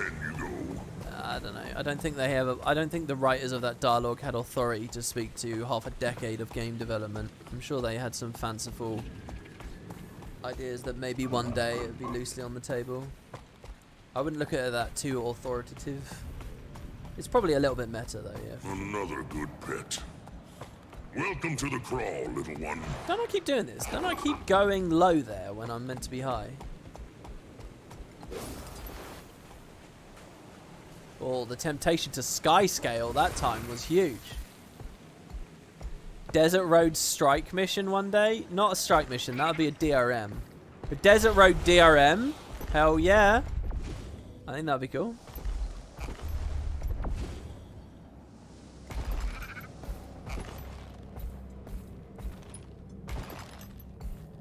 In that playthrough, I spent a whole stream opening blackline chests. Is that true? Was that when the I doubt it was blackline chests. I've never done that. But when the knife gangs were in, we spent a lot of time on those. Are your exalted attendants shaping you as they shaped me? Have their words taken hold of your heart? Do you feel the weight of those words grow heavier with every passing moment? Some advice. If you grow weary of your caretakers, offer a hiss or a swat of your tail and watch them scatter. Do not let them or yourself forget what you are. I've done a series where I changed my path of fire armor each time. Oh, you're right. I do remember that. Hey, very vaguely I remember that. That must have been a fairly high quality series. If I was going to that level, that might have been the first time I did a full POF run publicly. That must have been the first one. That has to have been a high quality series. I don't know in terms of like the footage and stuff. The fact that I'm giving you 1440p 60 FPS initially released live, I think is very cool with this. But in terms of the actual video itself, you know, I think that sounds like that was a good Path of Fire playthrough. If I actually maintained that bar. I do remember in one of the playthroughs, this content we're about to come to here when we were at the library, I spent a very long time analysing and unpicking and providing like off-the-cuff commentary about like how I felt about everything that was being said in that scene. Like a long time. And to be honest with you, when I've been thinking in this past month about coming and doing this POF run with you guys, I've been thinking of that moment and like I don't want to do that again. Mostly again because it's like spinning your wheels in the mud. It's like, what are you doing with your life? But the other side of it is just it's a lot of information. It's a bit of a drag, to be honest. It's a bit depressing to take one of the most cinematic, exciting, ostensibly cool moments of the story and really analyze it to the point where you realize it makes no sense. It kind of sucks, you know. So I'm not gonna do that here today when we get there. Very soon, for what it's worth, as well. We'll have a little bit of a chat about what Cormier says and what it means, and then we'll go on. And then I'll assume that maybe one person on planet Earth might dig into that old series buried on WoodenPotatoes 2 Gods, if they want the full conversation. I did gem giveaways for doing armor die competitions. Well, is that the same thing? I did a big fashion thing with lots of giveaways. Did I do gem giveaways just for armor dyeing? I don't remember. I don't remember any like Black Lion Chest or Knife Gang stuff in line with the POF playthrough. I sort of regret the Knife Gang thing as well, because there are a certain subsection of like complete losers with nothing else in their lives to do but to be just envious and jealous and covetous, who ended up just getting all this like fucking hate in their hearts because of the knife gangs for me, and it's like, I don't know, is it worth it? They're losers, but at the end of the day, they're in your audience. So, anyway, Crystal Shard. Your champion fills me Or were with in the audience. curiosity. Perhaps because my own never appeared. The Exalted gave me purpose, but no true connection to it. I hope you fare better, my sister. I hope you feel full of purpose. Most days, all I feel is anger. I kind of wish that when he says the word anger there, he says it a little bit more like melancholic, a little bit less biting. I really like the idea of him as like a sorrowful soul. But I don't know, I guess they need to express there's some real anger going on in there as well somewhere, because the idea of one of these things falling astray is quite a compelling thought, especially if it will be a real danger to you. The Tomb of the Primeval Kings looks fantastic. I've always complimented it so heavily. It's much bigger in this game than it was in the original, but you know, the scale has to be bigger in Guild Wars 2 to give that same sort of effect, especially when mounts are around. But this is so cool. Look at the little bits of sand falling off the top, and Timey, do you read me? I don't know whether this will be new, by the way. Isn't it? Kate says No, the mood it's the in same. the egg chamber has taken a troubling turn. What are you... I might be able to interrupt her by waypointing. I don't know whether I will. I can help you get your bearings. It might have just interrupted one line of dialogue, so they might cut in again in a second. No, I think it's okay, actually. Cool. The serious dialogue while my fish flops around is very funny. Yeah, it's been cool. I really like that we've done this with the fish the whole time. The Crichton floppy fish. I think it's one of those weird ones that only comes up on the gem store every now and then. I saw someone in the live chat earlier asking where they can get it. I don't think you can until it appears on the store, I'm afraid.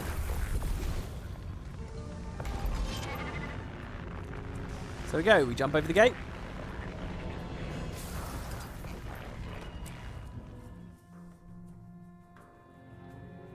Vlast reminds you of Mewtwo in the first Pokemon movie. He is a bit like that, yeah.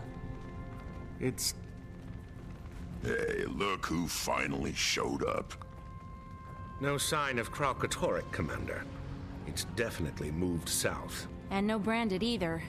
Not yet, anyway. That's surprising to hear, considering we're surrounded by brand. The landscape certainly makes an ominous impression. All the more reason to finish our business here quickly. Well then, Ritlock, Casimir, care to take point? Which way is Glint's lair? I have no idea. Neither do I. Come again. When the Commander Jory and I were inside, we got there through a portal. Not the same as walking through the front door. Technically, I'm not even sure there is a front door. If there is, we'll find it. Let's get moving. Yeah, so Guild Wars 1 said it was like hidden within a single grain of sand. And you could only do it with the portals that the Forgotten Awake opened up for you. I can't remember how POF sets this up. Do we actually go to a physical entrance? I know we go into the crater, we spiral down, but what is down there? I can't remember how they present it. You must like pain. I thought that dialogue there was Casimir, and I was like, Casimir sounds weird there. She sounds almost like Marjorie. But it was one of my thieves. None shall deny Balthazar's claim.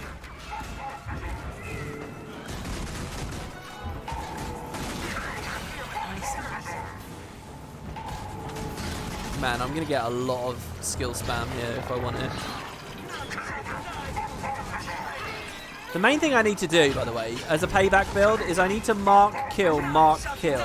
And what it also does is it gives me haste back, right? So I can keep the quickness up. Because each mark is quickness, and then each kill is refunding haste, which is more quickness. Which is why here you see, I have 15 seconds of it. And you know, when you're Grandmaster traded to supercharge that quickness, it's really important to keep it on you. So this is the idea. It's kind of like a bit like when you're a Guardian and you play around F1 a lot.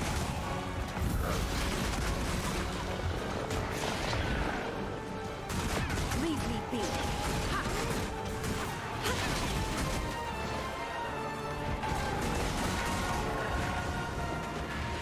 Looks like the Forge got a head start on us. We have to find the weapon before they do. Before Balthazar does.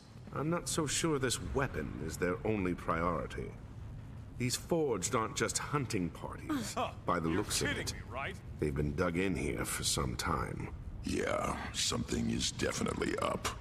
Let's take a look around and see what we find. Oh, it's on the gem store right now, apparently. So anyone watching live, apparently it's 350 gems, and you can get the floppy fish. It is good. It becomes a regular fish when it goes in water as well, so it is cool. Is this? Whatever they're building here, it must be enormous. Some more hints about what the end of the expansion is going to be. What Balthazar's doing with all these buildings. All this construction. The heavy apparatus is made of thick, solid metal. It appears to be some sort of cannon. Try activating it. This thing is drawing power from branded crystals. How is that even possible? I do not remember this detail of the crystals lighting up and actually flowing into it. It looks like they're mining branded crystal. But for what? You can totally put it all together, I think. Right now, a savvy player can figure out exactly what Balthazar's doing. And I mean, most of the answers are laid bare. Take a look at these tracks. Any idea what made them? Something large and heavy. You probably already guessed that, but otherwise, no. I've never seen tracks like these. It looks like a paw print. It's the machine, right? Walking around, isn't that what they're hinting at? What else we got? A body? A pillar? Oh my god, I just weapon swapped and used 5, expecting a short bow to pop up. Despite the fact that we've been playing for 4 hours kind of without armor. one. Looks sturdy too. What are they using it for? The Iron Legion would kill for plating like this. And has. Several times over. I love that little conversation about the Iron Legion there. It's just drawing to and talking about other parts of the world building. Man, that thing about the Unchained being in Kaineng is really cool. Can you guys tell me, to those who watch the Kaineng stream, do you see the Unchained wandering around the city? Find anything? The Forged have been busy. Whatever they're up to, they've rebuilt the area to suit their needs. It appears Balthazar's found a way to harness power from branded crystals. Between that, plating, and those tracks... It must be some kind of war machine. Maybe it has something to do with the weapon Vlast was talking about. It's possible. We're not getting any answers until we get into Glint's lair. So it must be that on this stream they don't have all the NPCs and stuff disabled. Like when they did the JT and stuff, they disabled everything. You only got the environment. But if you're actually seeing Unchained, does that mean they were a little bit looser this time? And a little bit less terrified of spoilers, which has kind of ruined a lot of their press, I think. Their spoiler fear.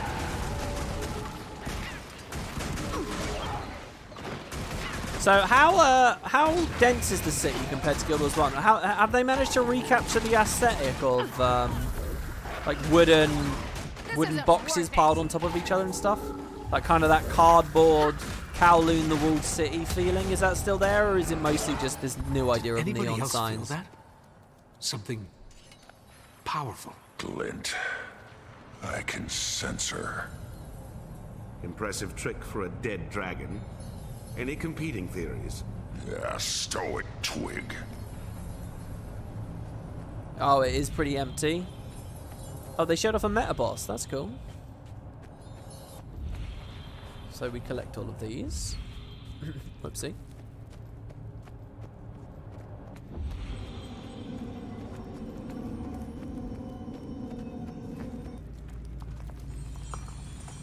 Build it up. These heroes are not what I expected. Do they have the courage to endure what's coming? The will to drive it back? Tyria's last hope rests on the unity of the races, the pooling of their strength. It is the only way. That's Glint. She's talking about Destiny's Edge. This must be like the memory crystals Vlast left behind. A distillation of Glint's thoughts. You think this will help us get inside Glint's lair? I'm not sure, but it's the best lead we've got. It's a new entire city. The old one's Spread gone. out. It's not even the same place. See if we can find more crystals. What do you mean the city's? I The see a city was memory crystal huge. over there. The city covered like basically all the landmass, every coastal area, everywhere. You telling me the one tidal wave destroyed absolutely everything? Don't think. Hey, Commander, I found something. Oh yeah, I remember. There's a lot of Ritlock interrupting himself on this one. Look at this area. I mean, it is a gorgeous entry point. Hello, Ritlock. What do you got? I think I found one of the memory crystals. Why is it that they react to you? I'm not sure. Maybe whatever's left of Glint recognizes me. We did fight Kraukotoric together.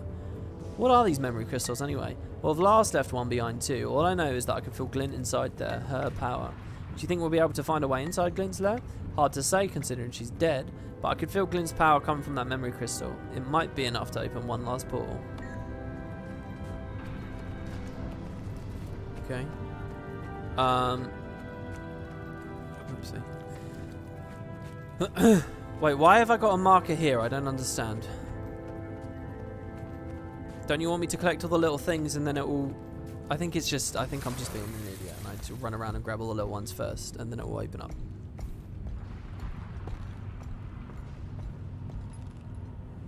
I mean, this is what I mean by it being inconsistent. If you're going to tell me that one tidal wave destroyed all of old... I mean, it went very far inland and it went across a lot of coastline.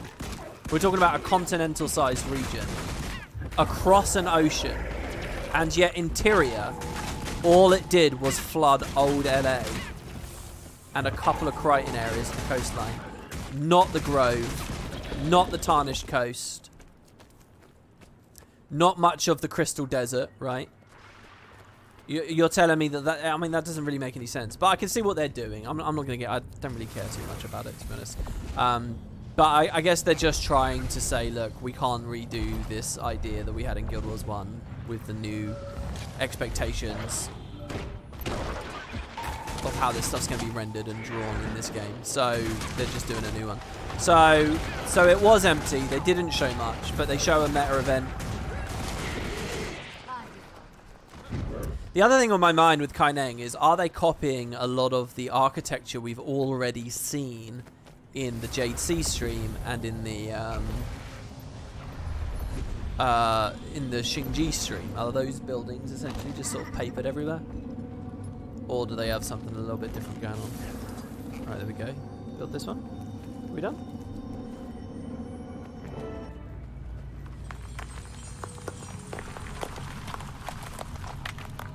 I remember only fragments from the days before the Forgotten performed their ritual on me.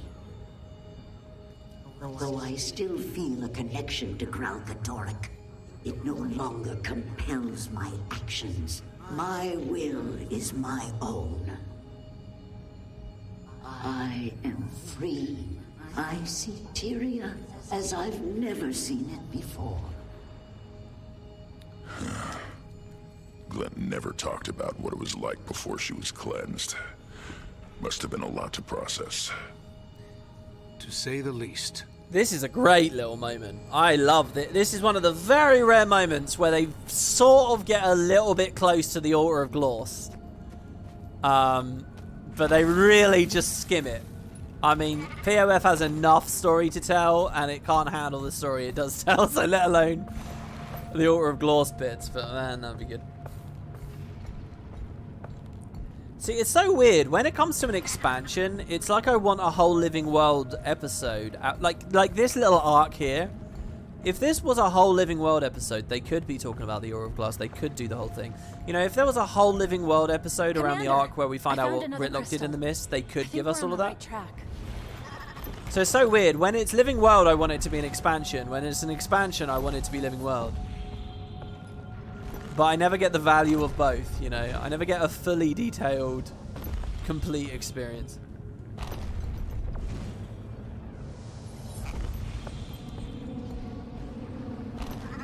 Though again, I don't mean to talk too much crap about POF because it is good.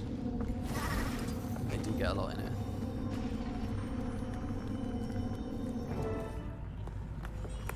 Have I seen the soundtrack for Ender Dragons? Like 50 tracks and double vinyl. I hadn't seen that, but I had heard some tweets. Forgotten. I have come to terms with my freedom, but freedom, I'm finding, comes with a heavy burden. My mind is drawn to the suffering of Tyrion's people, the inescapable doom they face. I feel a sickness in my heart, the first stirrings of compassion. I turn their plight over and over in my mind. The elder dragons, the world consumed. I can abide these visions no longer. There must be something I can do. So this is when Glint decided to help the mortal races. We were fortunate. Could have just as easily gone the other way. Oh, you can only get the vinyls from the US? Well, I don't really get the appeal of vinyls, to be honest. It's not like I got something to play them with. I mean, the idea of getting more Guild Wars merch is actually honestly kind of cool to me. I don't know, I'm getting more and more into the idea of having tat around now that I've got a bit of a collection already. But I don't know whether I'll buy it. No, I'm really excited. I think the music's going to be brilliant. I think all those things of presentation, ArenaNet's really, really good with. I think that every expansion they've done, the Living World stuff that they've done, is obviously a little bit more constrained. But I think they're excellent. I've got high hopes for it. I think it'll be cool. I don't know if I'd prioritize it as the last major stream We've got to a show crystal off, over here, Commander. as it seems they're doing, but hey.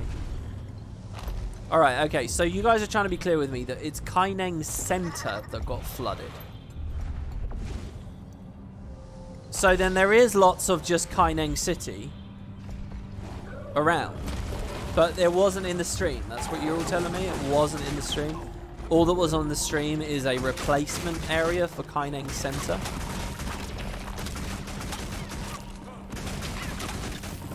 Jesus Christ. Okay, well there I just unloaded in my own face. You're kidding, right? Which is why I did no damage, but... Okay, again. Yeah, alright, it's not too bad.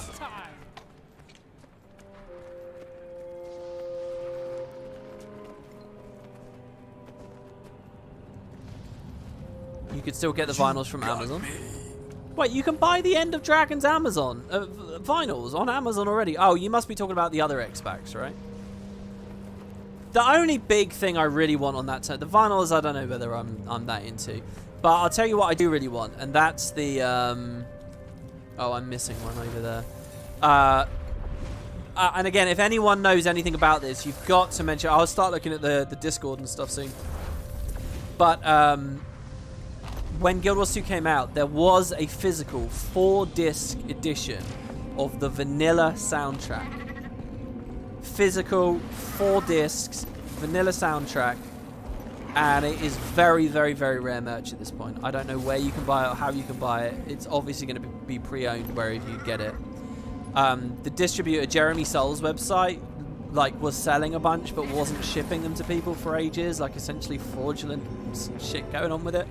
But yeah, it's like one of those really special, weird things. You know, it's like having the Guild Wars 2 toaster level stuff.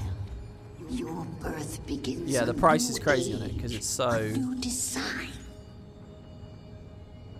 I sense Grelkatorix stirring in its sleep. Could it know what I'm planning? What you are meant for? Time grows short. I fear what will happen when the Elder Dragon awakens. And I'm sorry. You must bear this burden.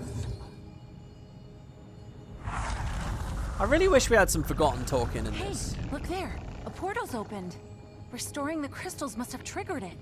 I think we found our way in. I love the one over there you see light up too. It's so cool that you get this good shot of all of them, the orb thingies. Yeah, I don't know. It's so cool to think of the Forgotten that figured this shit out. And, you know, this is the fruits of their labor. They made the altar. They sorted this out. They cleansed Glint. They're there in the wings. And it'd be so cool to hear them sort of chime in just a little bit. You know, because, like, I imagine as she says all this stuff, she's flanked by a ton of snake men. Cunning as they are. Alright, here you go. This was the entrance, and it's just like a big old portal. It makes me think of the Icefield Saga at this point now, which is quite funny.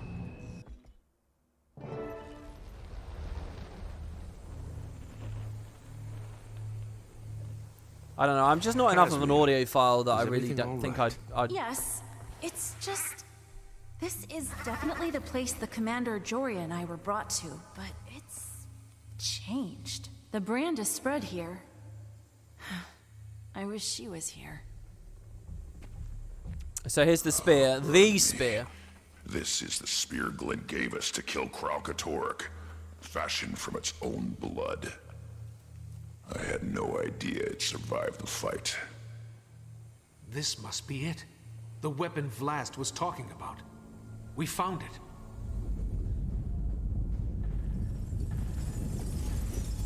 Watch out! It's one of Glint's Crystal Guardians.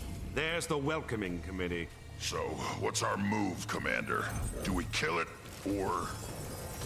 It's corrupted. Take it down. So this is a nice little callback to Season 2, and the mechanics return as well, it looks like here.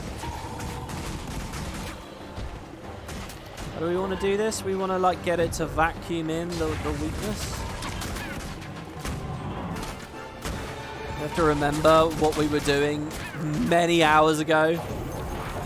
A whole season and expansion prior. We're getting chewed up in here. What about using their shields? They won't mind. Oh, okay, I've already done it. It's just because I collected the shield. Well, hold on. What about these shards that I can pick up here? What do these lead to? We have Big Snaff here as well. I'll interact with him in a second. Show Guy in the live chat says I bought the CDs from Soul. One of them was broken and they wouldn't. One of the CDs was broken and they wouldn't replace it. That's crazy. I didn't know that. That's really, really cool that you bought them. What was the case like and all that sort of stuff? Was the quality okay? I mean, obviously I don't really care about the physical attributes of having a disc. Sort of like how I think a lot of people would buy the vinyls wouldn't actually really care about the physical aspect of owning the vinyl or using it that way. You just want it as a collector's item. Because obviously all I've ever had to go on is just the look of it in the case of it. Okay, so he's got his shield back. I'm barely making a dent in this thing. So these facets. It's a shield. It's too tough. Last time, the lesser elementals were the key. There we go. You get a weird thing now. Okay. Special action. Crystalline Shatter. There you go. Like the facet of darkness and stuff. These were all dragon bosses in Glint's Lair and Guild Wars 1. I don't know whether I gave you guys that trivia when we were here in Season 2, but there it is.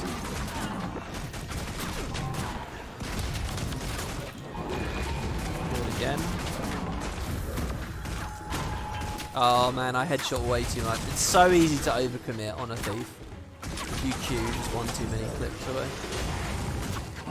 You've got to really trust that it's read your input and it's going to do what you told it to. And the thing is, as someone who spent so many years playing EU, but playing NA but living in EU, I don't have trust.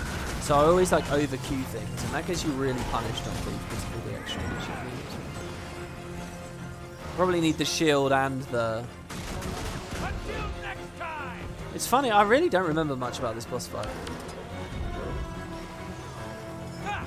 You're kidding, right?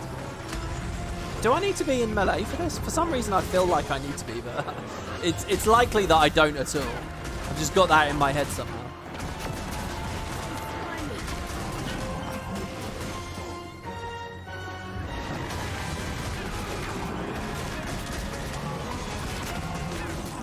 Since ArenaNet is working with Good Smile now, it'd be cool to get Guild Wars 2 Figma. Okay, what's Good Smile and what's a Figma? What is all that stuff? A Figma? What is that? Some new Zoomer thing, like Funko Pops? Figma. Oh, I already have it. If I get there early enough, do I stop the attack? Yeah. Figmas are figures. Figma sounds like Ligma. What's Ligma? Oh, guys, I watched The Wire over the month that I was away. I finally watched The Wire, you know, one of these TV shows that gets recommended so much. And there's a moment in that show. It's like a very, very brutal, kind of rough, like realistic, authentic show. Talking about sort of all the corruption in the city of Baltimore and the drug problems and so on. And there is a moment where a kid goes up to another kid and he says, "Hey, have you got D's?" and the guy says, "What's D's?" And he says, "D's nuts," and he punches him in the face. And I was like, oh, did this all come from The Wire? Because this show ran in like 2002. So I don't know whether that's the original thing from it. Okay, what am I doing? It's definitely a good show, by the way. I could probably talk about hours about it. It's one of those shows that really gets you thinking. Okay, so we've got a shield. And now we've got the special action. And I really wish I had shadow step this whole time, by the way. Because moving around, no swiftness. I suppose... Oh, come off here! Are you serious? Alright, fine. I'll prep this the other way. Okay, we click the facet of darkness. He's standing on the facet of light, so you get the shield, and I'll just go in, ASC. Oh, well, you can get a combat break. Nice. What? Oh, do I need to not get tagged by anything? What exactly is the shield doing for me? It's like Aegis, is it? I assumed it just made me invulnerable to all that stuff. So I actually have to play the bullet hell. Well, there you go. I don't even know how close I have to get to use the special action. Every time I press it, it's instantly right. And then... Look, the way's clear now. Yeah, The Sopranos is next on my list. The main thing I know about The Sopranos is the ending. I know about the cut to black and how they like play around with point of view shots. The Wire has a lot going for it, like in terms of commentary about society and stuff.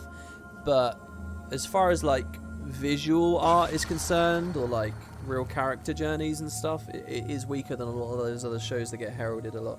But yeah, The Sopranos is kind of in that wheelhouse. You can't read discussion about The Wire without people talking about The Sopranos. So yeah, I'm interested. The main thing I know about it is the end and how they construct the cut to black. I think I learned about that a very long time ago, shortly after I was studying film. Alright, let's go. Let's speak to the broken golem first. The golem's battered and broken down with one gauntlet missing. Its body has been crystallized. This must be what remains of Big Snuff. You don't really get a great look at his design, but they've taken like a sort of contemporary golem and messed with it a bit. It's cool.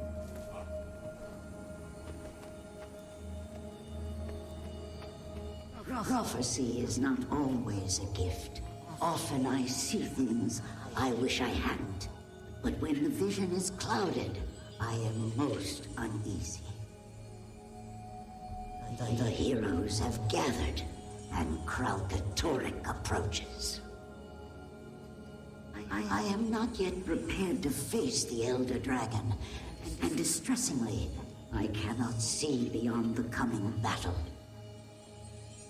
Is it because I die? I can't die without finishing my work. I have to stop Kralkatorrik. The Forgotten told me much, but not everything. What did they tell the Six? What do the gods know that I do not? So much is unclear, but I am out of time. I must keep my faith and hope that my children will carry on my legacy.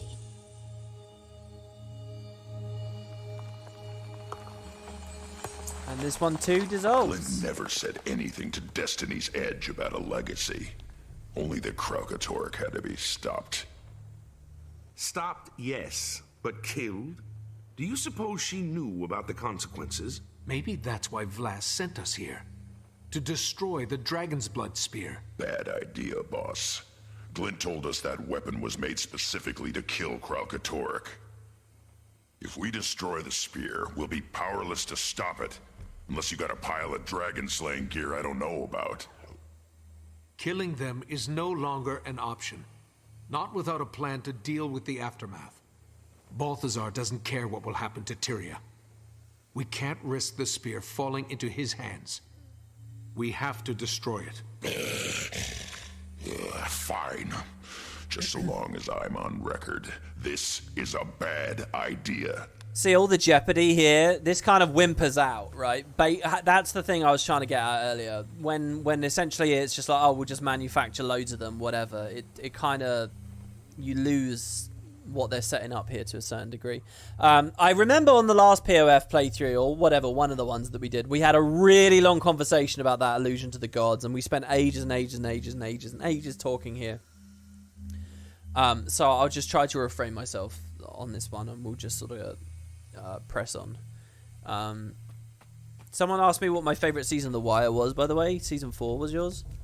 I don't know, I think it's really hard to break down into individual seasons. Obviously, they have a different focal point each time. I think I was most into it, honestly, at 1 and 2. It's funny, that show gets meta with itself at one point. There's, you know, in the final season, they expand the lens to start looking at, like, journalism and, you know, the press. And they literally have a line, and they have a moment where one of these writers is at the table saying, look, if you make the story too big, it becomes too unfocused. It's this amorphous blob that doesn't really go anywhere or mean anything. The longer you go with it, the less it makes any sense or has any point. And they're literally just talking about the show itself. And I think that it started to go that way, even in Season 3. I really liked how creative and wild it was to have like this whole other world of the city introduced in the second season. But I appreciate a lot of people think that Season 2 is quite boring. I don't know, it's a hard show to sort of break down season by season, but that's my initial thoughts. It's a shame I can't press F and speak to Ritlock here. This sucks. I'd love to dig in more about this right now. There we go. So we're gonna break the spear. What did the gods know that she didn't? I don't know whether they'll ever do anything major with it. I love how Canuck's going for it. My hands are clean. Look, he'll just break it on his own, and Casimir. I don't know whether the devs will ever give us anything substantive here. I think that it's just going to be that they try to make another garden. They have their other garden. You know, Path of Fire itself establishes that with the Forgotten Law. And that's it, I think. I don't know what Space End of Dragons has to talk about a lot of this stuff too.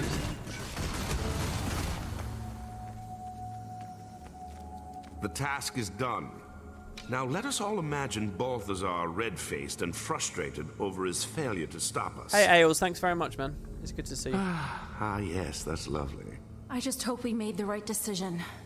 I feel lost without the guidance of the gods. Is Ritlock okay? He's brooding. Char loved to brood. I'm sure he's fine. You mind checking in on him, Commander? Okay, sure. Now we get to catch up. This was Snaf's golem, wasn't it? What's left of it, yeah. I failed my guildmates, Commander. I failed Glint. Balthazar wasn't the only one I ran into during my time in the Mists.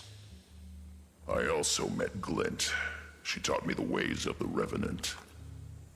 I thought she meant for me to finish the job Destiny's Edge started. But here we are, trying to save Kralkatorrik. That damn dragon is still alive. And Glint, Snaf, and Air, they're all dead. I need a win, boss. I gotta make this right. Let's take Balthazar down.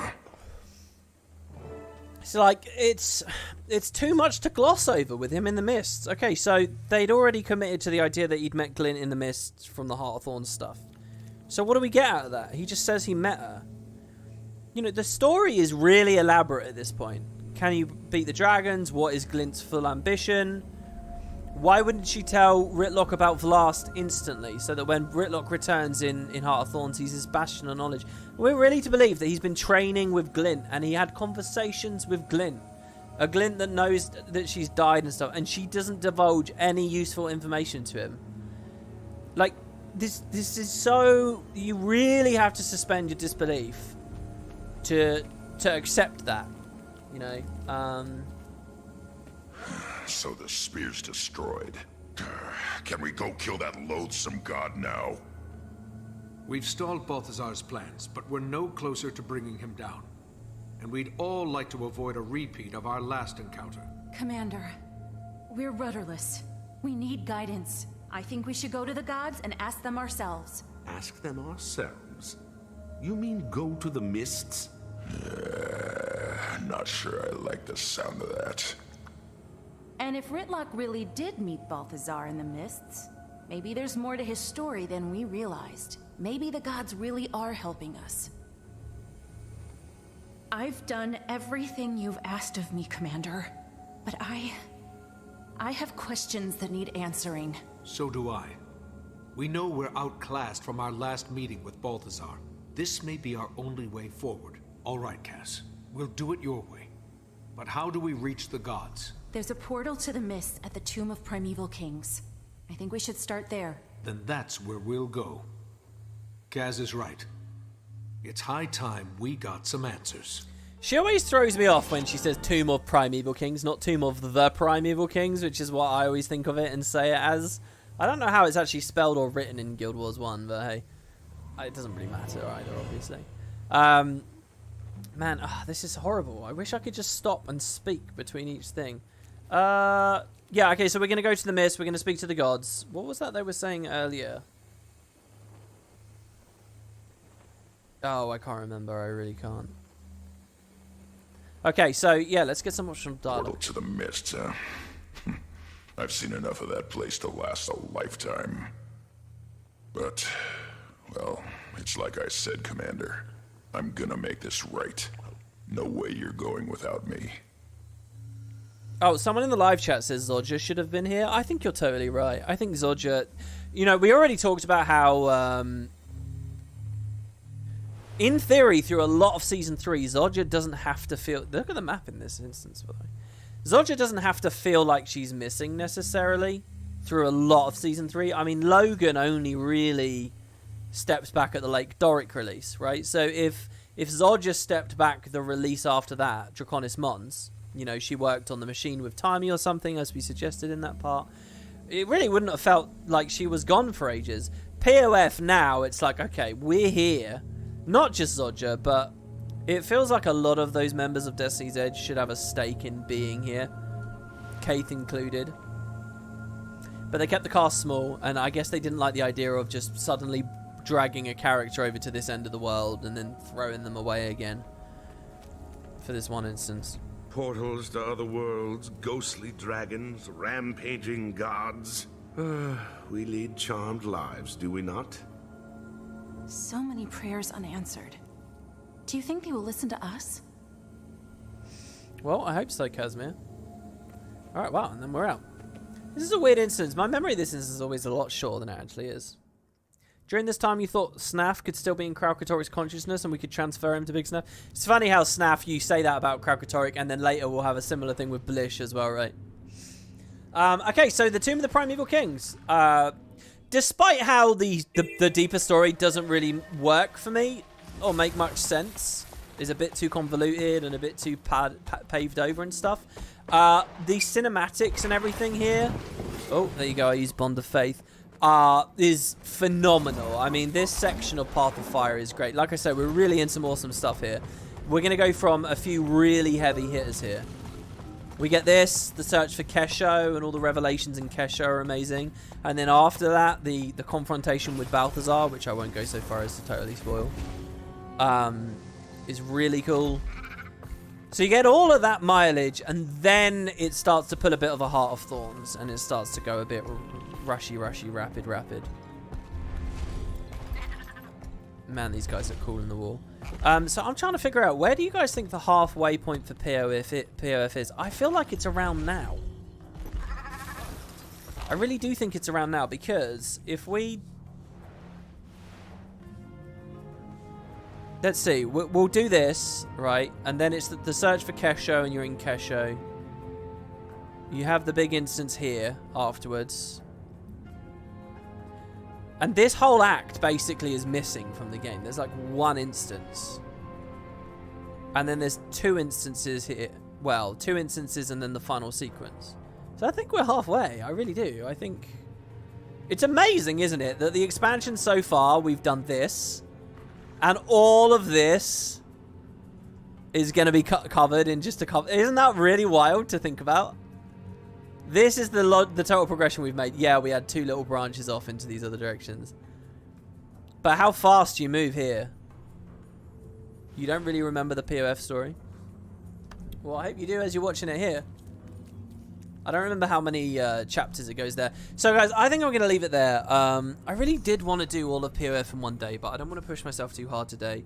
I want to say thank you to everyone who watched this live, because, you know, I've been away for a month, and I didn't tweet this, I didn't type it in Discord, I didn't schedule anything. You just found this, and that's kind of amazing that I had anyone watching at all. So thank you, guys. Thanks for the support. And I still got a ton of anecdotes and loads of stuff I want to talk about, but, you know, I also want to keep the story going. So I'll see you on the next one. Tomorrow, I'll either continue this, or I might just watch those streams. I could do a live restream thing of the official news tomorrow. And hopefully you guys will find that interesting. That would be me watching the Kaineng Revelations blind, maybe some of the other trailers, basically the stuff I missed the past 30 days. I could catch up on, and maybe we can do that live, and hopefully that'll be fun for people. I don't know, but it could be good. So thank you, guys. Feel free to check out Discord. Again, don't forget about joining the guild. Now would be the time to do it, as the expansion trundles on closer.